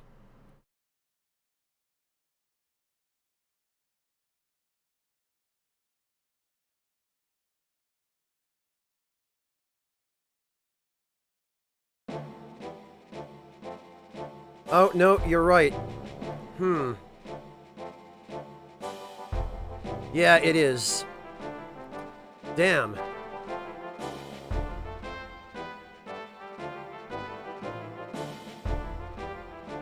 Well, alright.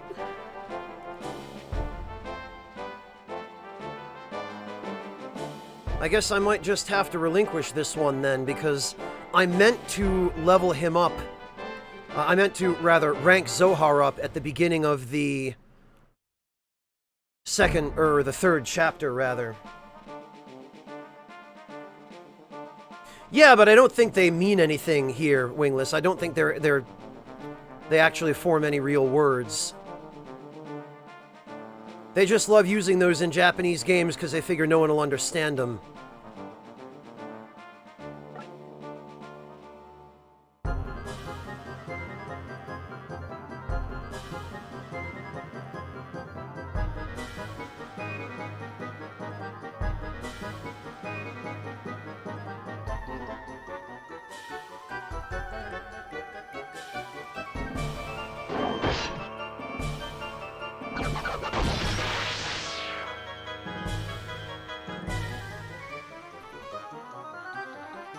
No, Wingless, because the number of letters don't line up for the names of the towns.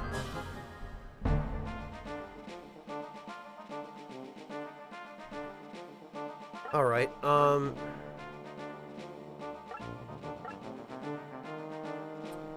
this should take them out.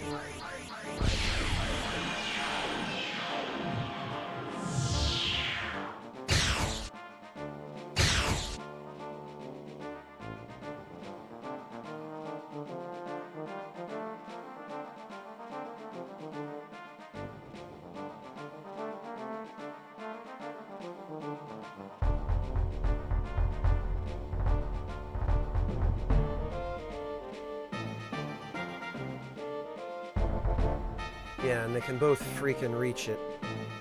Great. Yeah, this situation over here is something I don't think I'm going to be able to do anything about.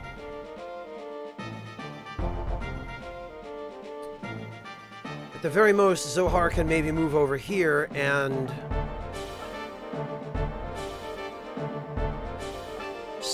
spellbind this guy.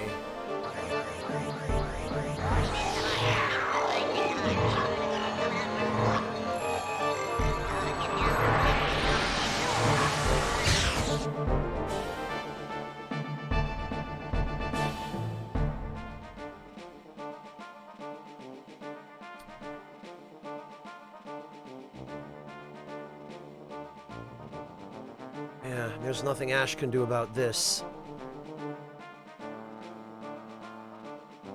I would have said if Ash had been, what, 1, 2, 3 spaces closer here, he could have protected this tower, but that's not going to happen now, clearly.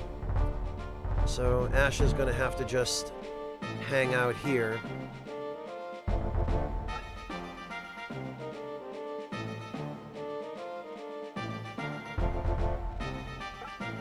And I guess we'll lose Grog's tower then, because that's about the only damn thing we...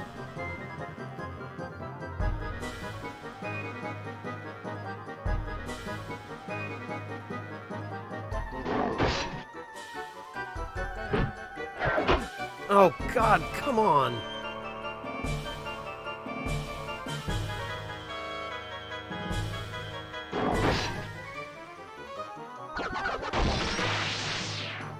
Yeah, that's what I mean about these things blocking lots of attacks. They are relentless. There goes one tower.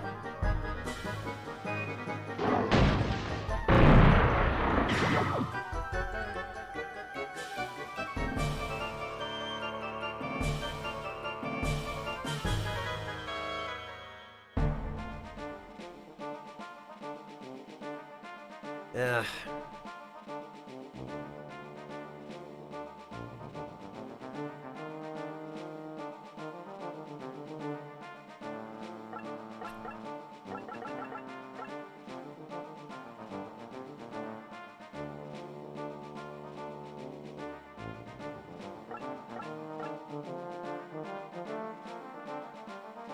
It'll have to be here, I guess.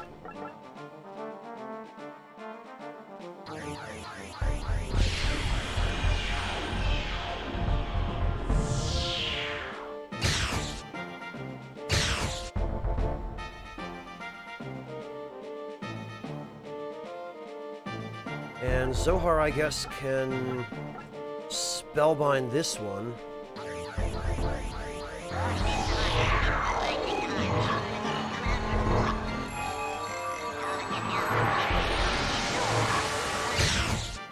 Alright. Well, that at least is that solved.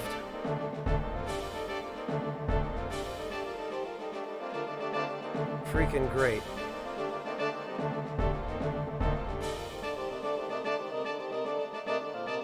Yeah, because we got that attack blocked, now we're going to lose another tower.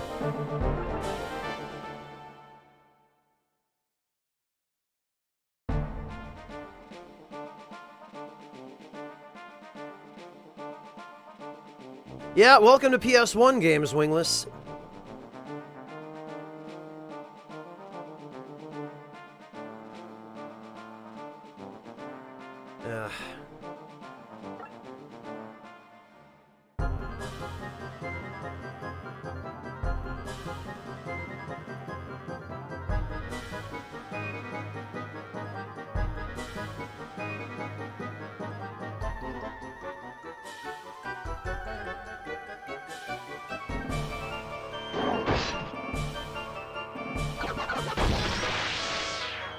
Didn't get a flame appearing near Grog that time. Oh, it appeared near Ash instead. Okay.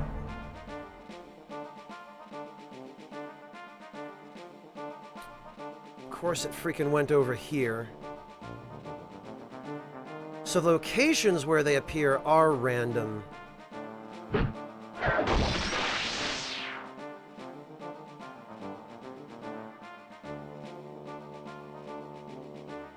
And Ash can't reach that one now, so...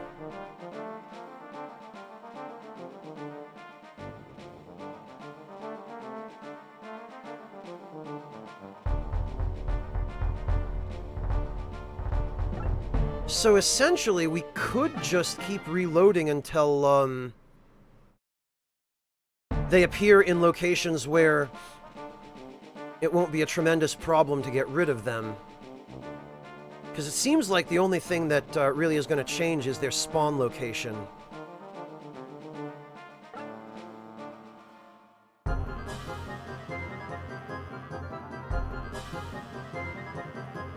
Okay. And he went there freaking again.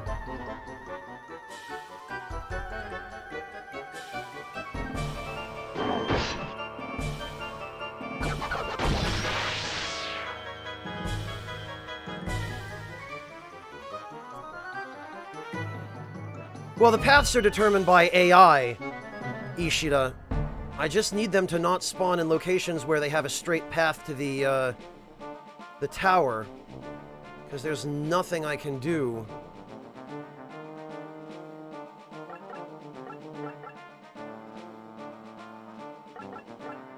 Well, we'll try it a couple more times, and then I guess we might just have to eat a tower loss.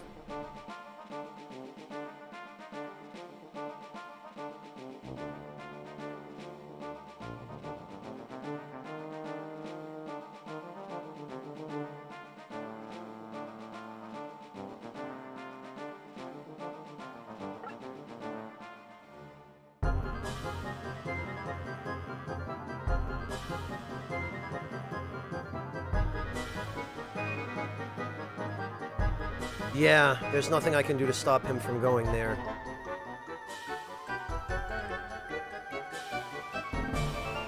And that one, the one who goes to the spot that's problematic, is one that's already spawned.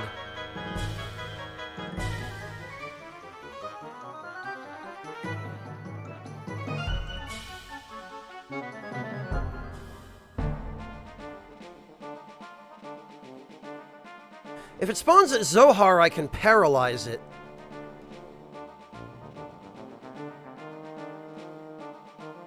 Which is what I'm going to have to do.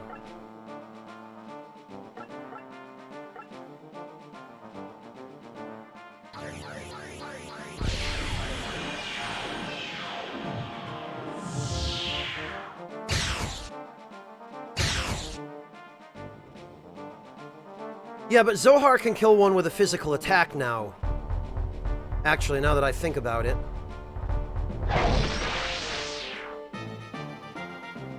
So he can stop one at a time.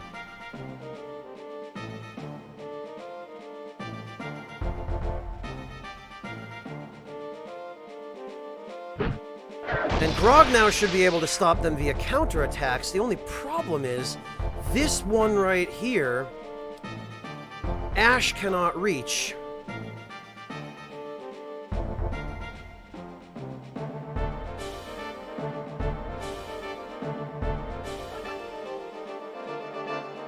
Oh yeah, and that's healing. If Ash had even a single attack magic item, he might be able to... wait a minute. Ah! Damn it!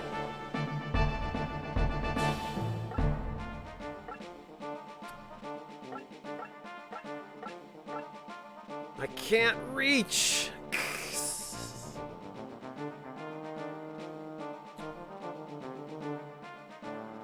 No, Fempenta, the enemies will, if there's a tower within range, they will always prioritize attacking the tower over attacking a player unit. They'll only attack a player unit if they can't reach a tower.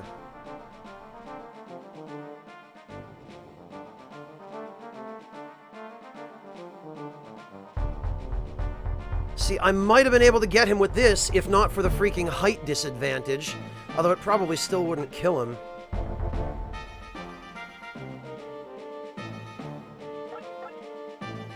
Yeah, and it won't reach either way.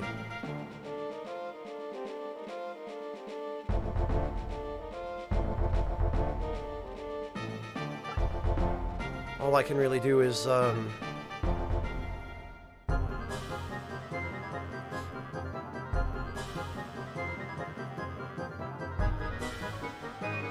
we're gonna lose one tower regardless, I guess. Yeah, because there's nothing I can do to stop him.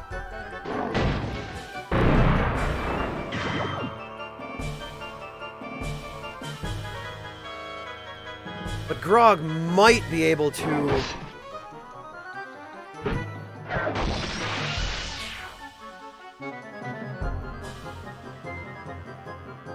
As long as Ash can take this one out... he should be able to reach the other one over by the tower that just got destroyed. I think that's about as good as it's ever gonna get.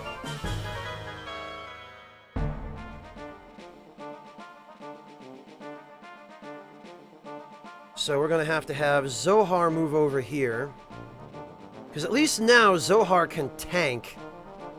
And he can kill these guys with physical attacks.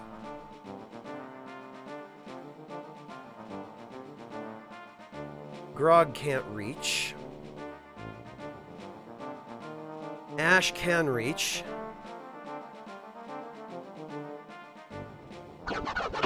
Oh, for God's sake.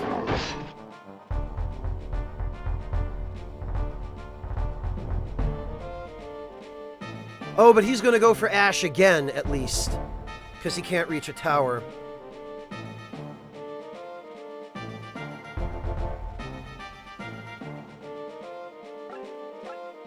Well, I'm not gonna risk having him block an attack, so...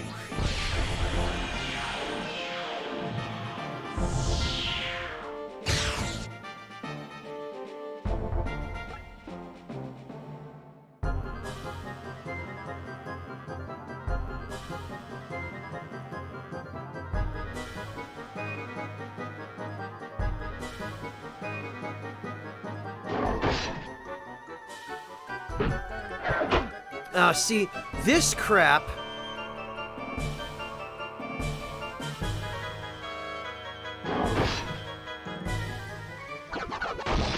Okay, so that one's gone at least.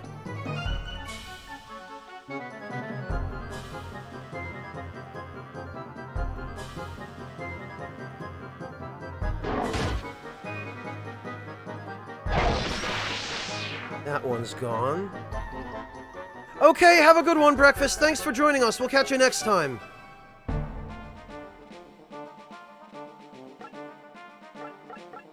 Okay, Sarah's got this side on lockdown, or this corner.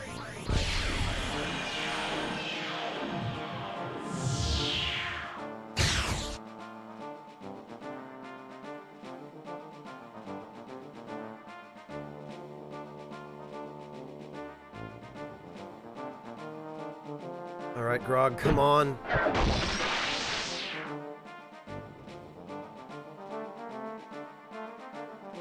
And Ash... We're gonna have to cross our fingers here. Okay.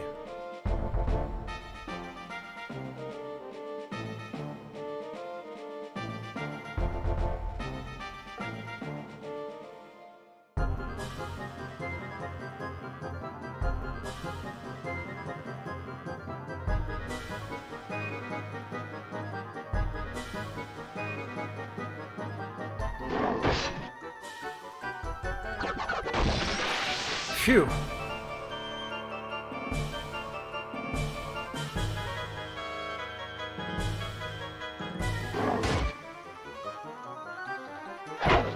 Damn it all.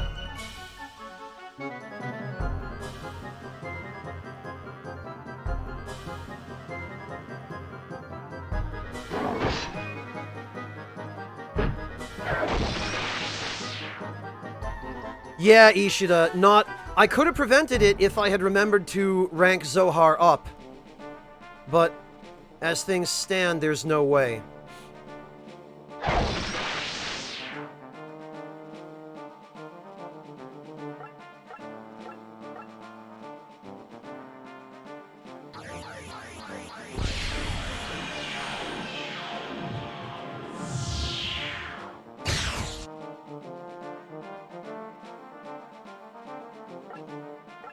And we are bloody well going to use an herb here, because...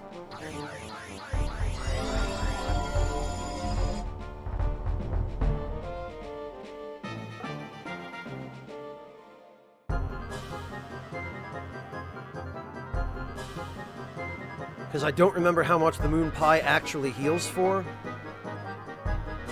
And I don't want to take the risk that it won't be enough.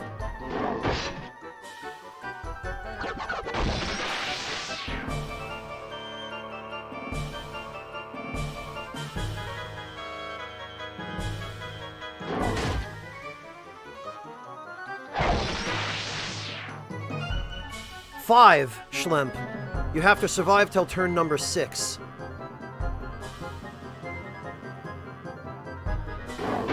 This is, I think, one of my most, hated battles in this game.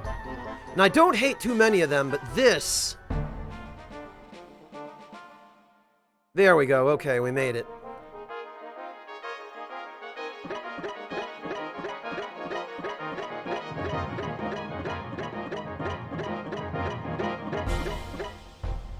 Well, honestly, we did okay.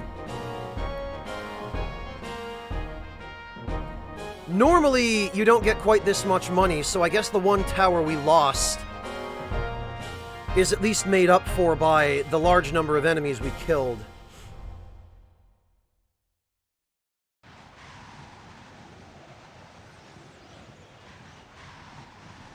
Warp will open any moment now.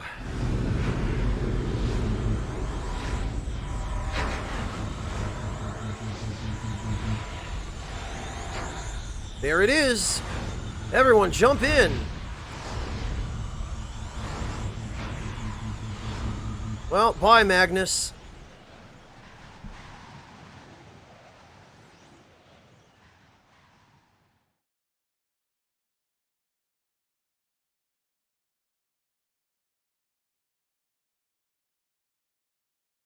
No, Chisel, it wasn't. It's almost as though they thought you might cheese leveling up. So they design mechanics that are difficult regardless of your level. Give up, traitors, you're surrounded! Zoot gach, you slime bag! You may work for the Empire now, but you're still just a petty thief. The Empire has hired criminals to swell the ranks of the army. Now these scoundrels steal from the innocent under the protection of the Empire. It is a sad sight to behold. And I was foolish enough to trust Dolph. Don't blame yourself, we all fell for it. And we all stood there and did nothing instead of shooting him. What's the delay? The villagers in this area are all rebel sympathizers anyway. Torch it! We'll burn all these villages to the ground. Not while I'm alive, you won't. That's double for me. We don't stand a chance, but let's take as many of them with us as we can. Peekaboo!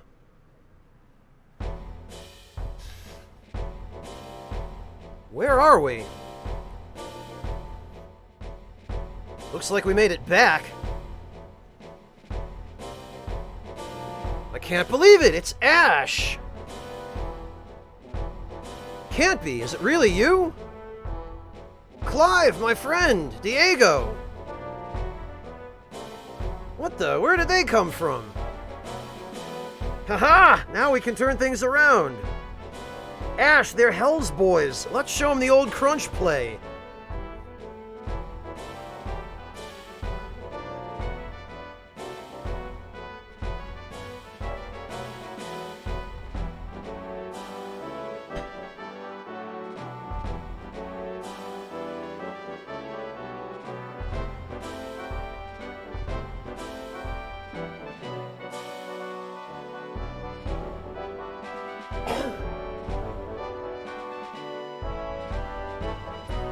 Alright,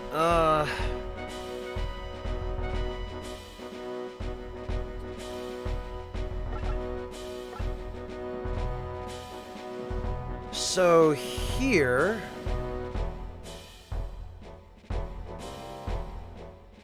Oh yeah, this is the one battle for which Clive joins. Which is interesting and whatnot, except that he's not as strong as you might hope he is. And he tends to get killed fairly quickly if you let him, so you gotta babysit him a fair bit.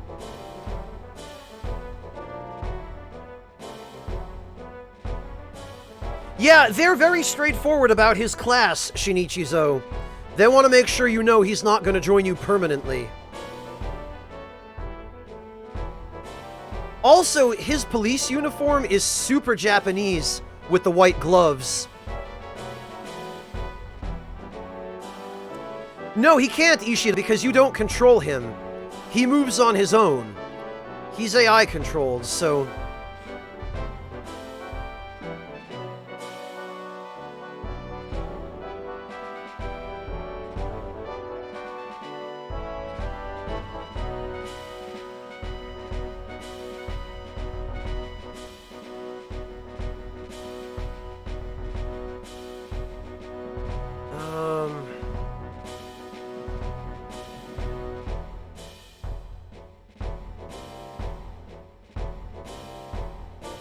Yeah, Ishida, it's unfortunate.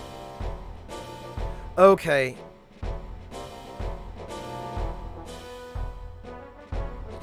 Yeah, so what we need to do here is... Because you can jump across gaps, but...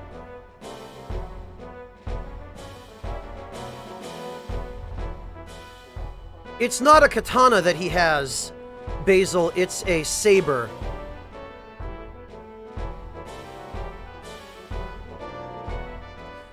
But for some reason, the handguard on his saber is facing the wrong way.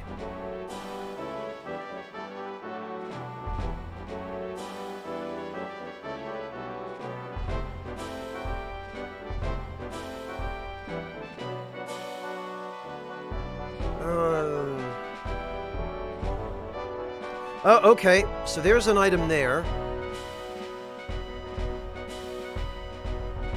Look at these guys. As for Zoot, he still has his same old stuff, I guess. Welcome back, Clockwork. Not much. Ah! Well, that one's easy at least. Unicorn? You mean knight?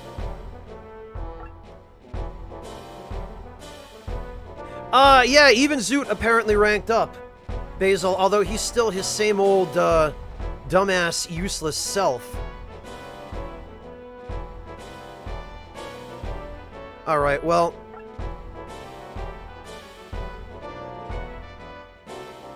Hellbats can inflict poison, so we're gonna get rid of him first.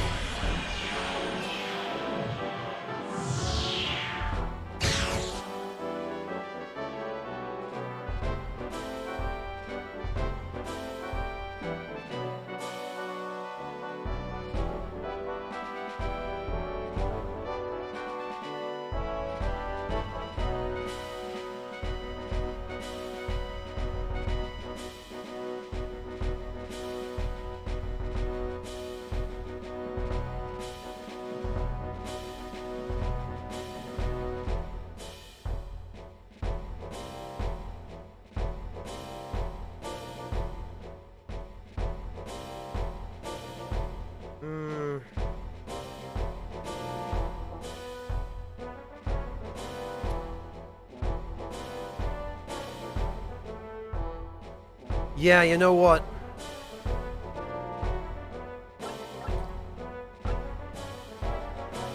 Ah. Okay, well...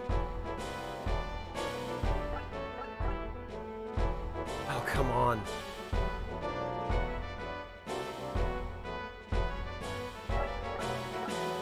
There we go.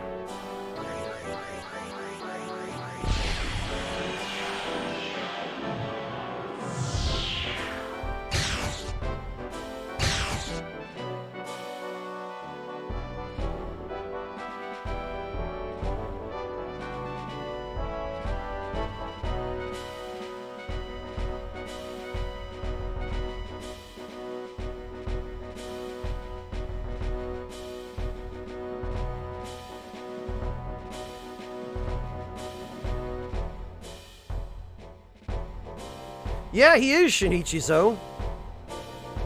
Alright, have a good one, Red. Thank you for joining us.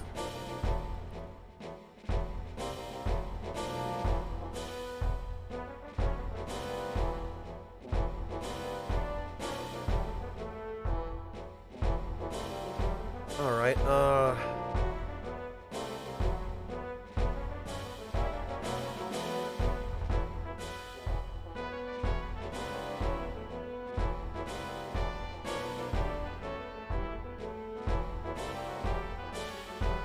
you know what?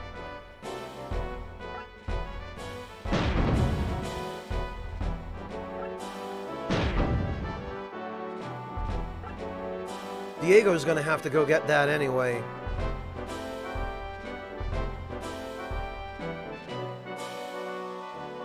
So Dolan can come over here.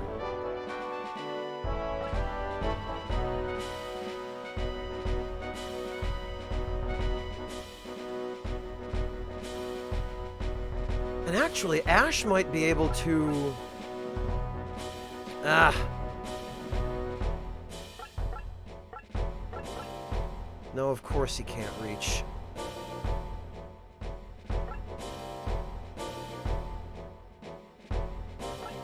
Alright then, turn over.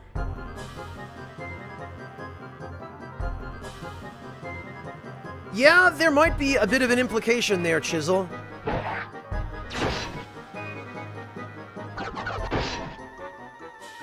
Not too bad, not too bad.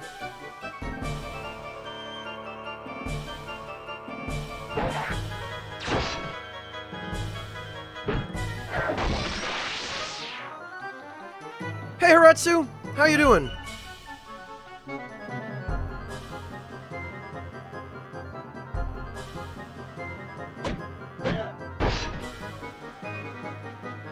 I love how the bombs these guys throw don't even explode.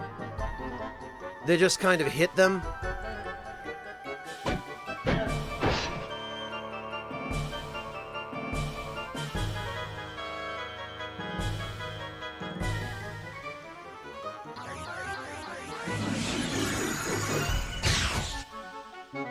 Oh, whoops. Well, I forgot about that.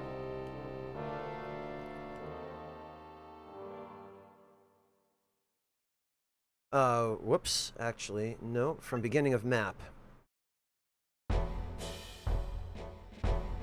Totally forgot about that.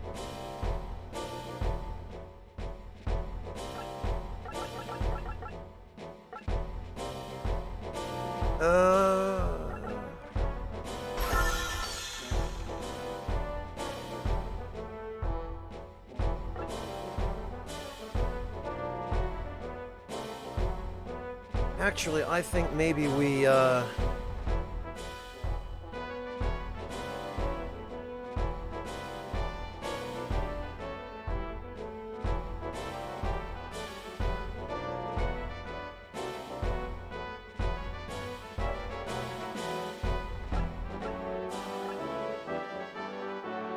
maybe we get rid of these guys with Sarah and Grog.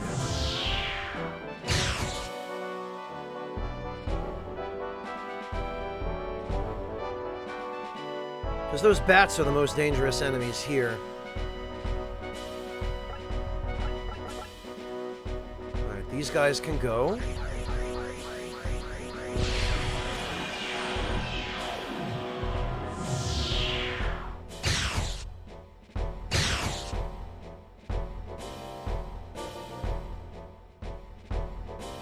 Diego can deal with this.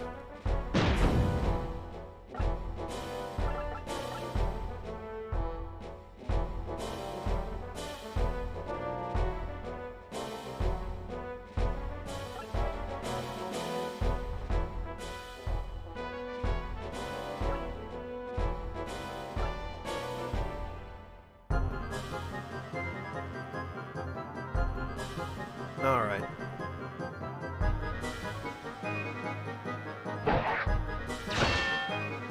Nice. Love how Grog doesn't even block with his shield. He blocks with his axe. So what the hell is even the point?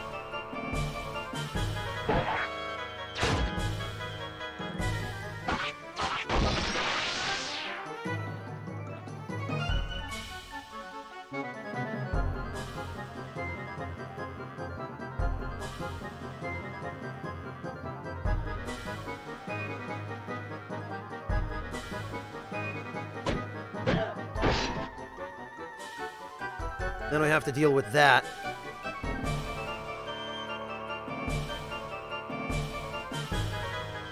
Yep, there goes Clive.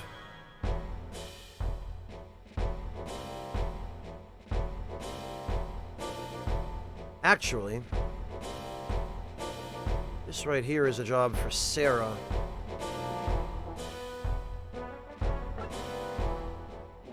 No, actually, not from there. There, perfect. Yeah, you'd think to watch it, Ishida, wouldn't you?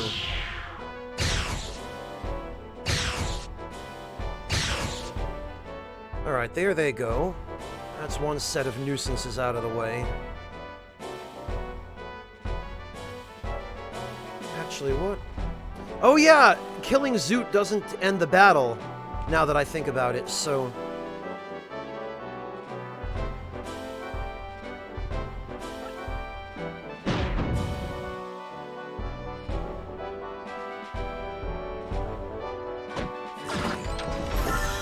Hellkite, thank you so much for the resub! Welcome back! Oh joy, a Mega Herb. Just what I wanted. Except kind of not really. Good job turning your back to me.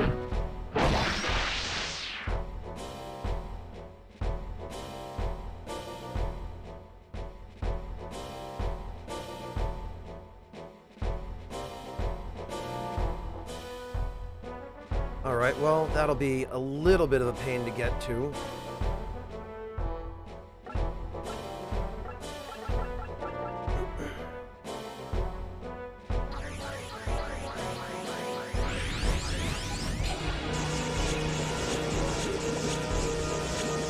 No, probably not, Ishida, huh? Wow, yeah, Holy Lightning sucks a lot worse than I remember.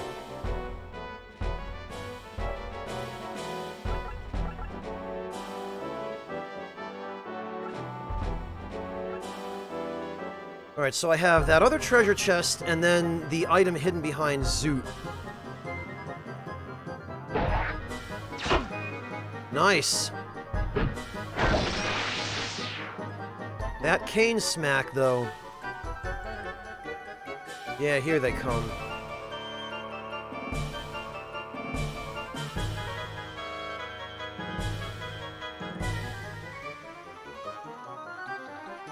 Poor Clive, he doesn't know what to do.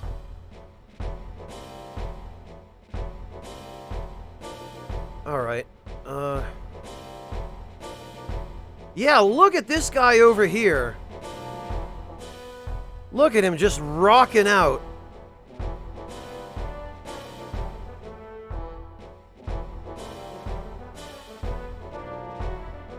Wow, that animation.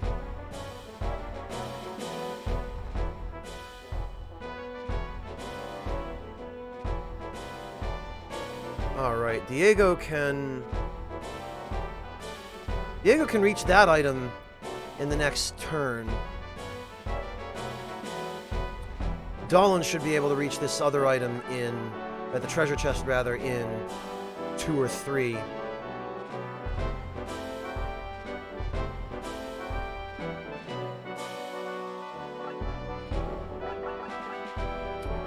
The main thing is, we get rid of that mage, which this probably won't actually kill him. No, of course not.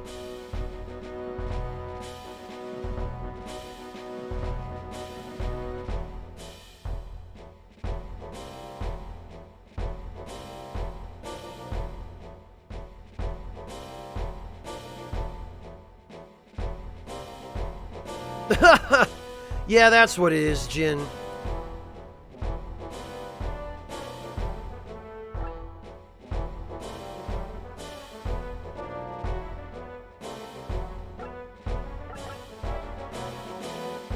Ah, what the hell, we'll hit Zoot too.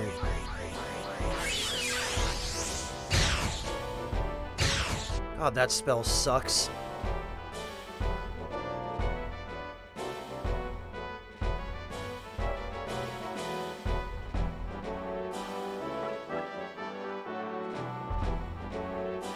There we are. I don't remember this one as being all that good either, but... Oh, okay, no, that's not so bad, actually.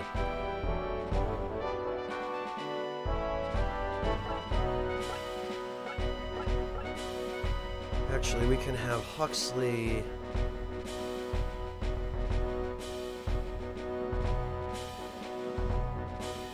Yeah, because these other idiots are gonna...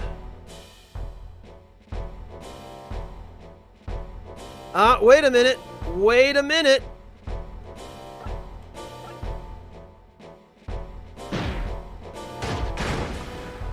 Gotcha!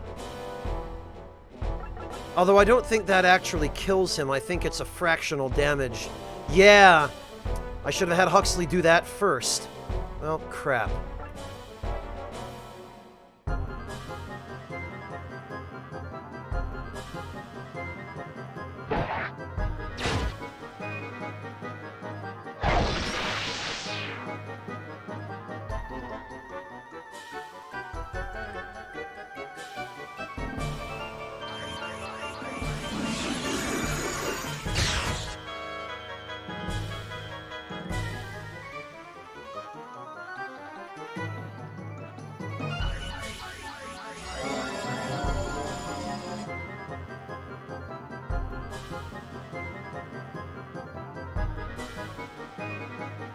Well, Zoot's dead.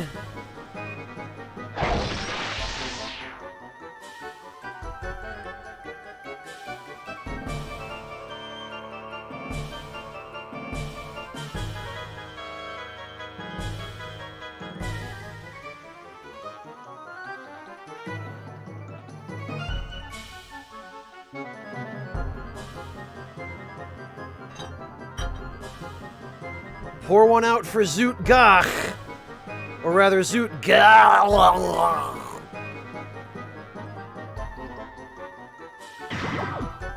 Later, loser.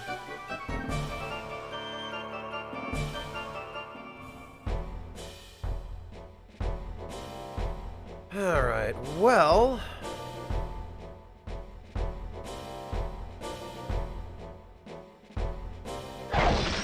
You can go squish.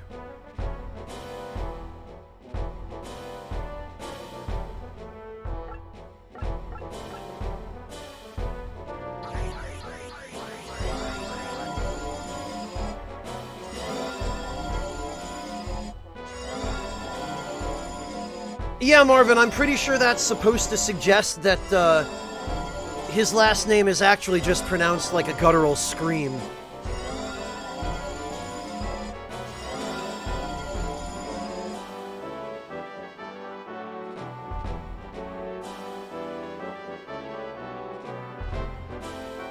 Okay, so Diego can come over here and grab this. Oh joy, more gold coin. I need more gold coin.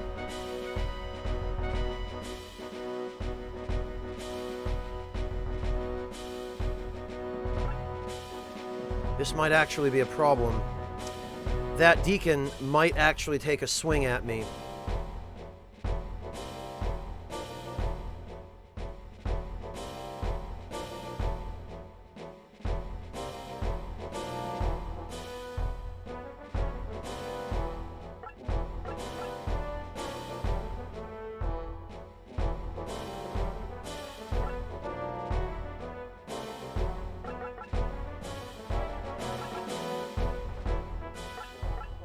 We'll have to see. If it comes to it, I could always restart the battle. It's not like it took more than a few turns.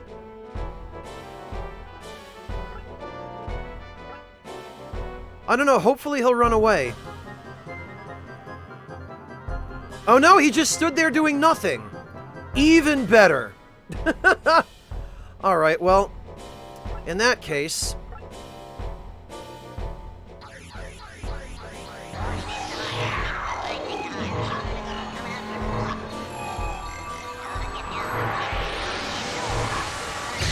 Oh, come on!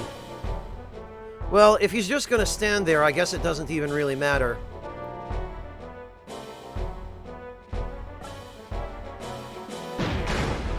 This crap is just designed to waste time, the fact that you have to push the boulder out of the way.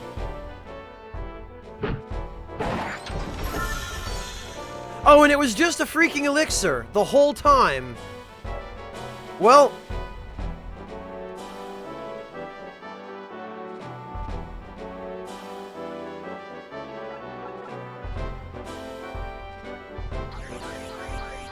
Yeah, Funky Streams, the sound design in this game is incredible in a really goofy way. You should have heard Grog's physical attack before we ranked him up. Well, go watch the VOD, you'll hear it.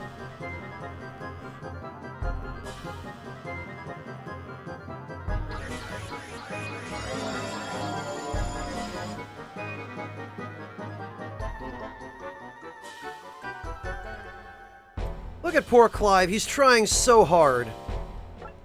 Tell you what, we'll let Clive kill that deacon.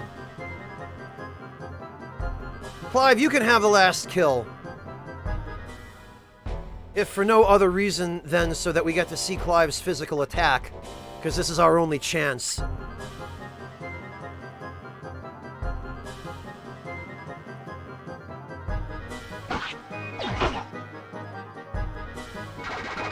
Great job, Clive. Fantastic. Clive, you can do better than this, buddy. You really can. Here.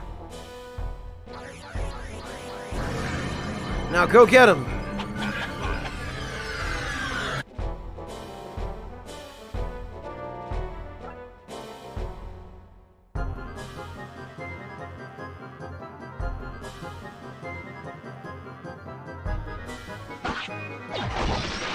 There we go.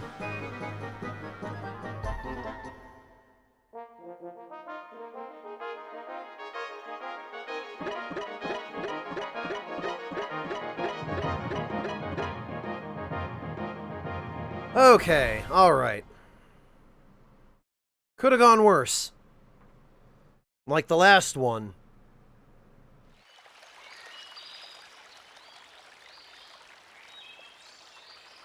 Wait, did I miss a treasure chest? Oh, no I didn't. I got it. That's the one that I had Dolan get.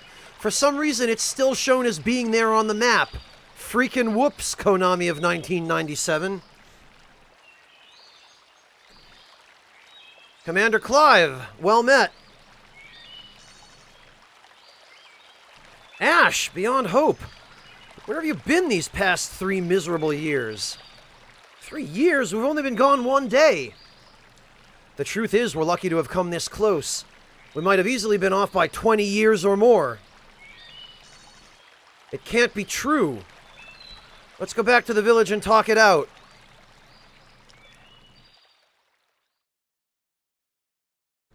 Maybe, Ultima. Front mission? Well, Shinichizo, no. Ash, Sarah, Grog, and Zohar were in a time warp for 1 day. But they came out of it 3 years after they got sucked in. Well, everyone but Zohar came out of it 3 years after they got sucked in. Zohar was in there for a lot longer. He was already there when they got there. So that's what happened while I've been gone. Many good people want to resist Emperor Hell, but all of their leaders have been either executed or exiled. If only we could bring everyone under the same banner. Let's do it! We'll set off some fireworks that will rouse the resistance from sleep. Fireworks, huh? What's the plan? We'll storm the Imperial prison. The one that they brag is impenetrable?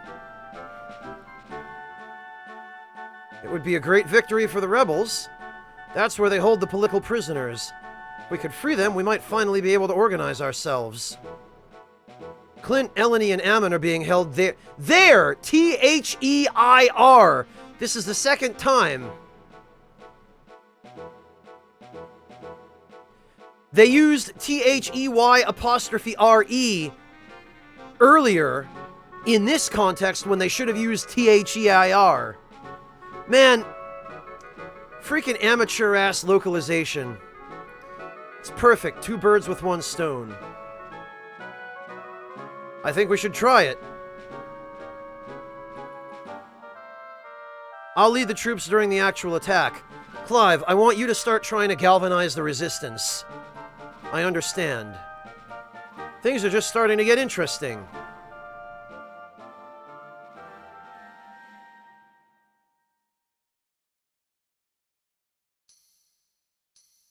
Yeah, Ishida, but English isn't your first language. Whoever localized this, it was their first language. They have no excuse. That's something we learn in 3rd grade, literally in 3rd grade in America, Ishida, is the difference between T-H-E-I-R, T-H-E-Y apostrophe R-E, and T-H-E-R-E.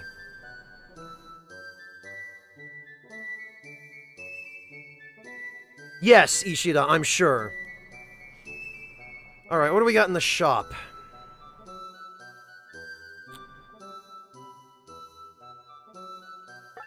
Wow, in 3 years, the inventory has not changed. This sucks. Oh, but look, we can get mega herbs now and mage gems.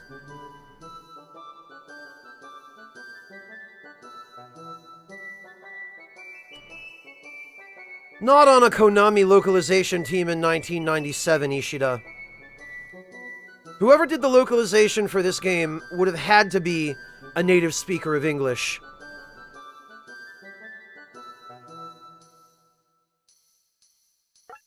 This freaking aura gem. It isn't even really useful, but...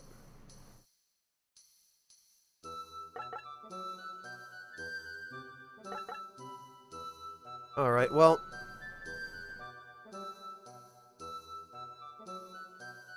Ash could use the Mega Herb. Oh, that'd suck, Ghost Mutton.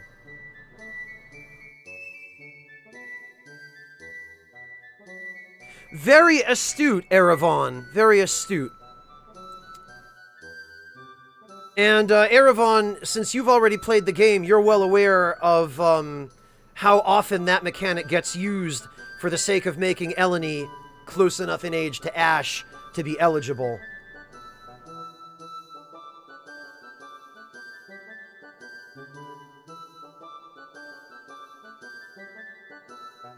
Yeah, exactly, MCR, exactly.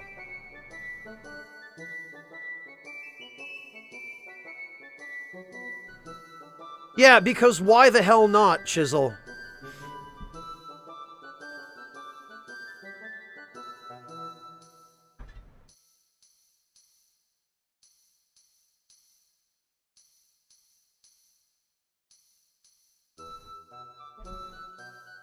Alright, well...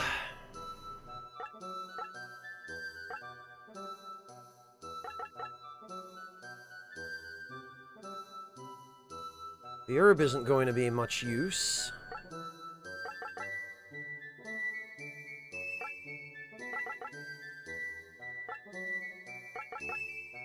Oh, that's right. The gold coin is 1,000. And all it's there for is to sell.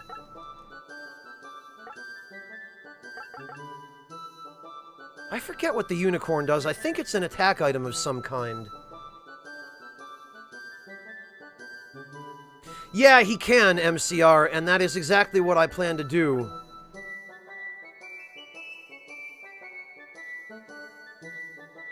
Hello, Caleb the Canine! First, though...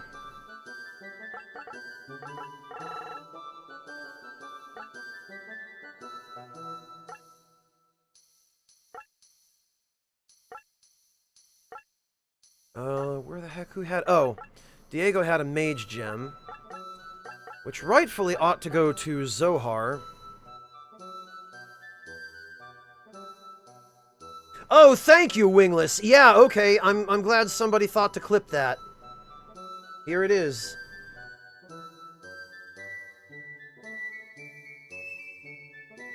This guy can go. Later, loser! This guy can go. Okay. Yeah, that's the noise Grog makes when he uses a physical attack before you level him, or rank him up.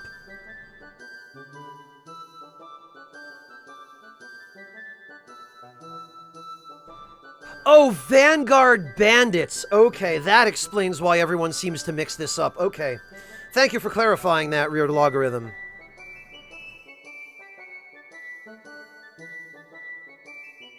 Oh, Unicorn is Rainbow Storm. Okay. Thank you, Erevan. Alright, Ash is fine. He can eat the moon pie. Which is literally a modern packaged like Hostess type snack.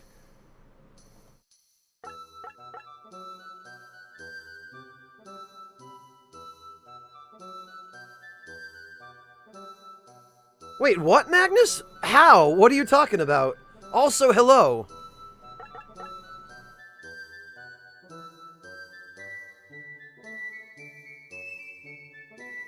Advance, please. Sorcerer, please.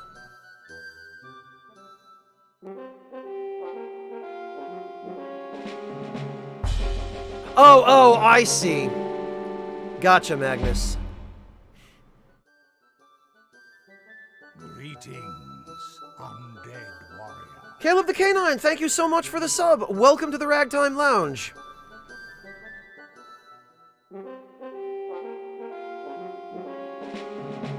Well, now we've got a proper sorcerer. Still pisses me off about the battle in the Dimension Rift, though.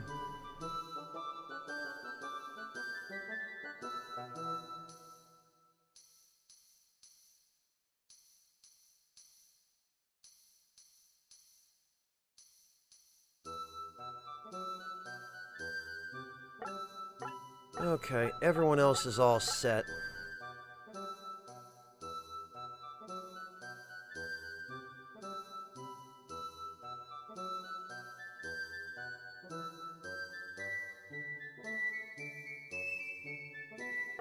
What about the tavern? I don't think there's anything important here. Before Emperor Hell came to power, people thought the Royalists were behind the terrorist attacks. But it looks like those were lies spread by Hell's party. The Empire has been doing strange things. On one hand, they're busy stamping out rebels. On the other hand, they're digging up ruins. What's going on? The army is made up of criminals and thugs, but the Crimson Guards are something different. I've heard that at the top there are 5 Crimson Generals. It's said that none has ever been bested in personal combat. Well, we'll have to go change that, won't we?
Hello, Taption, welcome!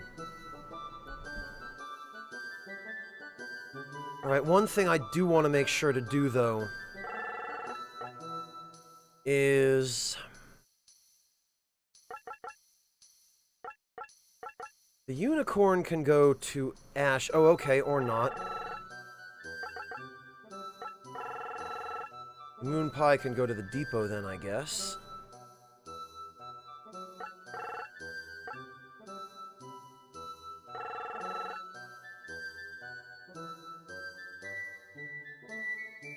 Don't we all, Ishida?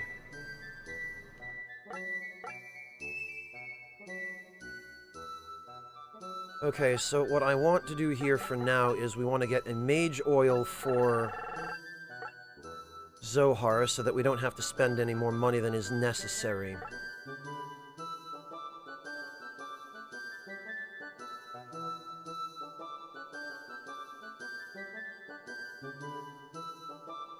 And...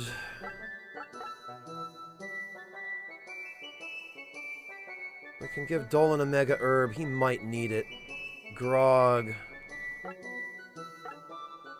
Diego. That's fine. I don't want to spend too much because we're going to need to buy equipment soon.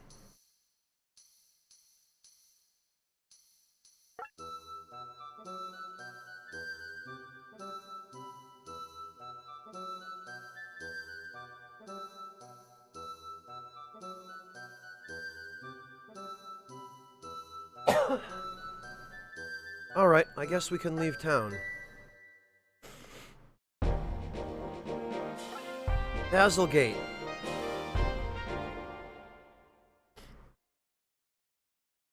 Good night, Ishida. Have a good one. Thank you so much for joining us. We'll catch you tomorrow.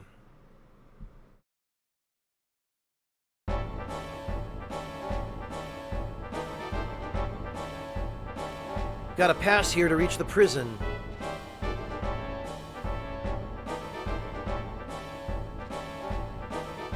They're not gonna just let us pass. They're not expecting us, so let's hit them hard.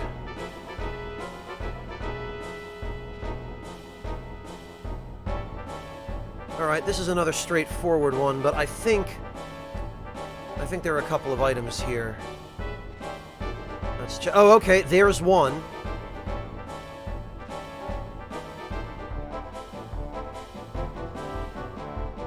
There's a chest. There's another chest. Ah, and there's the other. Okay.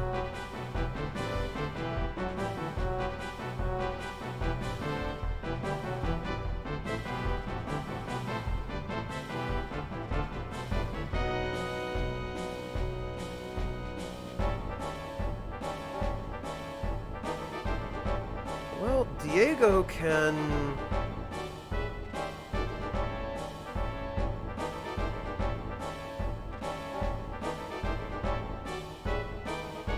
Actually...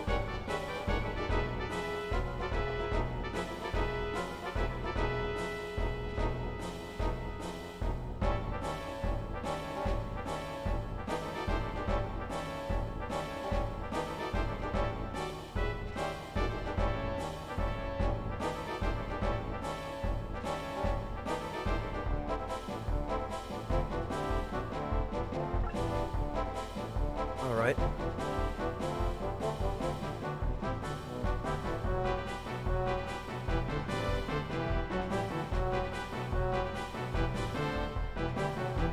And I think if we have Zohar hang out here, we can set a little bit of an ambush. And Diego can move his way over here.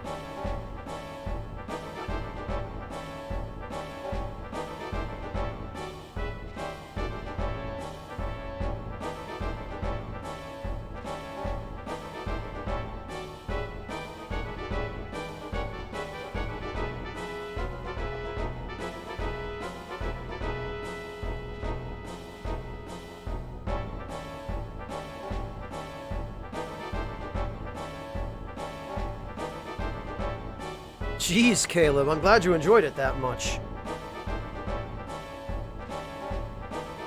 Right,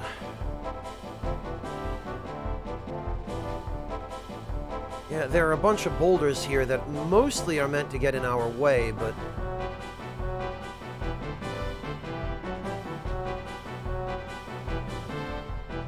Alright, well, I'll tell you what, Huxley can head up here.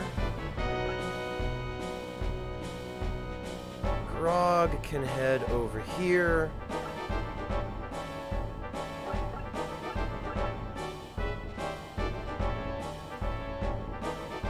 Dolan, I guess, can also head over here, maybe?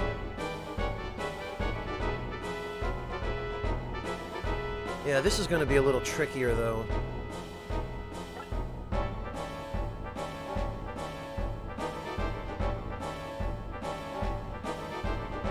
We've got to get those chests. We've also got to get this and this, which hopefully Diego can reach.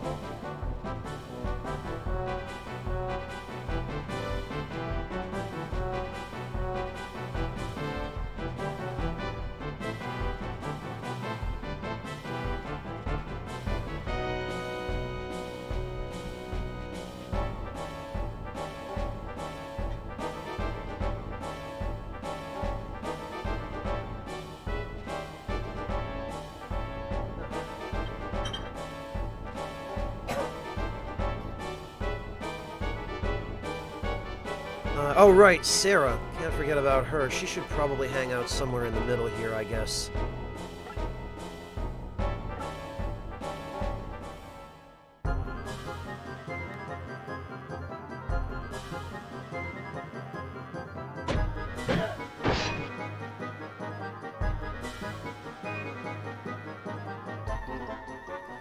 Actually, I bet we can just kill every enemy except that deacon back there. Because if his behavior during the previous battle was any indication, he'll just stand there like a moron when he's the last unit left. Alright, have a good one, Wingless. Take it easy.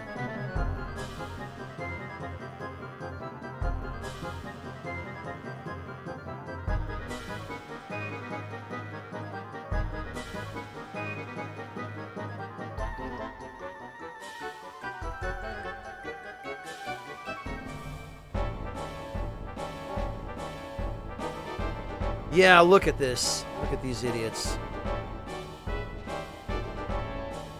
Okay, well, that bat needs to go, for sure.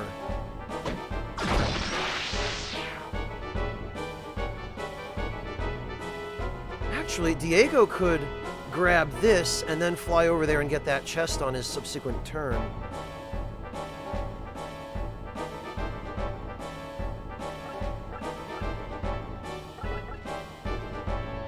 Ultra healing. Well, Ash is the only one who really needs it, but...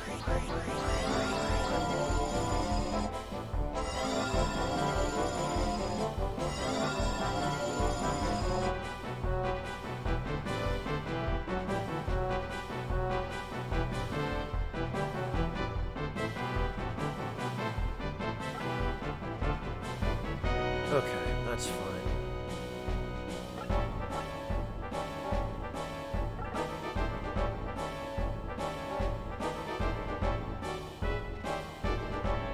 Actually, Ash...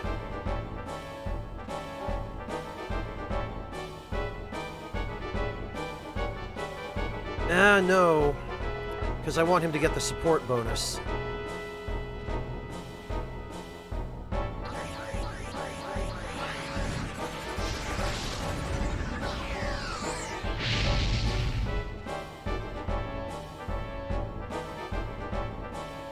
Alright, well, it's better than nothing.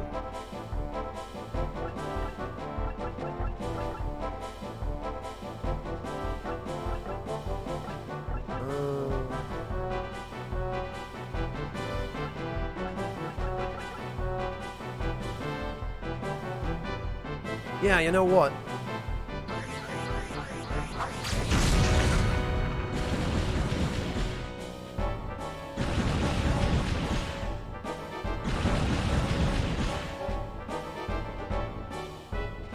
That did not do nearly as much damage as I thought it would.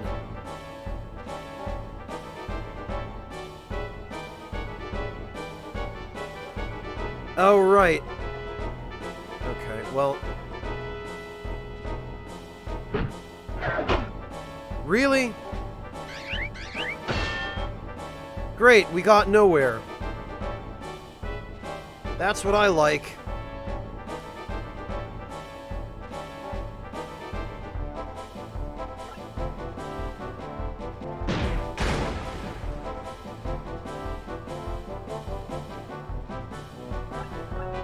Well, I'll tell you what will get us somewhere.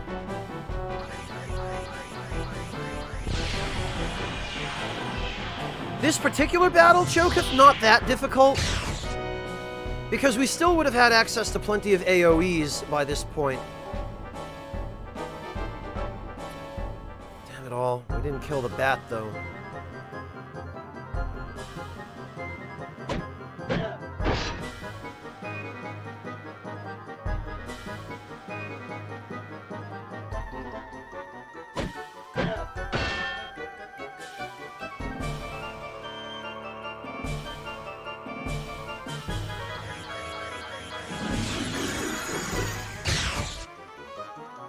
Yeah, that hurts a little.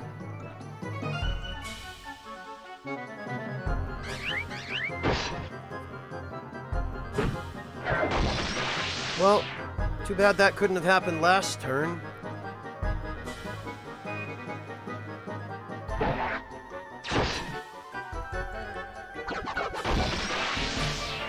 Oh, god damn it. Now Ash is dead.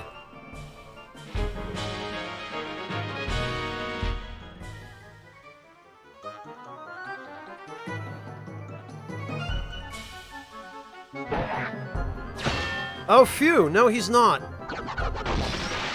Nope, now he is! Because they're just going to move forward and attack him.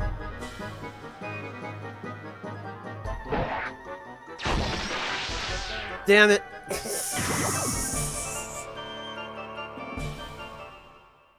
Yeah, that's what I get for being careless.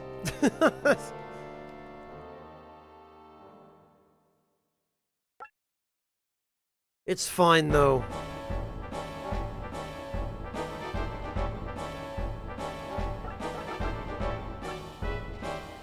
There are a few things about that battle that I would do differently. First, putting Ash behind that tree.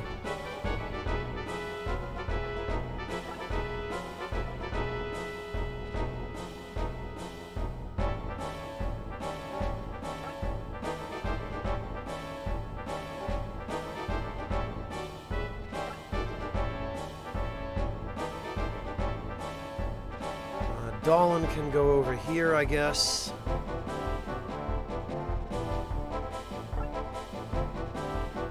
Yeah, no kidding. That was my fault, though, for having damaged those enemies enough that Ash could kill them. Because I wanted him to kill them, so that he could get a little bit of experience, but...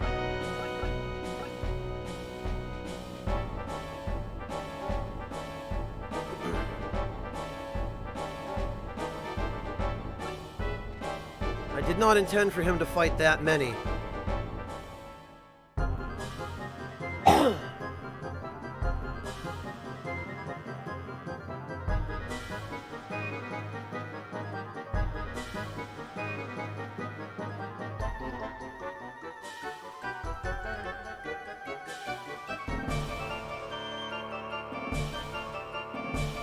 There we go. Now the Grenadier idiots can't hit him because he's behind the tree.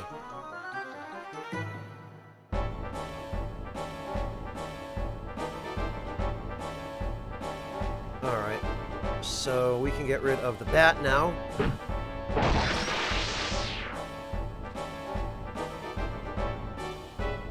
We can get rid of this Grenadier now.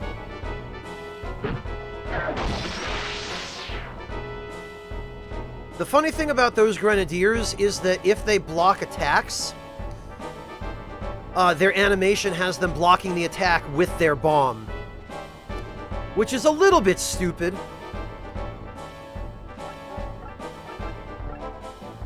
Alright, now you idiots are all toast.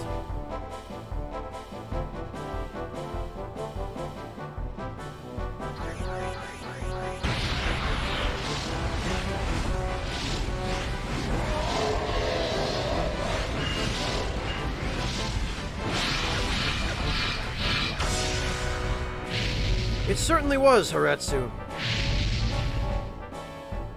It is, Haretsu, and I really wish that when they try blocking attacks with the bomb, that they could just... that it would blow up and kill them. Missed opportunity.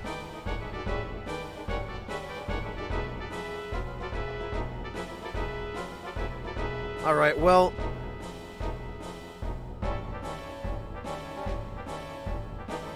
part of me is tempted to just have Ash roll up there and rolling fire them.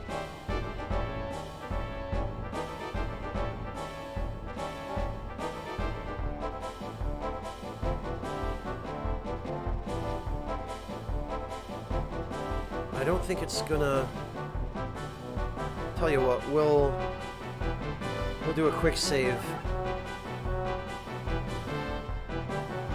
It is Choketh, but it's a spell you're not meant to have at this point in the game. You're not meant to get it till considerably later.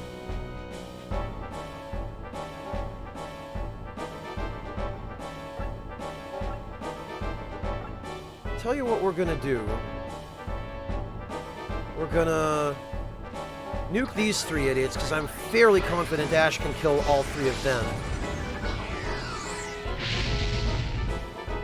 Yup.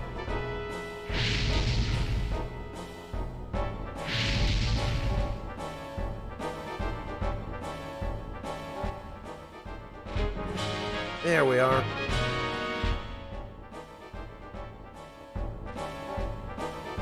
We're going to have Diego take out this bat before it can become a problem.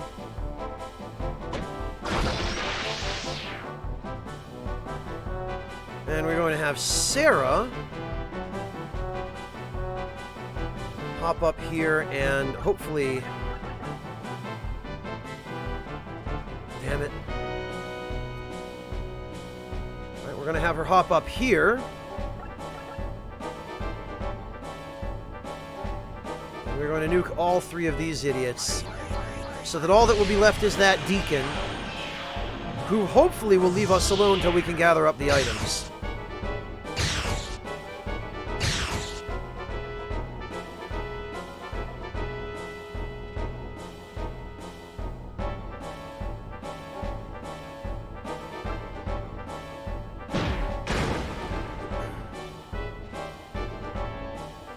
Alright.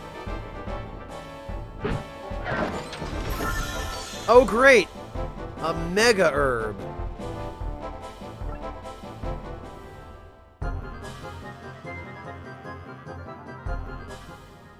Yep, he's just gonna stand there. I guess for whatever reason they just don't attack. Although that certainly makes my job a little easier. Oh, good.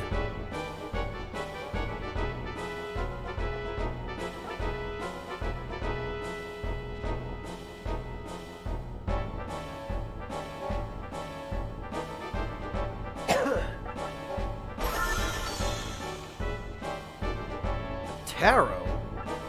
I don't remember that, but all right.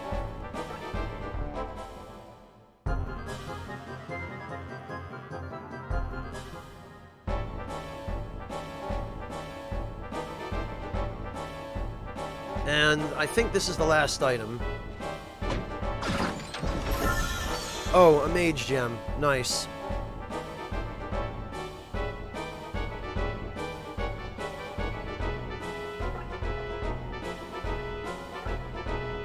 Okay, well... yeah, he's just gonna continue standing there, I guess.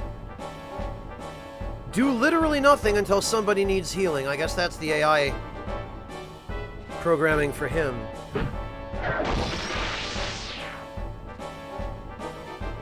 Yeah, Chisel, they might. I'll have to try it next time.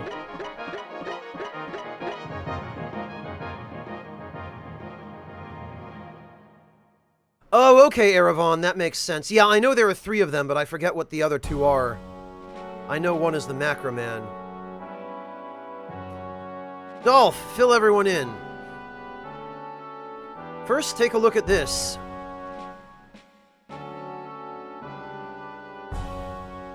As you can see, this is the magic stone that has everyone so excited. The Empire's greatest scientific minds have been studying this stone. They found that this stone is from when the universe was born. It contains a spark of the original Flames of Judgment. The Flames of Judgment? Are you insane? No, it's the same power that we've all heard of. The power that brought this world to the very edge of destruction, which is covered in Vandal Heart's Flames of Judgment. Which is not a good game, unfortunately. Don't make me laugh. I admit that the stone is unusual, but I don't believe that it has the power to evaporate entire cities or destroy the world. You're right. Currently, something called the Royal Ring is keeping its true power in check. The Royal Ring? Remember your history. Taroa saved the world by sealing the Flames of Judgment with a ring. This ring was passed on to his descendants along with a holy command. They were to found a country to protect this holy ring at all costs. This was the Holy Asha Dynasty's task, but at some point they just forgot like a bunch of idiots. 18 years ago, when the royal family was cast down, the ring was lost. So you want us to find this ring, huh? Well, I don't like it. The Crimson Guard are all the power we need to rule this country. Kane, listen to me for a minute. Pressing the people is easy, but ruling them is a different thing. Kane, you and I are strong. We make our own path in life. But most people are weak. relying on the power of religion or government to protect them. These weaklings need symbols to follow. What better symbol to rule the people than the flames of judgment? T-H-E-N. The correct form of that word is supposed to be T-H-A-N. This localization, man. Somebody does not understand the difference between some basic pronouns and participles. It's time for us to unify this continent under one banner. We must find the royal ring, search this land from high to low. Indeed we are, Choketh.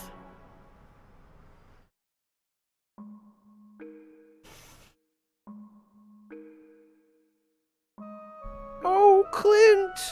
Oh, why did I ever betray you? Oh no, how could I? Oh. What are you feeling sad about, Kira? Oh, Master Dolph. You still feel bad about betraying your friends? No? I wonder. I wonder if you have what it takes to get your revenge. Have you forgotten what they did to your family? Of course I haven't forgotten. Kira, I know exactly how you feel, but people must realize what's happening in this country. Hell and his minions are sacrificing countless innocents, and for what? All to pursue his insane goal of world domination. Huh? I'll make my move soon. I need your support. I'll help, Master Dolph.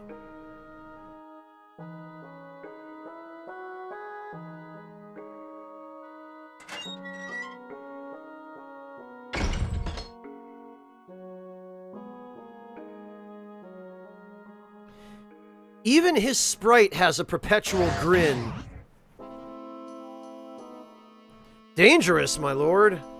Eh? Zeno. You put too much trust in that girl. Take care how you speak to me. Forgive me. But as long as you mention it, I'd like you to keep an eye on her for a while. It shall be as you command. There he goes.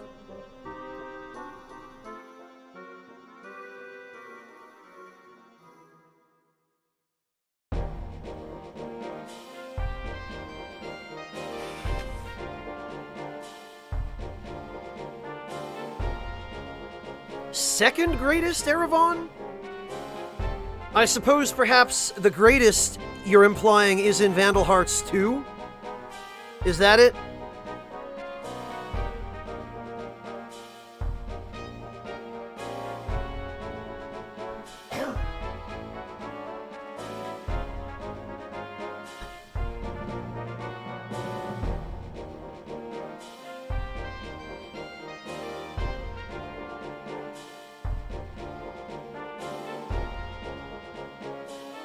Oh, Uncharted 2. Okay.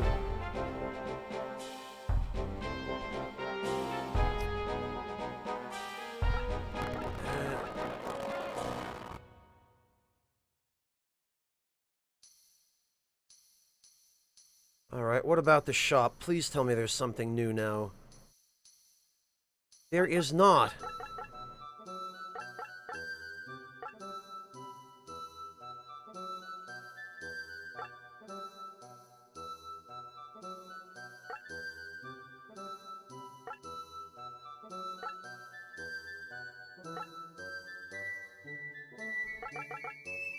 Okay, we want to put that away, I guess.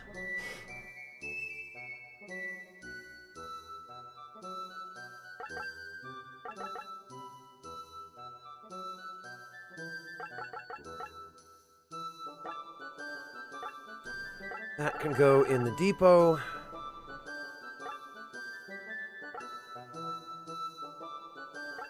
Oh, damn it, and I forgot to have Zohar use the... whatever. Next battle.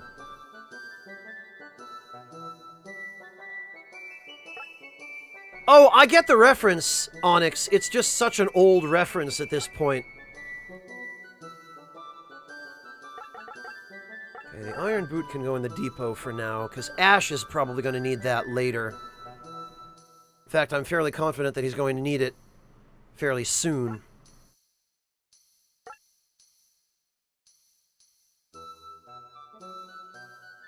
And honestly, Huxley can give his Mega Herb to someone who's actually going to be on the front lines.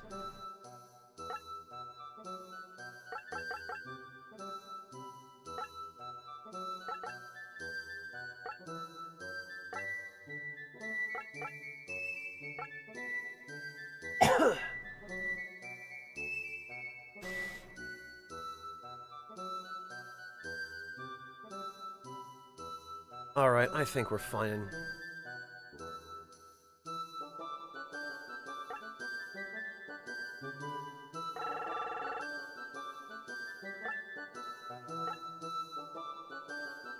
Oh, okay, well, while we're at it then, because Diego is quite likely to need it, flying units are fairly squishy.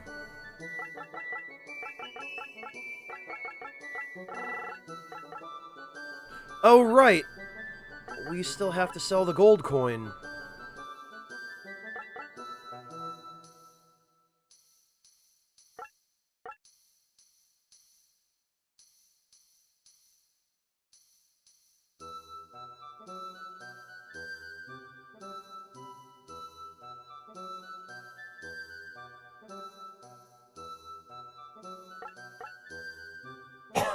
Ugh. Okay, we need to go to the depot and sell the gold coin. And probably sell the elixir, because there is literally no point to those things now.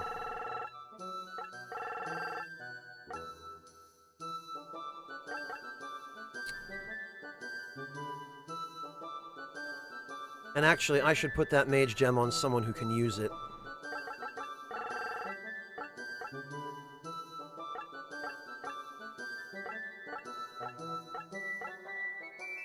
I think Huxley or Sarah are probably good candidates.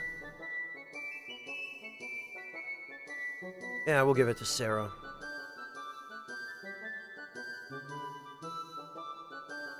All right.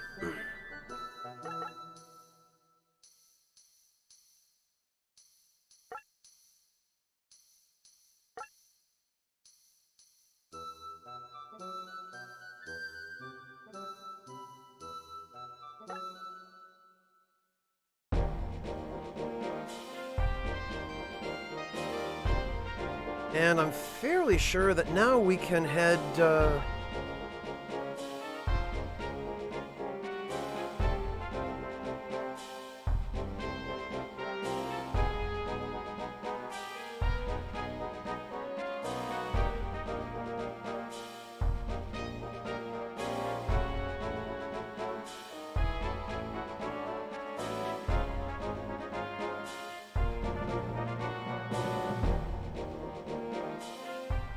Actually, I think this is the battle where we fight the first Crimson General, isn't it?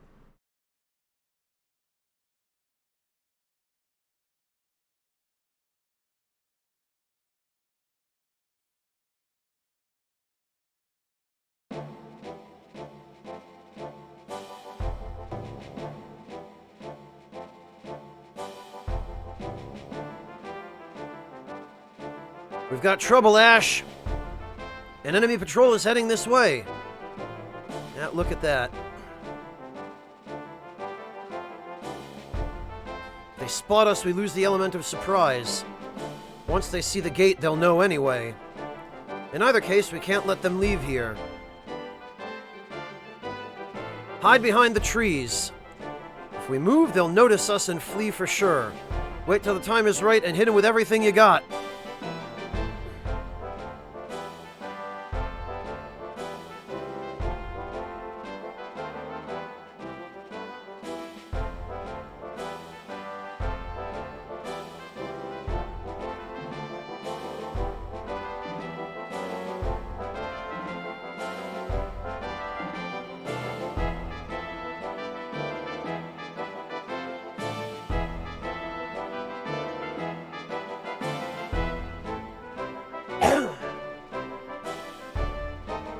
Alright.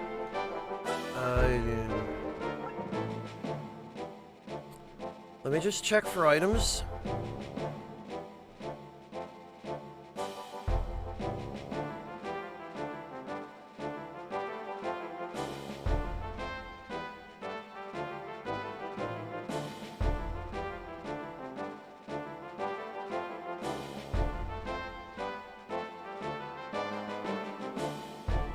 Oh yeah, and then they put Huxley near the switch here.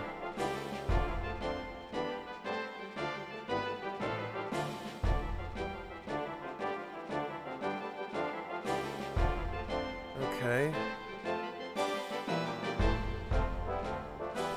Usually they put items behind the enemies. Oh yeah, of course. Yeah, that one's gonna be a pain in the ass. So here's the boss.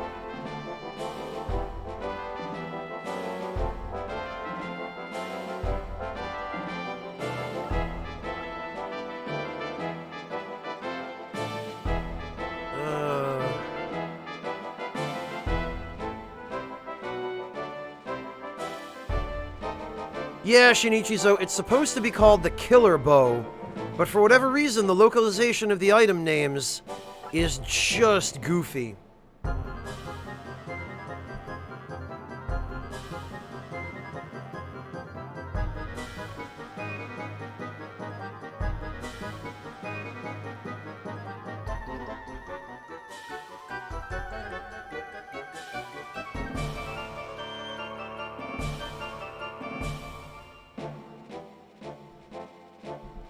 Wait until they're a little closer.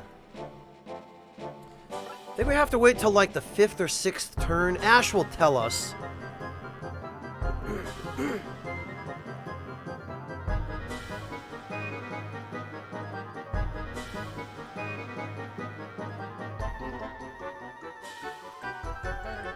I think it's the turn after he stops saying stuff. No, Hitman is his class. Hex, his name is, just Lando.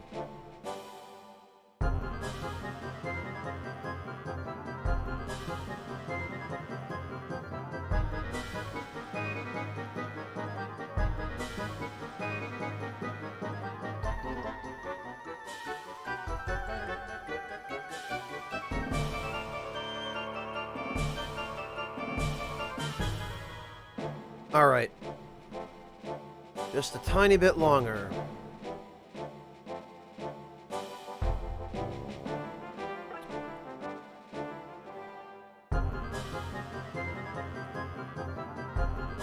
Because what's going to have to happen here is...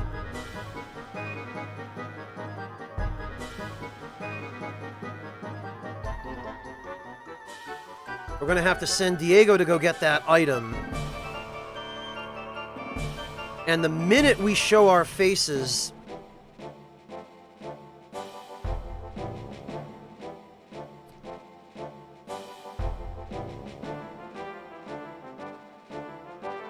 these guys are gonna panic. And they're gonna start running.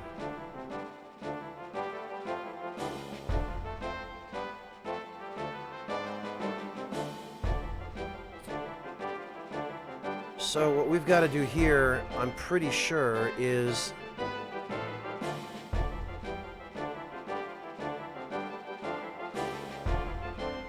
we're going to have Huxley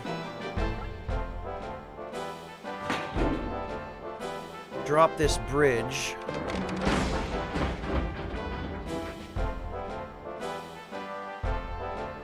Head over to this box. And use it to block those guard dogs.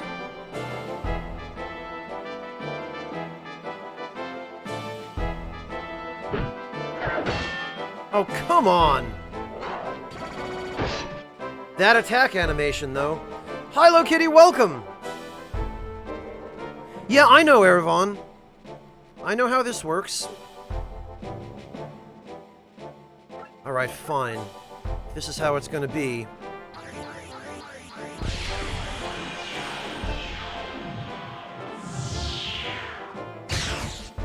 The thing is, Erevan, I have to get Huxley out there sooner rather than later.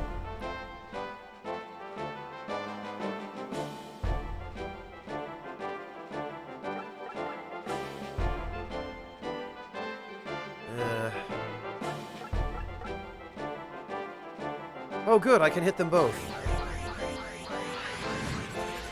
It's alright, Erevan, I'm glad you're excited.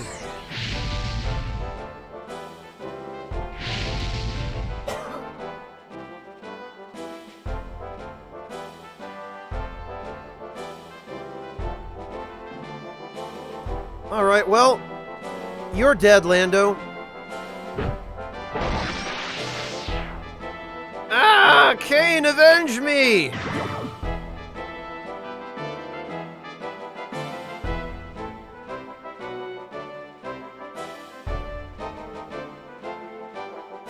As for the rest of these idiots...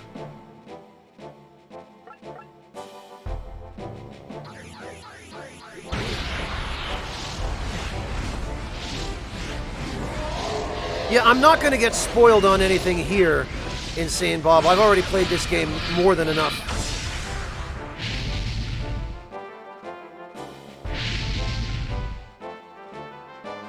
I plan to get it, Erevan. Salamander isn't going to kill these guys. It still doesn't do enough damage.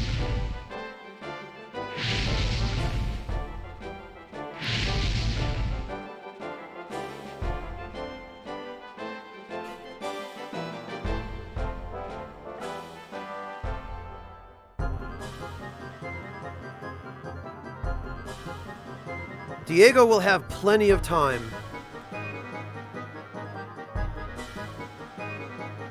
A couple of them were, but not all. And there are still the archers and the soldiers.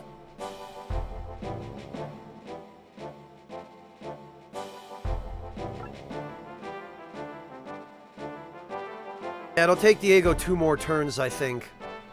Which I think should be plenty.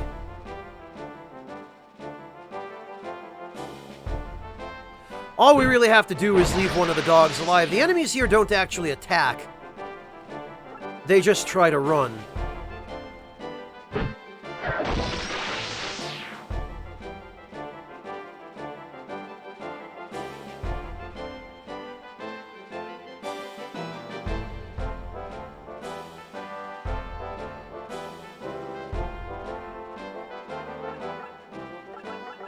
Let's see. Phase shift will hit him.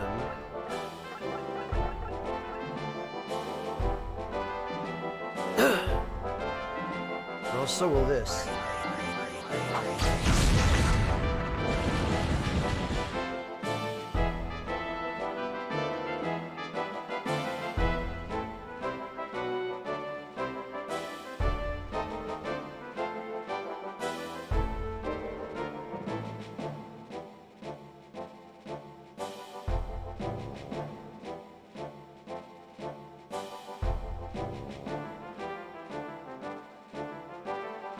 Yeah, Choketh, I hope it turns out to be as good as everyone seems to think it will.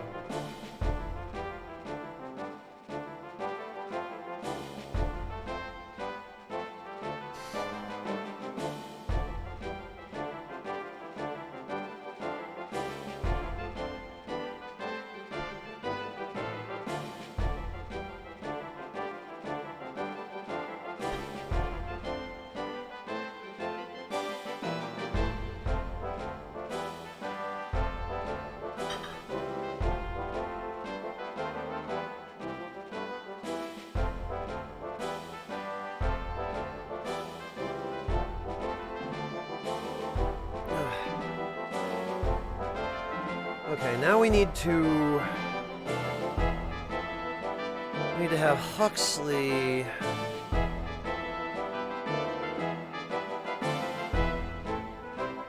Actually, can they reach? I don't think they can. I think we've got one more turn. Yeah, we do. So Huxley can just hang out right here.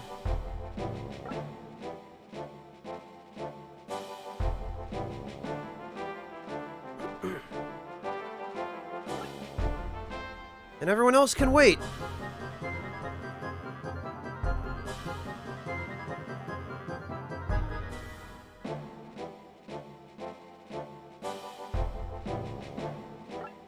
Alright then. Ha! Not getting by this, idiots. Yeah, you don't know how ripped he is under those robes, Choketh. He might be huge.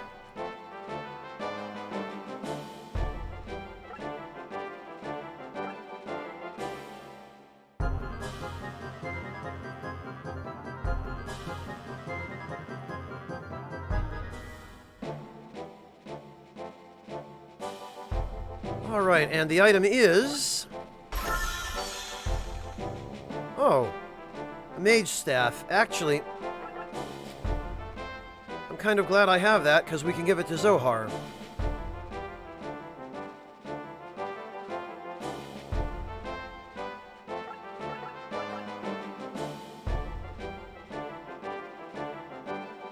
Ah, sleep tight, puppers.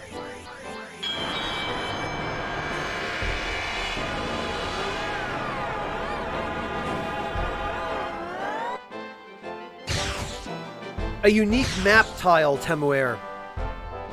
Choketh, rather, sorry. The little crater, which you can't see because now his, movement icon is on it, but the little crater is an indication that there's an item there.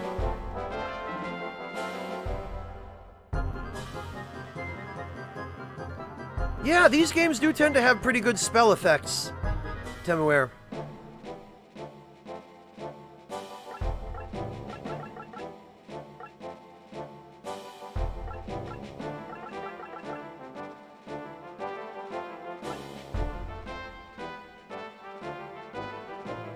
Alright, here we go. Here's another fun one.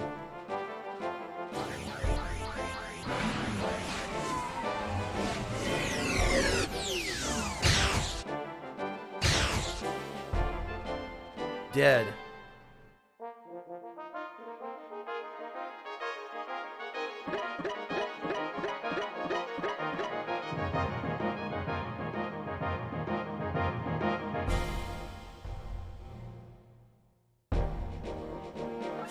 Come to think of it, I think we... Did we get Lando's weapon? Because we were supposed to.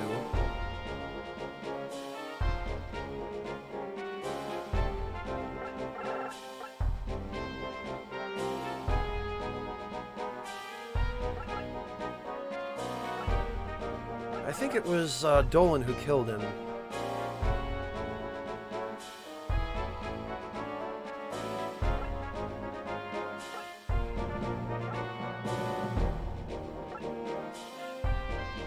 We did not get Lando's weapon. We were supposed to get that.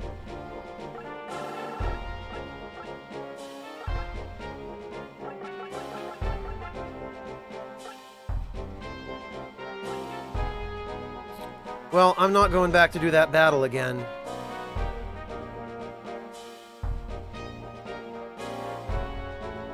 Yeah, Salamander, Gamlier.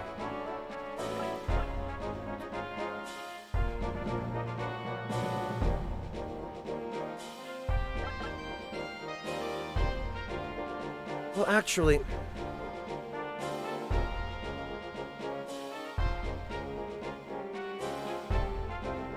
Yeah, no, Erevan, you can totally get his weapon.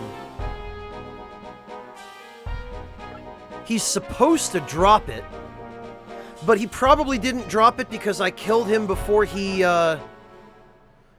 could say his dialogue about how they were all supposed to run away.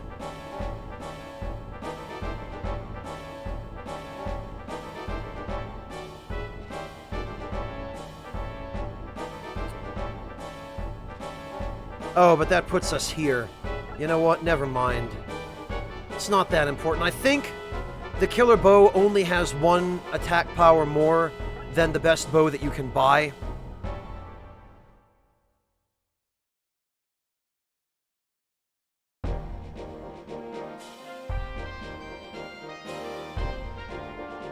So I guess it doesn't matter.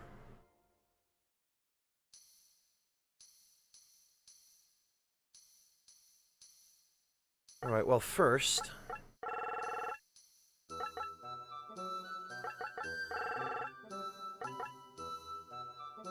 For what that's worth. Nothing new.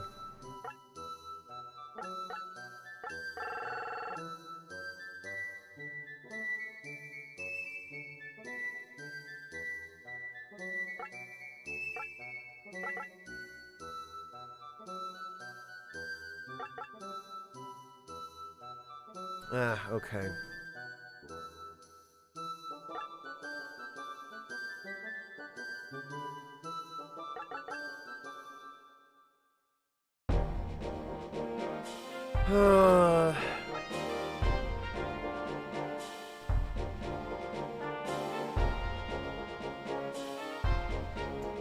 Alright, I think at this juncture it would be a good opportunity for us to get something to eat. I know I need some food.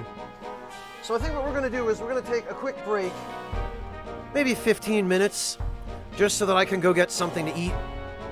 And I would encourage all of you to take the opportunity to do the same thing. So yeah, let's take 15. We'll use that as an opportunity for food or drinks or the restroom or whatever. And I will catch all of you back here in 15 minutes.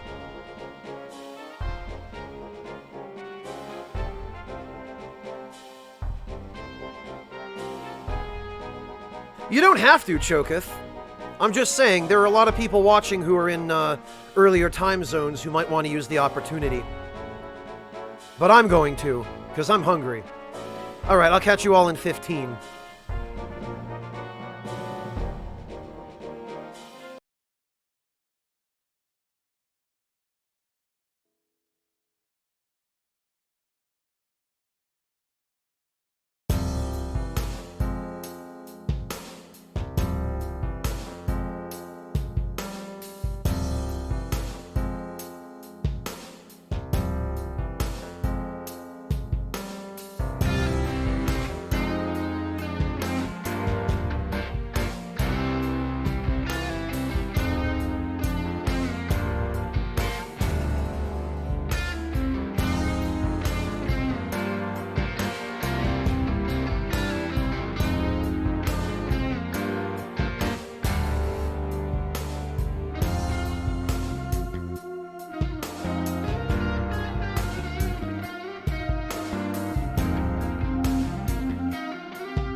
Alright, thank you all for your patience. I am back. I hope you've all had a chance to get something to eat or attend to whatever other needs you might have had.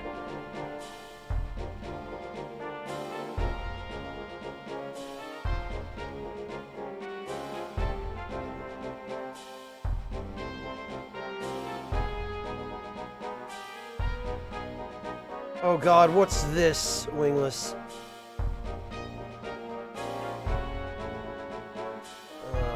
I'm gonna regret watching this, aren't I?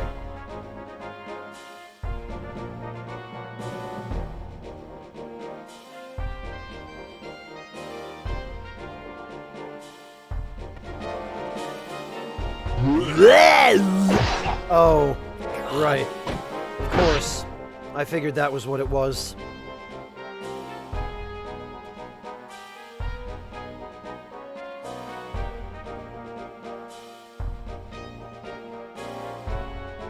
Been having fun clipping stuff while I was getting food, Wingless? Is that it?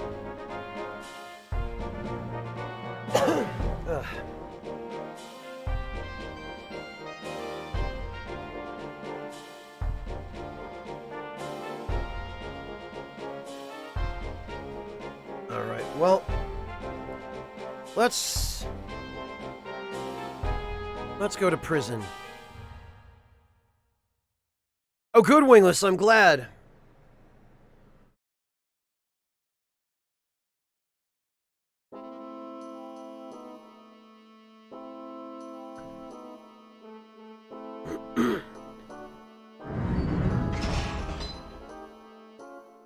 Oh, look, this idiot's still alive. I've got a new friend for you. Enjoy.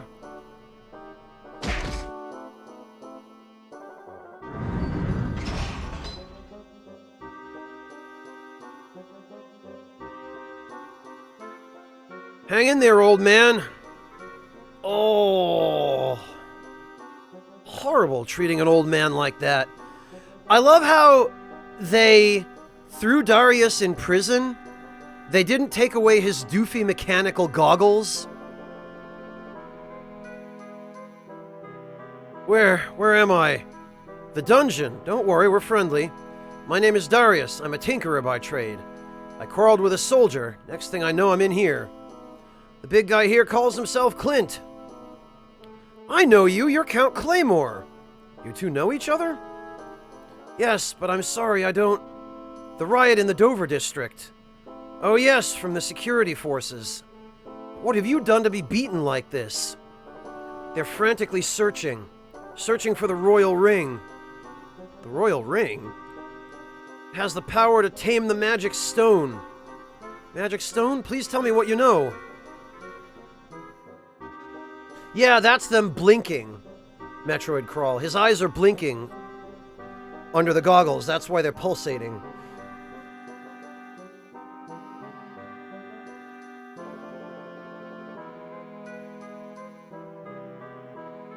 I'm aware it's one of those kinds of prisons. It's actually not, but... So that's the history of the Magic Stone. I truly don't know where the ring is either, but it must not be used for evil or it will be the end of the world. Footsteps. The jailer again?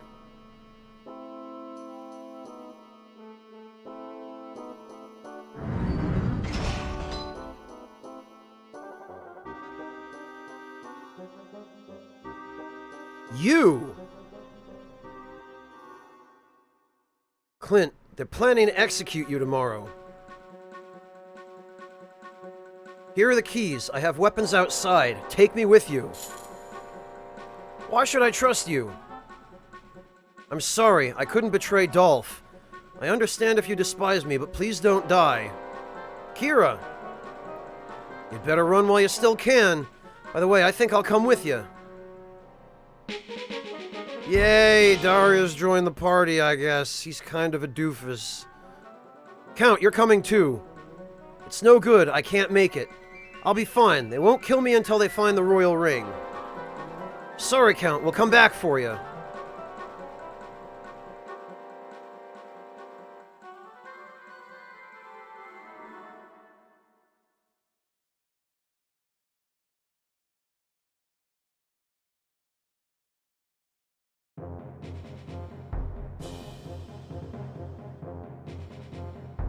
They were gonna kill us, huh? Thanks for the rescue, Clint.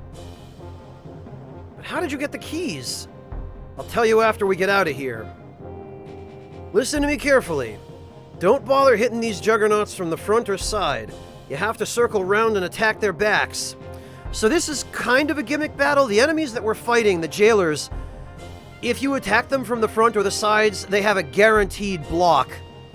They will block your attacks. You have to hit them from behind.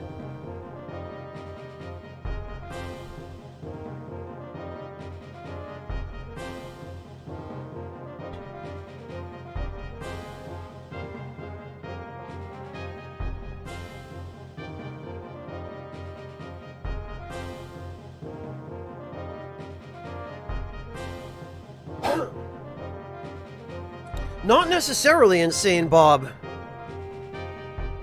Eleni is better off with her physical attacks here.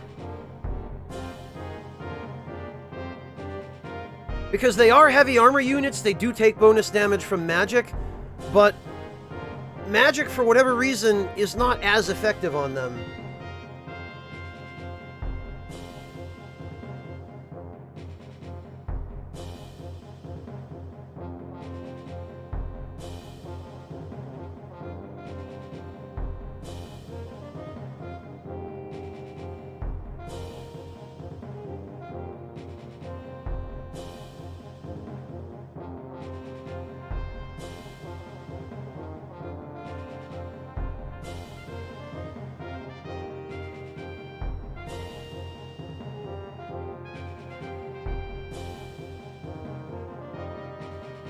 Alright,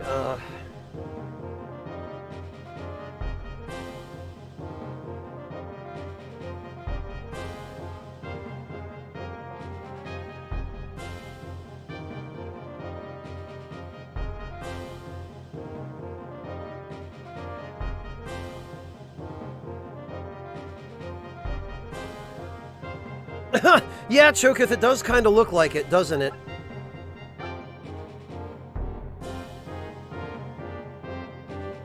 Alright, so he is facing forward. I don't think there are any items hidden here, but if I remember correctly, I'm fairly sure at least one of these chests is a mimic.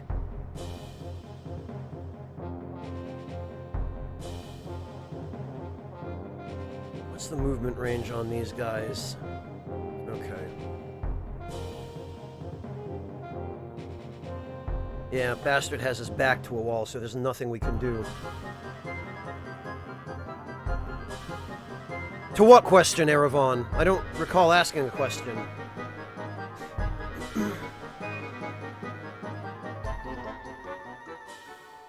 Oh, no, Erevan, I know the answer. I mean, I'm fairly sure I know it. I think at least one of these chests is a mimic. The thing is, I remember it because there are so many chests on the map. I think a couple of them might be, actually. Because I'm pretty sure there are normally only 4 treasures on a map. And I don't think there are any hidden items here. So I'm fairly sure that a few of these actually might be mimics.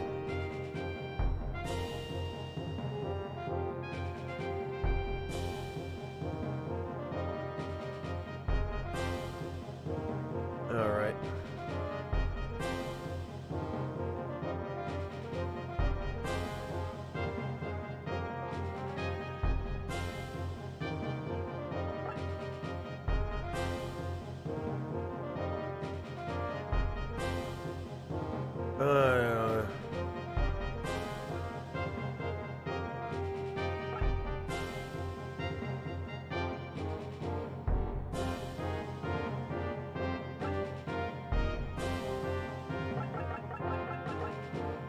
Actually, no, I don't think Avalanche is going to do it either. Salamander is going to be the best one we've got.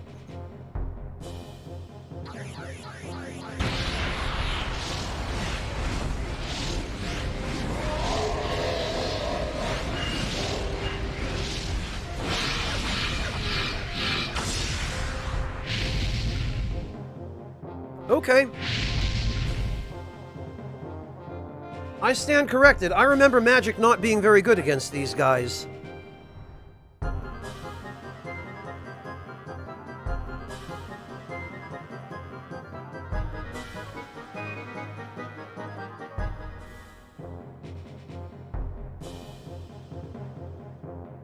Well...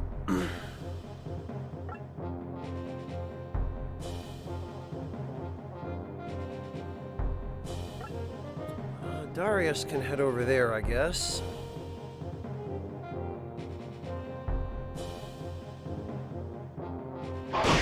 Yep, there it is. That sure is a mimic. Look at the mimics in this game, too.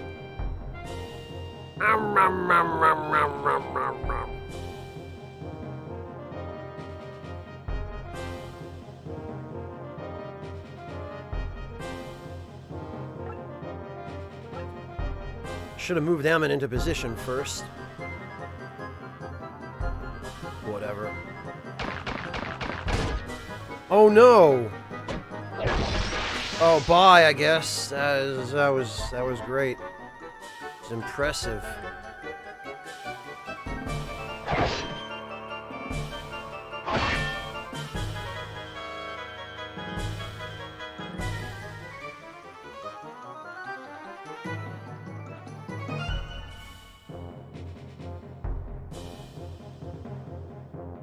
True enough, Wingless, that they do.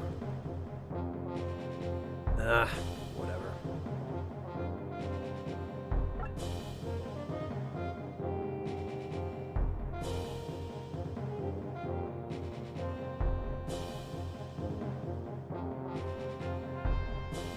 And actually, I do want to kill all of the mimics here.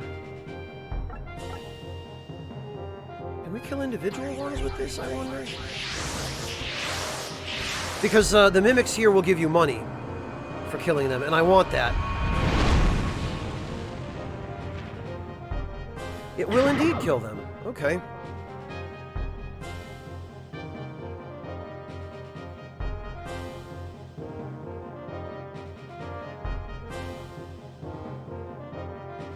Alright then. Oh, great.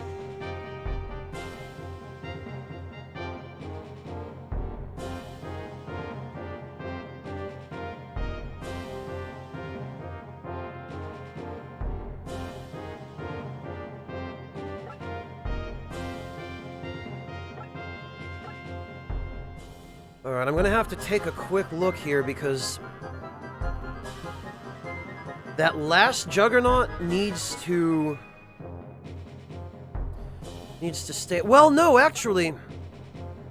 Yeah, we have to keep one alive. I was gonna say, I think maybe the objective here is just to escape, but it's not. We have to make sure we don't kill that guy. The other thing I don't get is, he's locked in. He's locked in this cell with a switch that opens the cell.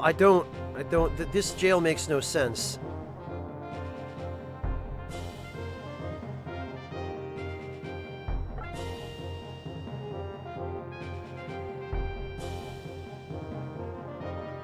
Tell you what we can do.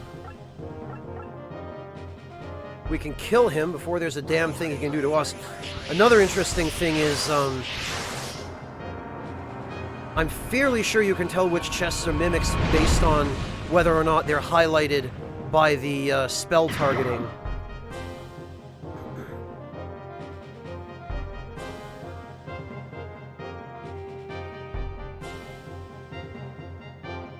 So Darius can stay over here for the moment.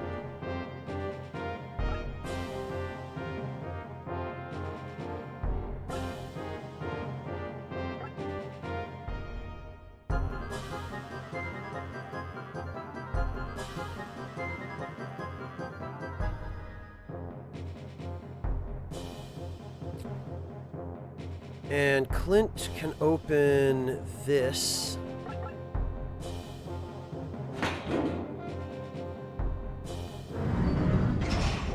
Okay, that isn't even remotely what I wanted to do.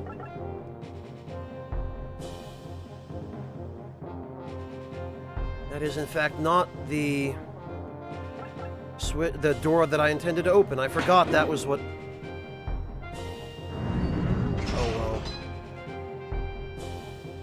Honestly, I don't think we're going to be in too much danger of killing these guys accidentally, considering you have to attack them from behind or with magic.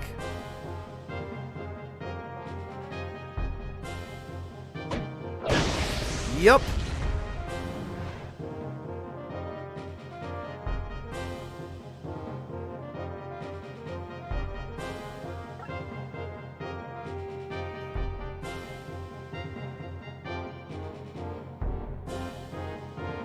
Oh, but we're not going to be able to get through here anyway until we hit that other switch, so... Crap.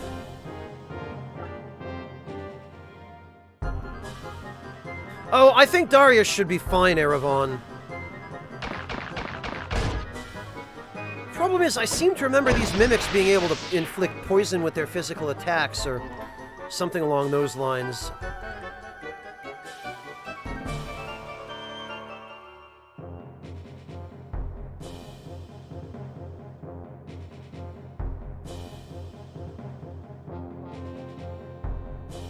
Oh, how about that?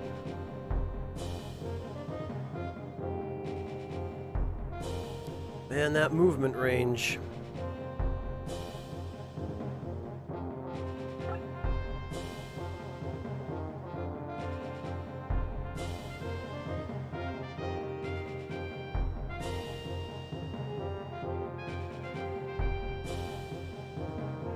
.94 HP, huh? He does have a Mega Herb. Yeah, it might be easier just to have him,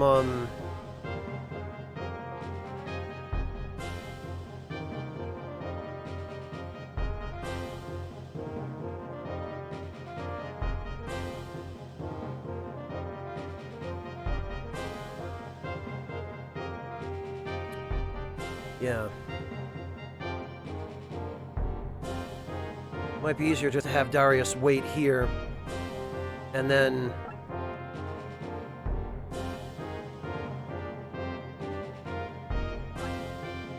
then just kill that Juggernaut and hit the switch.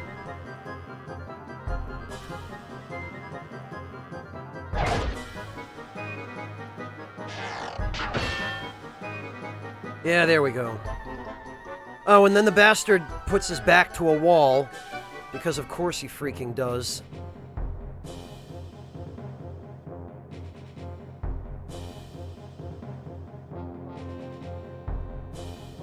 Oh, whatever.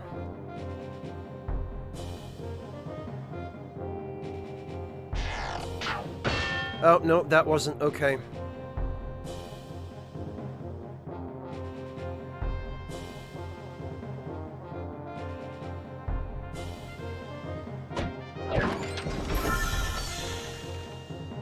Oh, good, an S staff, whatever the hell that is.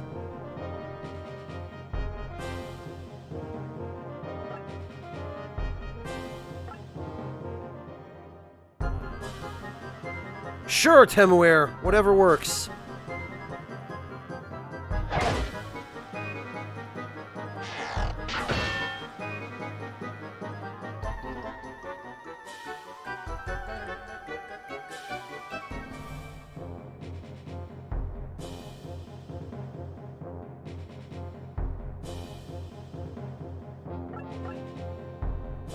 We can't hit anyone with that.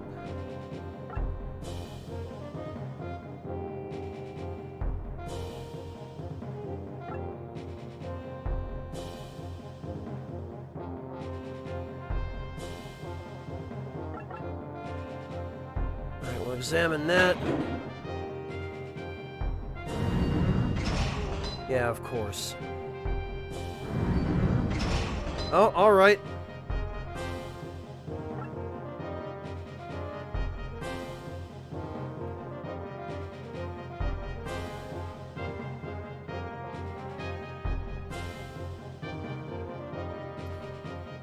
This punk.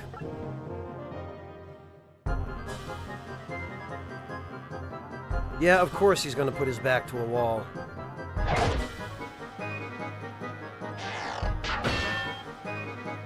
Look at him clip right into the wall, in fact.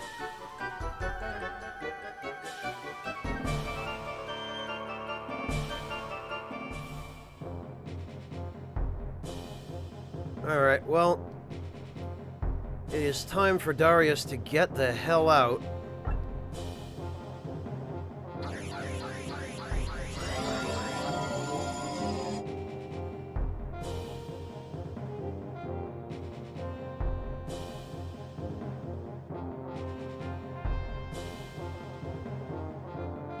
Matter of fact, I think...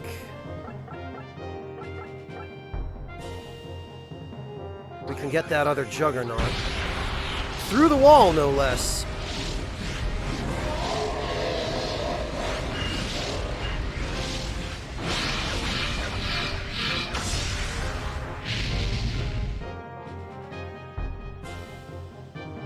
There we go.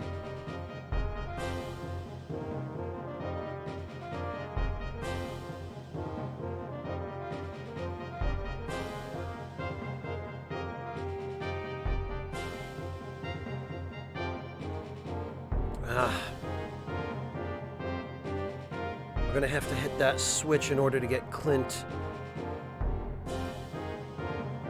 through this door. Yeah, we might as well just not even bother. We might as well just circle back.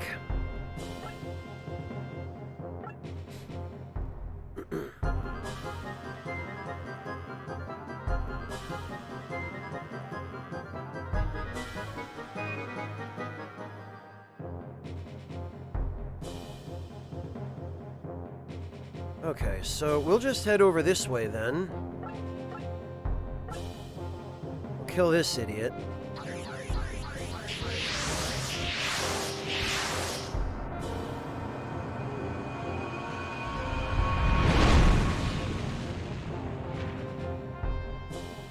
Squished.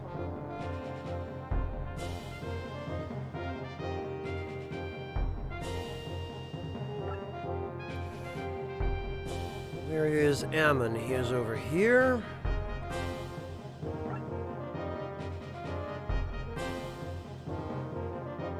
Darius can bloody well get going. Not waiting around for that.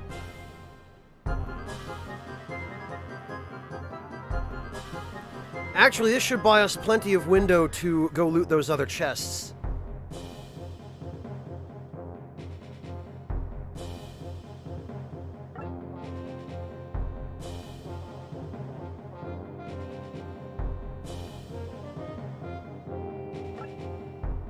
And honestly, that other gate can stay closed for the time being, because that'll just take the remaining two guards longer to get here.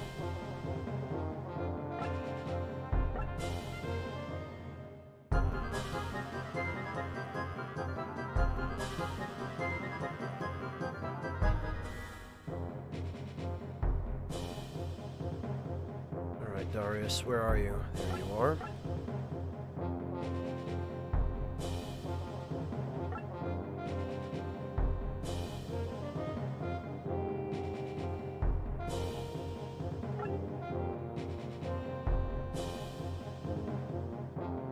Oh good, Eleni can reach the switch. She can hang out here then. Clint can deal with this mimic. I think it's a mimic. Nope! Okay. Oh look, it's just an herb. Oh boy.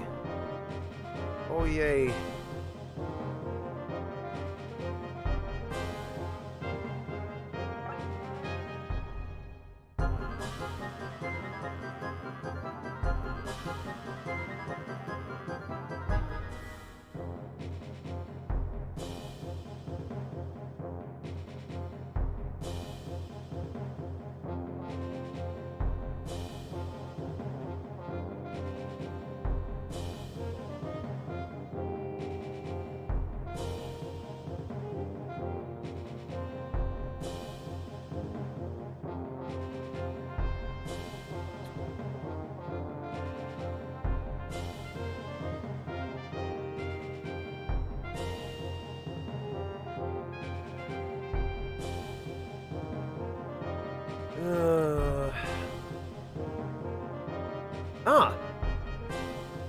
You can reach it. Oh, okay, no mimic, huh? Oh, the Grim Helm. Great. That's, yeah, no edgelords here. No way, not us.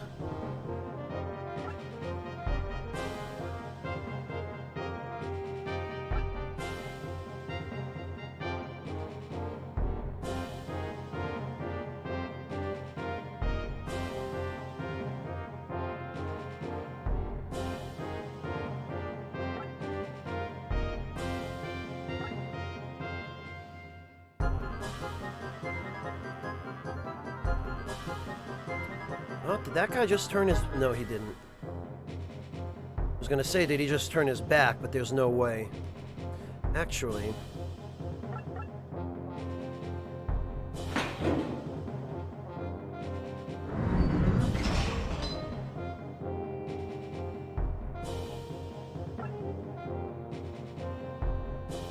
And Eleni can go take care of these remaining two losers.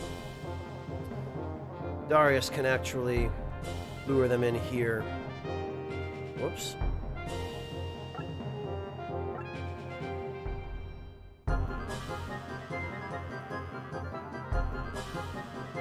Nice, Hazard.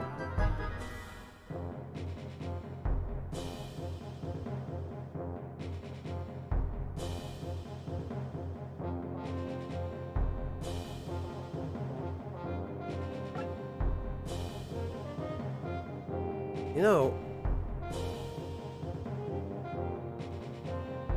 There we are. Gotcha, idiots!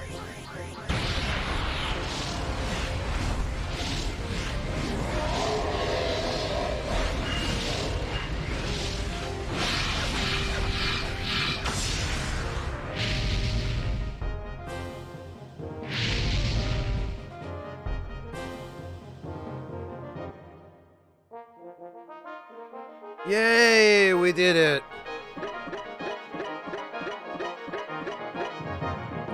Okay. The mimics weren't actually worth any more than the regular guards were, I guess, but it was a little more money.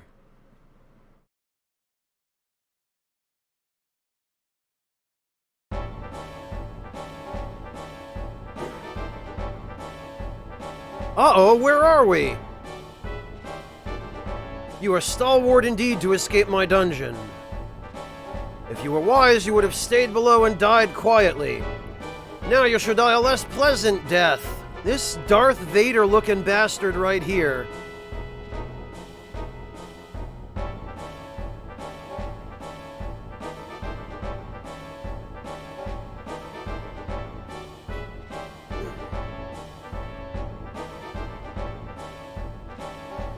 So here, I think the objective mainly is just to not die until Ash and the others get here.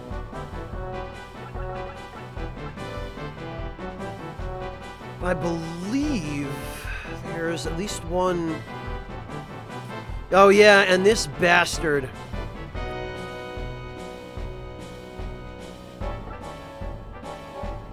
Oh, he doesn't have Plasma Wave, okay. I could have sworn for some reason that he had it, but I think that's actually Kane's spell.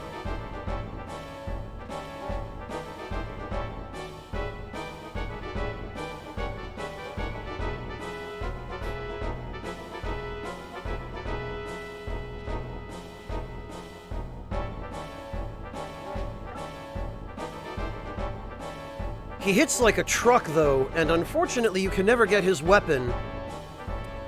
But it's pretty cool.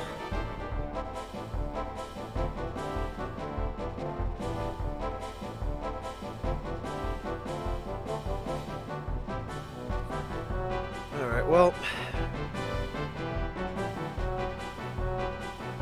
Tell you what we're gonna do.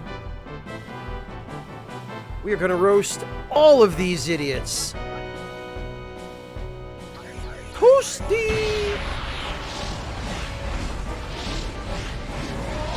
No, I guess not, Temware.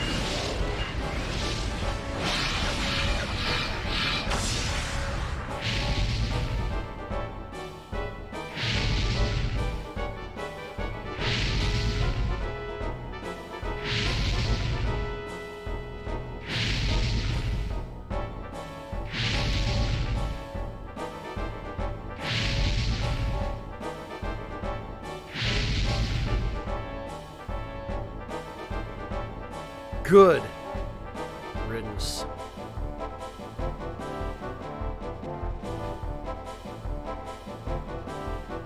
Yeah, mages are pretty good, Temware. They are overall the most effective damage dealing units in the game.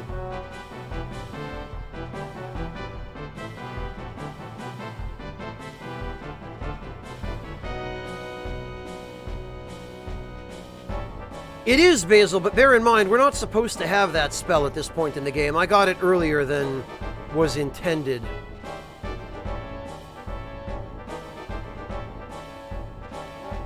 Alright, let's see.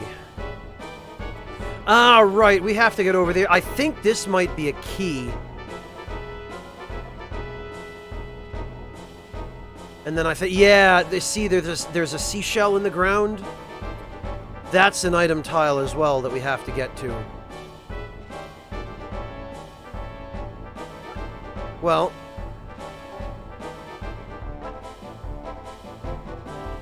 You can go bye-bye. Oh, come on!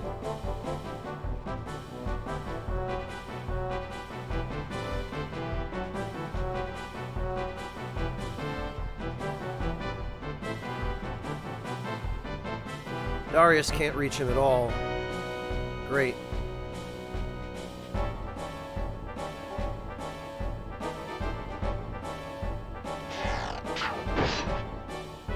A fat lot of freaking good that did.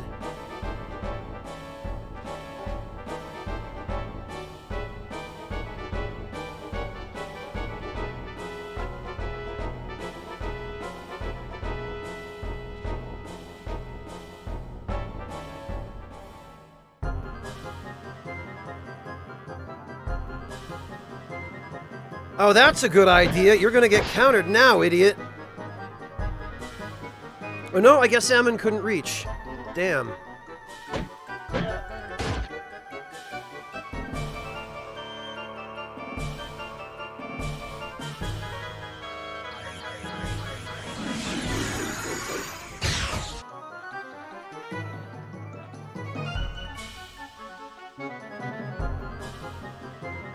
Darius might be dead.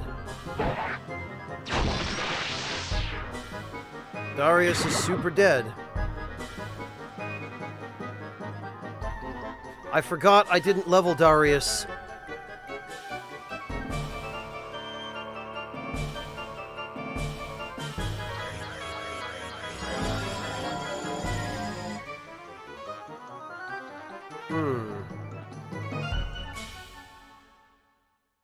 Yeah, I definitely think I can do a better job there. Ha! Slay them all! Lord Dumas, the rebels! Speak up! Blech. Right, great. We're taking over this prison. Lay down your arms or die. I can't believe it, it's Ash! Hold on, Clint, we're coming. Impudent whelps, you will beg to die! Oops, actually, I will beg to reload.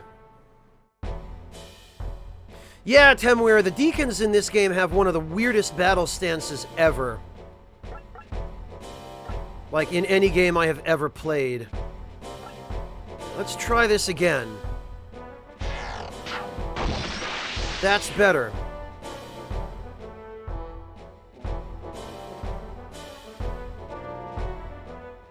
Now we get to do this again.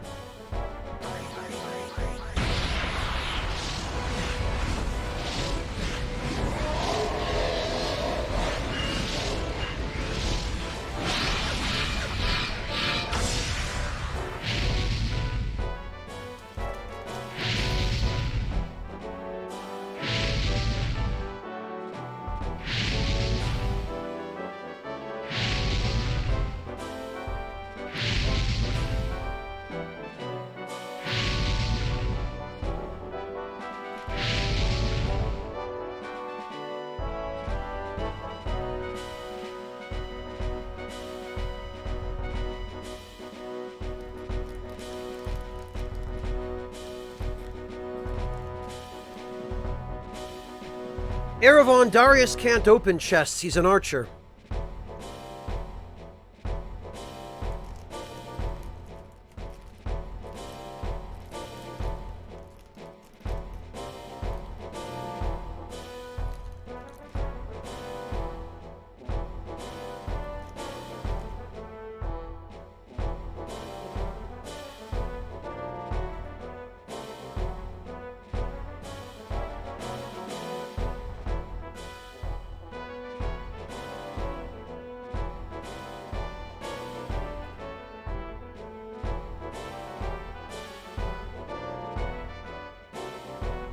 Oh yeah, he does have one on him. I think I might have used it.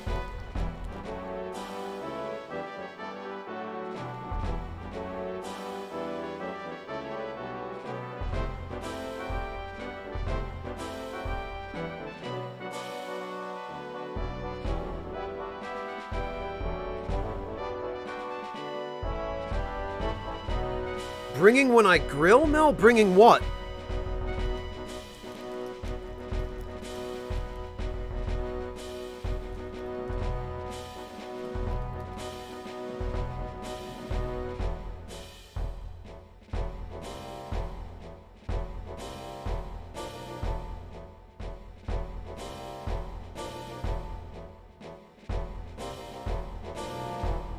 Oh, Mel, you said bringing.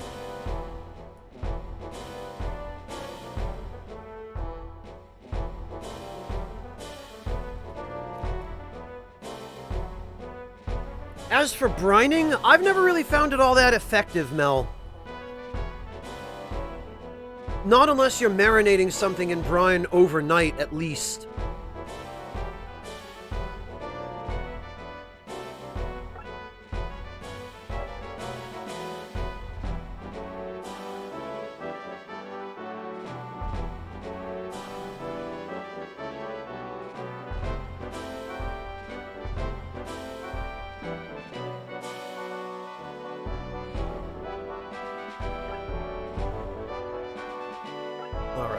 This ought to work a little bit better.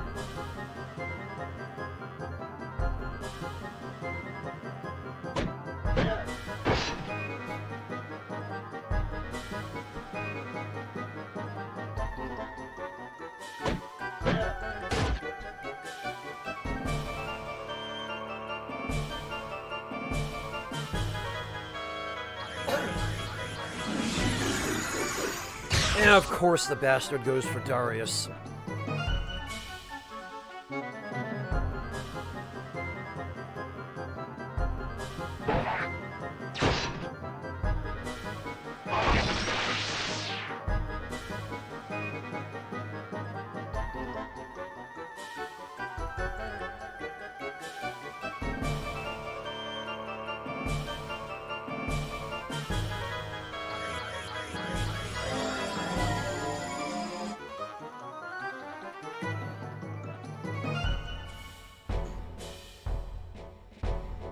Alright.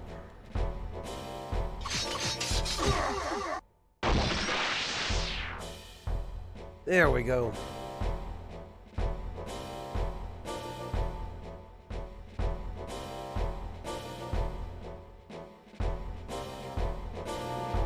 Alright, Mr. Mage. Your turn to die. You go squish now.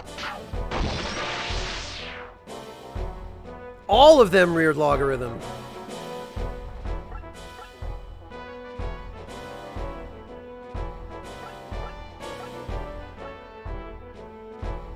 Alright, time to spam Salamander again. We really need to get rid of those stupid bats.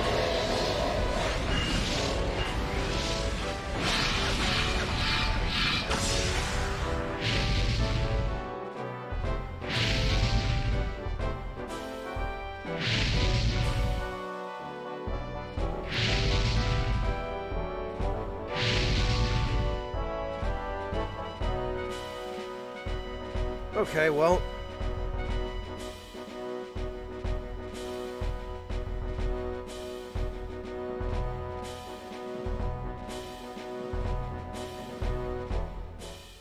Oh boy. Yeah, there's a switch, I think, that we have to hit somewhere. No, there isn't. We just, I guess, have to... This right here, I thought was a door of some kind, but I guess it's not.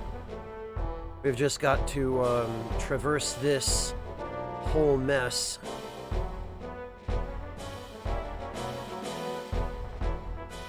Which means we have to go all the bloody way around.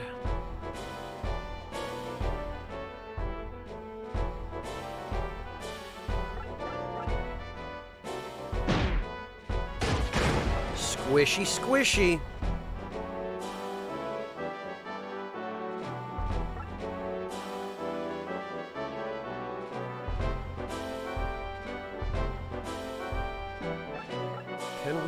yes, we can.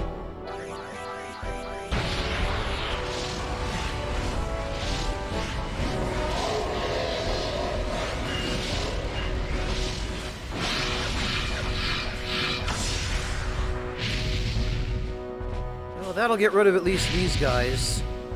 Nope, not quite. It gets rid of the Grenadiers, which is helpful. An Ash without a spell that can reach. Sarah might be able to... Yeah, she sure can. Great. Yeah, so it is, Erevan. I was gonna say, I could swear I remember that being a wall that you could lower. And lo and behold, there's the switch. I just forgot it was in the corner up there.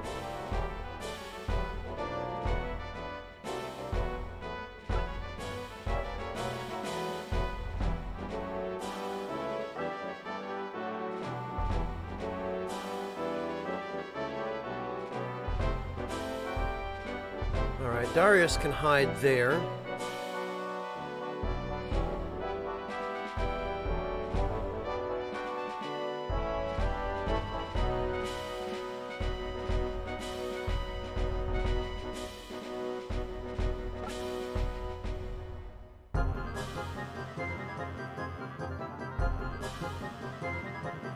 Yeah, not a lot left in the way of defenders here, huh?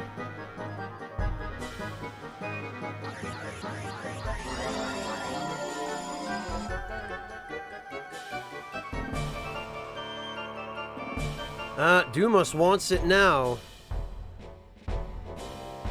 Which means we are going to have to...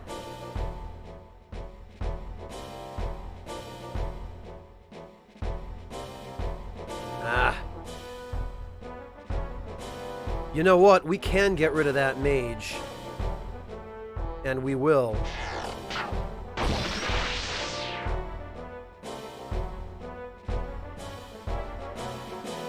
Hidden item fights? 05 Pro, are you thinking of Vandal Hearts 2? Or do you mean the Trials? Because if you mean the Trials, yes. I would bloody well not miss the opportunity to turn Ash into a Vandalier. Oh, gold coin. Great.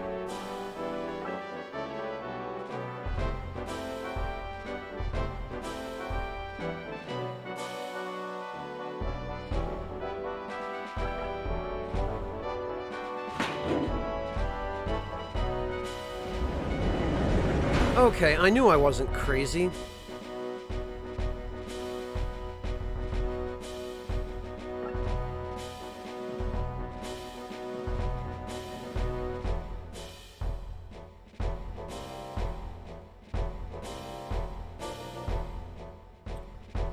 Okay, Eleni can... Actually, can she reach...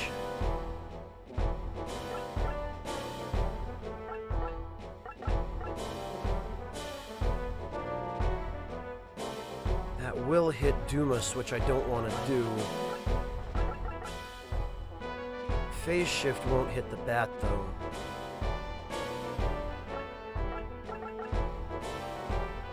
Ah, now it will. I need to keep Dumas alive at least long enough for me to get the key from that other hidden spot where the item is. Yeah, 05 Pro, they are very easy to miss. Like, depressingly easy to miss.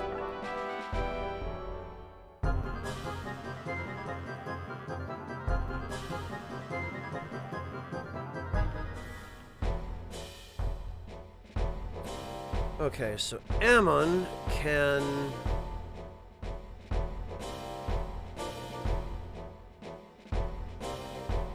squish that Deacon.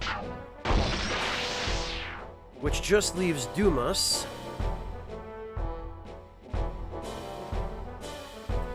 Whom, frankly, I don't want to attack yet until we've got everything we need where we need it.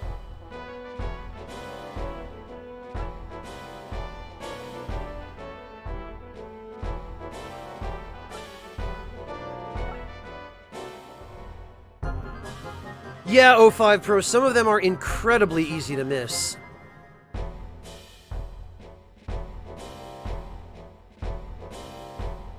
The game does not go out of its way to tell you where they are, either.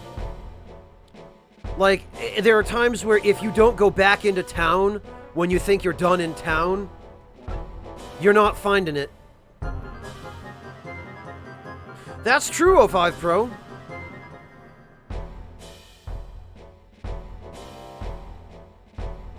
Ammon is probably going to get there before Eleni does, actually, which I suppose is just as well. Oh, actually...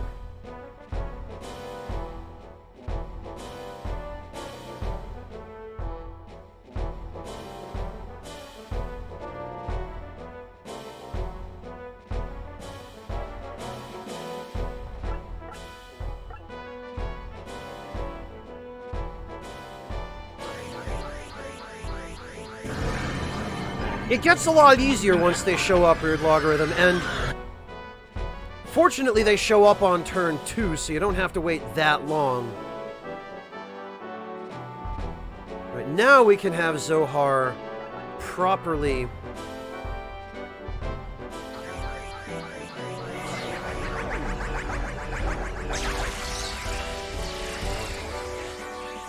There we go. Now we just need to have Darius do that.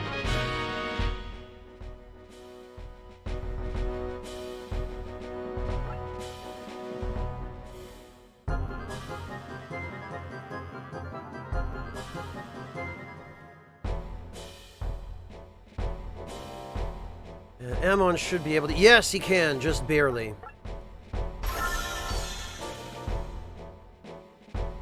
We got the Mana Key.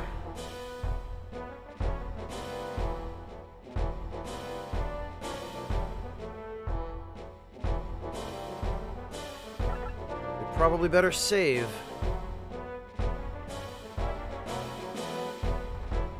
Yeah, Punished Raccoon, but these games are not like Disgaea. Disgaea is all about the grind. Like, the grind in Disgaea is borderline endless.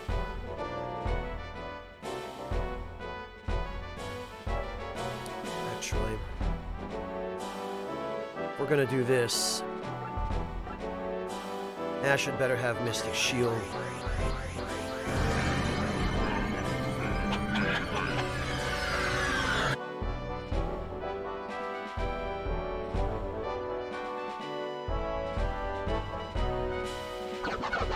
Oh, he got support from Darius.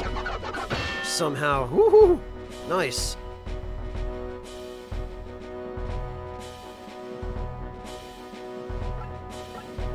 Well, since that's the case...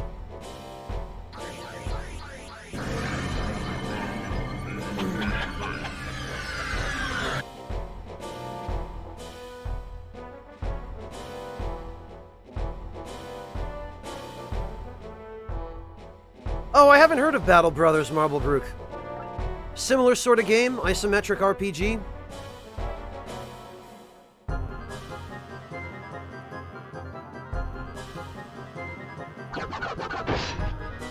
Wow, that hurts.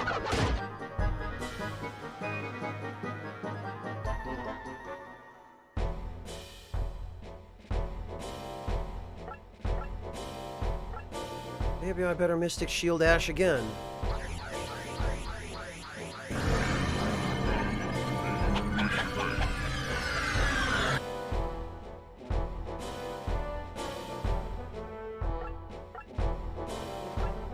You know what, we might as well just Supreme Healing this.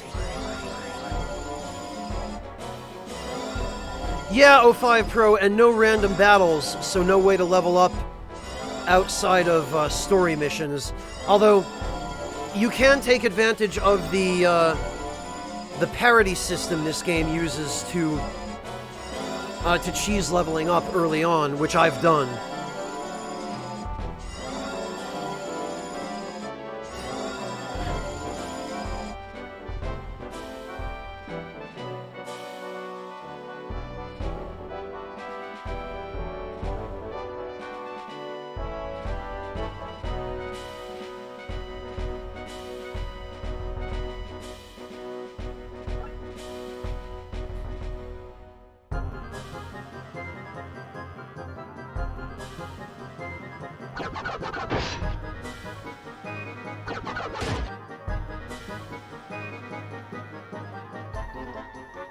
Only 15 experience?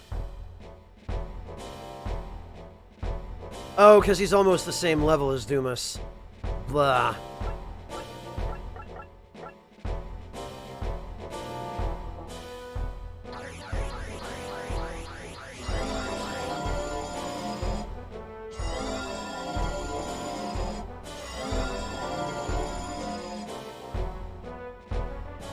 Okay, then.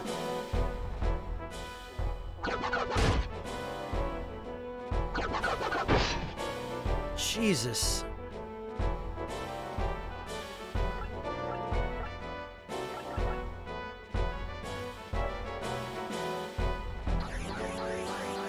They're not bad, Haitaka.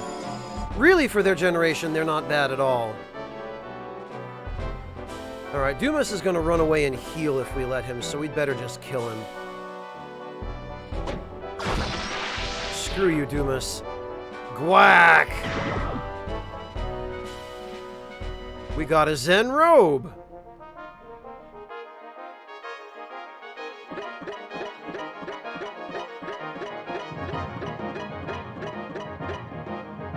Not bad profits from this.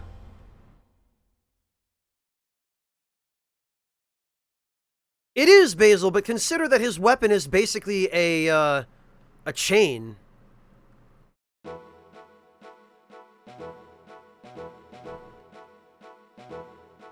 Ash, you're alive! My words exactly, Clint. Claymore and the other prisoners are free now. I know that low-class voice. Darius! Well, if it isn't Old Man Hobbs! Are you two friends? Hardly. We're simply from the same village. He was always slapping together some piece of junk and making trouble. Look who's talking. This guy's famous for the time he was doing healing experiments in town. He accidentally turned a farmer's pig into a chicken. Ah ha ha! Wow, Huxley, you always seemed like the scholarly type. Well, you burned down the schoolhouse! Come on, you two, cut it out already. Looks like our plan was a great success. But this is only the first step. The real war with the Empire starts from this point on.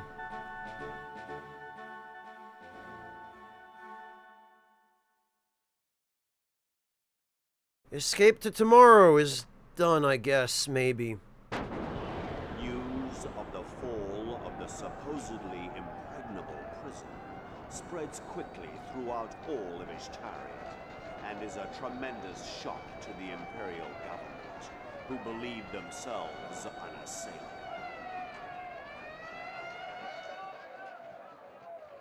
Upon hearing this news, the resistance movement is revitalized.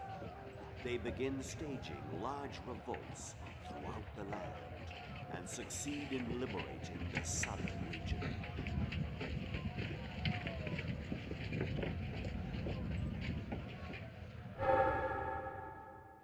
In the meantime, Ash and his companions hold a meeting with Clive Beckett, who is acting as a pipeline to the resistance.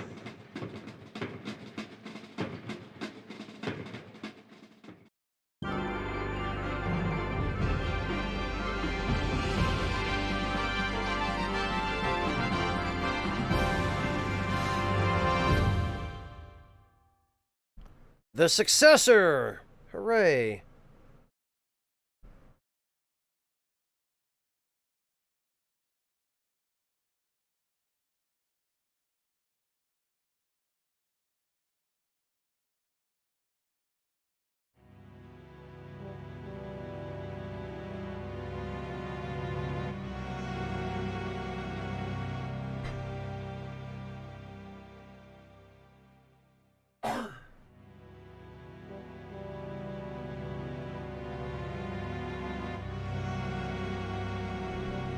So it's true. Daddy really is... Eleni, I'm alright, Ash. I was ready for it.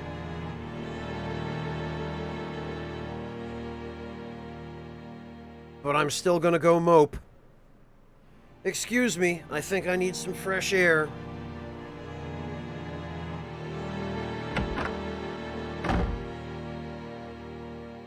Let her be alone for a while.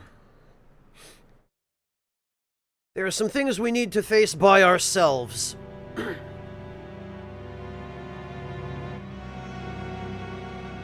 I understand.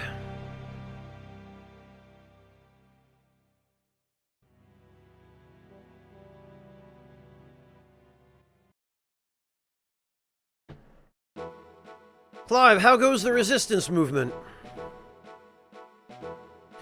Very well, thanks to you people. The region of Ishtaria between the Tar River has been liberated. That's fantastic. But things are going to get much harder. The North has many strongholds which will now be heavily guarded. Also, the Empire is courting the support of the neighboring country of Urdu in exchange for granting them the southern region. If that happens, we'll be forced to fight on two fronts. We mustn't let that happen. There's another issue which must be dealt with. The Empire is searching for the Royal Ring. If they find it, their power will be unstoppable. Go to Karachi. There's an informant there for you to meet. Find the Royal Ring before the Empire does. Karachi? Damn it! What's wrong, Diego? Huh? Oh no, of course, it's nothing. Hey, Vosser, how you doing? I've got a little bit of anti-aliasing applied, Haitaka, but that's it.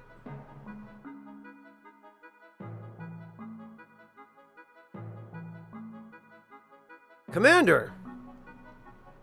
Oh, Ash!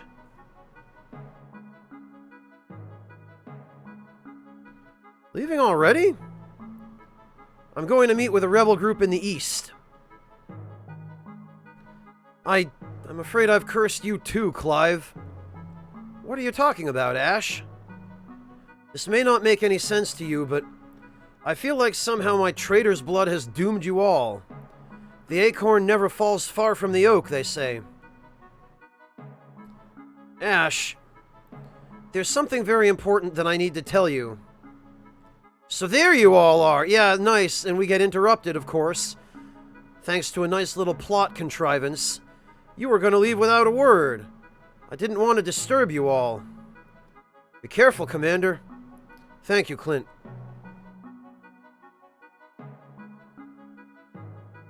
PC, Roland Knight. Clive. Ash. Believe in yourself. Believe in your friends. You're no traitor. Yes, sir.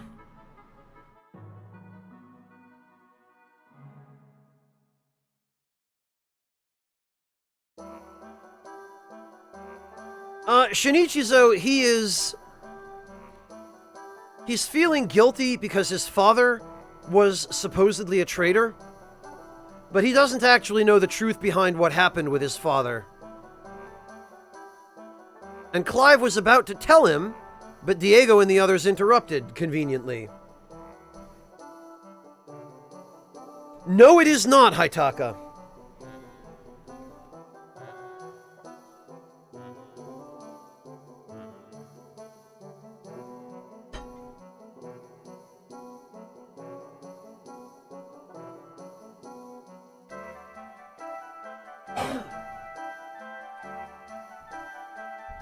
Alright, now I think the shop ought to have some new items now that we're in another chapter. Look at this guy right here. Yes, indeed.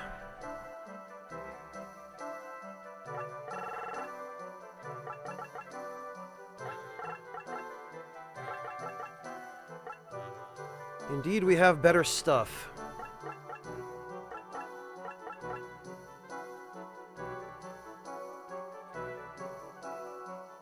But first, let's equip the stuff that we already have, because we picked up a few things.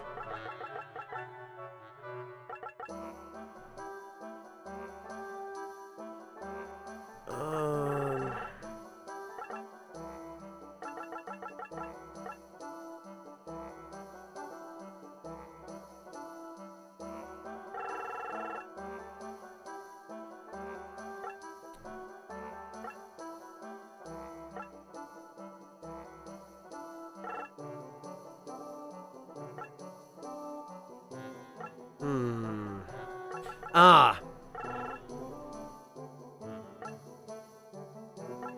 And we need this.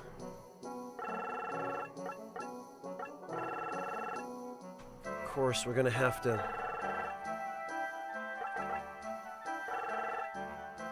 put that away.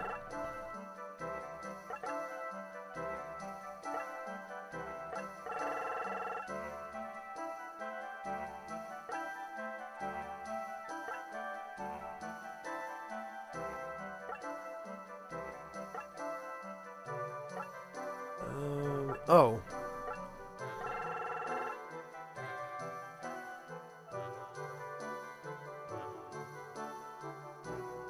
Yeah, because it still makes a difference, Shinichi, so why would I pass up an additional advantage? Levels are not actually as potent in this game as you might think they are. Equipment makes a significant difference as well.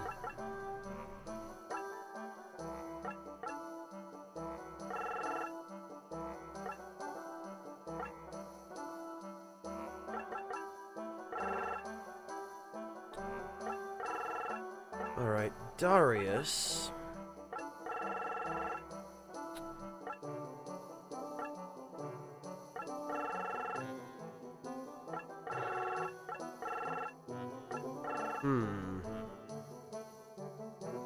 Six, Insane Bob.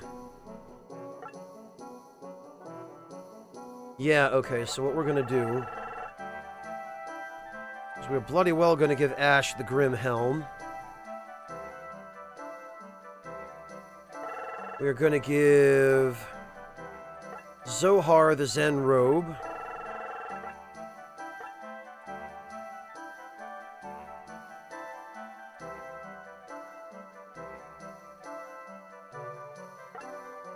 And I guess that's it for what we've got.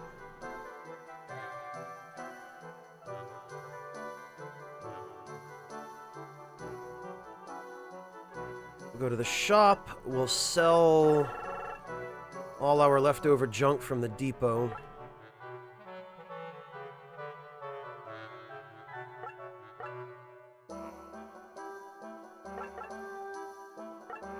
Gold coins.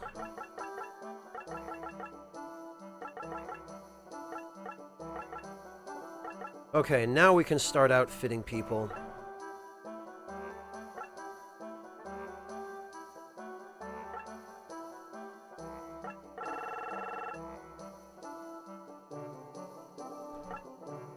Clint.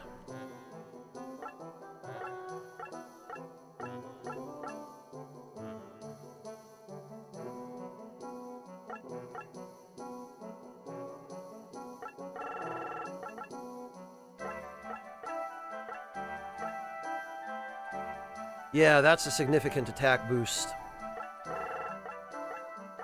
Darius. Oh, Darius already has one.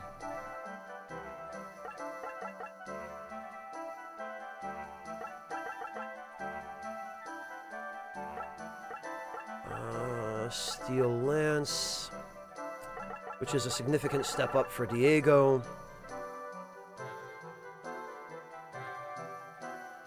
And claws are irrelevant because we have no monks. Alright, armor. Steel mask.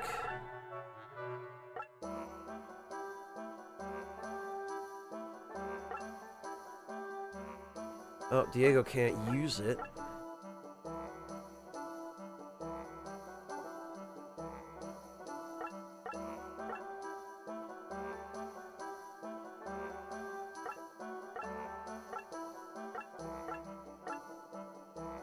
Okay.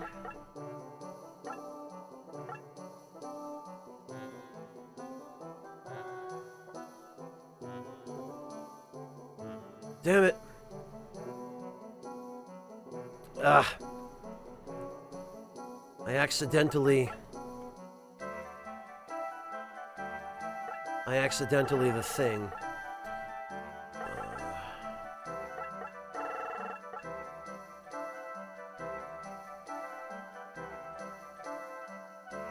which is one of the few complaints I have about this game, is that if you accidentally buy something and don't equip it, it goes into that character's inventory.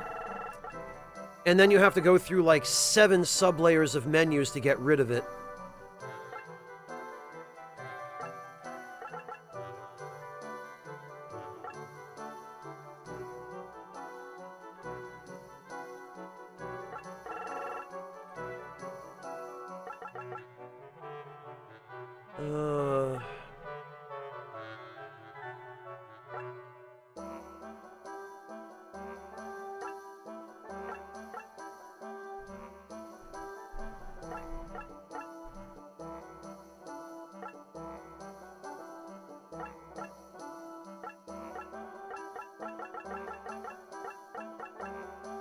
Okay, we're good for helmets. What about light armor?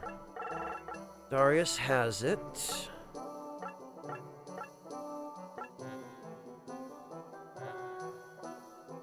Oh, whoops, okay. Damn it, I did it again. Ugh.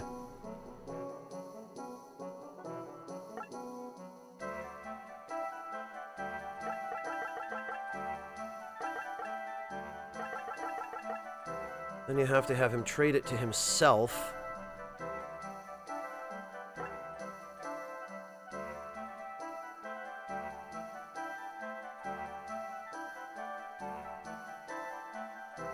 Then we have to go to the shop and sell it from his individual inventory.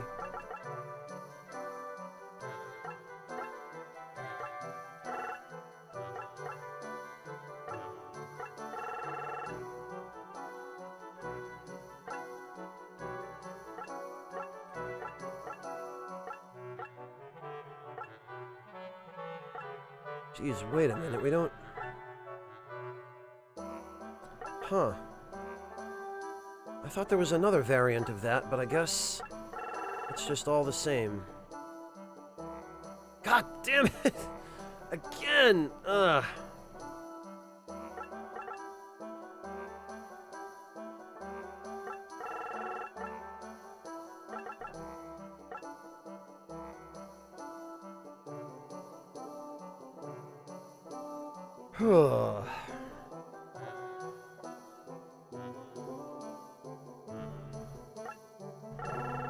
So now back to Darius.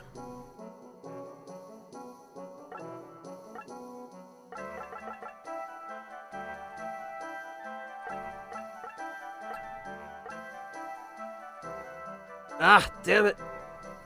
I just wasted some money there because I gave it to the wrong person. God, I must be getting tired.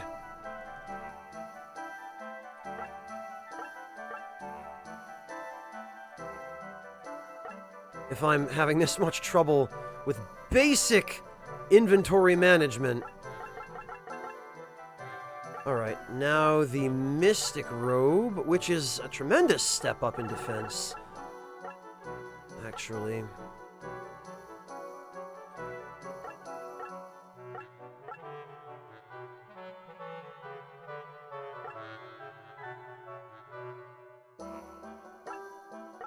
Okay, and I think everyone else is set to go.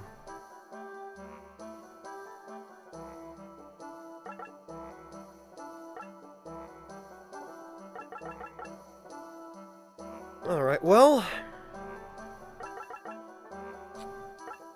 we're going to need some mage oil for Darius to give to Huxley. And I guess mega herbs...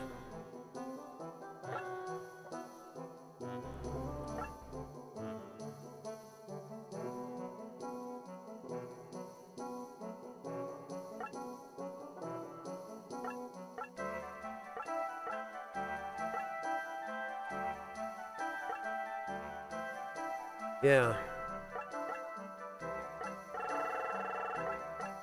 Let's see.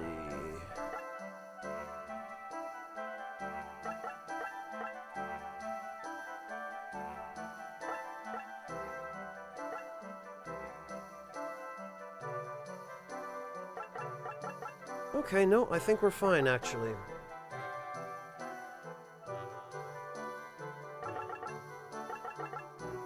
But let's check the tavern. I'm not afraid of these army boys, but the leaders of the Crimson Guard are really scary. Archaeologists have made great finds recently. They discovered that an ancient advanced civilization existed, and something called a train that runs between Karachi and the capital. The civilization that they just discovered, that must be the Biruni Empire described in the Holy Tome. Then what happened to the Flames of Judgment that destroyed it? Well, that's all covered in Vandal Heart's Flame of Judgment, which is not a game you should bother playing, because it's not great, sadly. If you're interested in it, just watch the cutscenes of it on the internet somewhere. Right, and before anything else, we are going to save.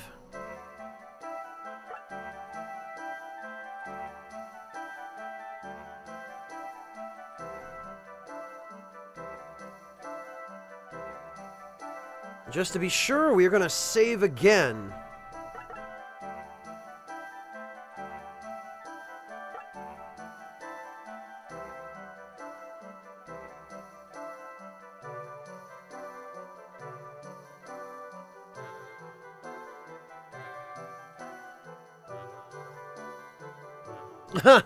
Yeah, Erevan, it is. It's a pretty cool stage, for sure.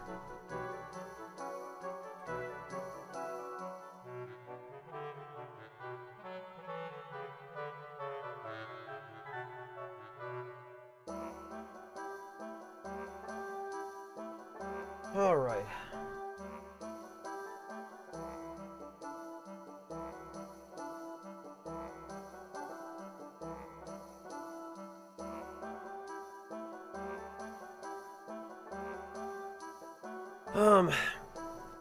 But as sad as I am to say this, I think I'm going to need to call it for today at this point, because I, for some reason, am getting really tired.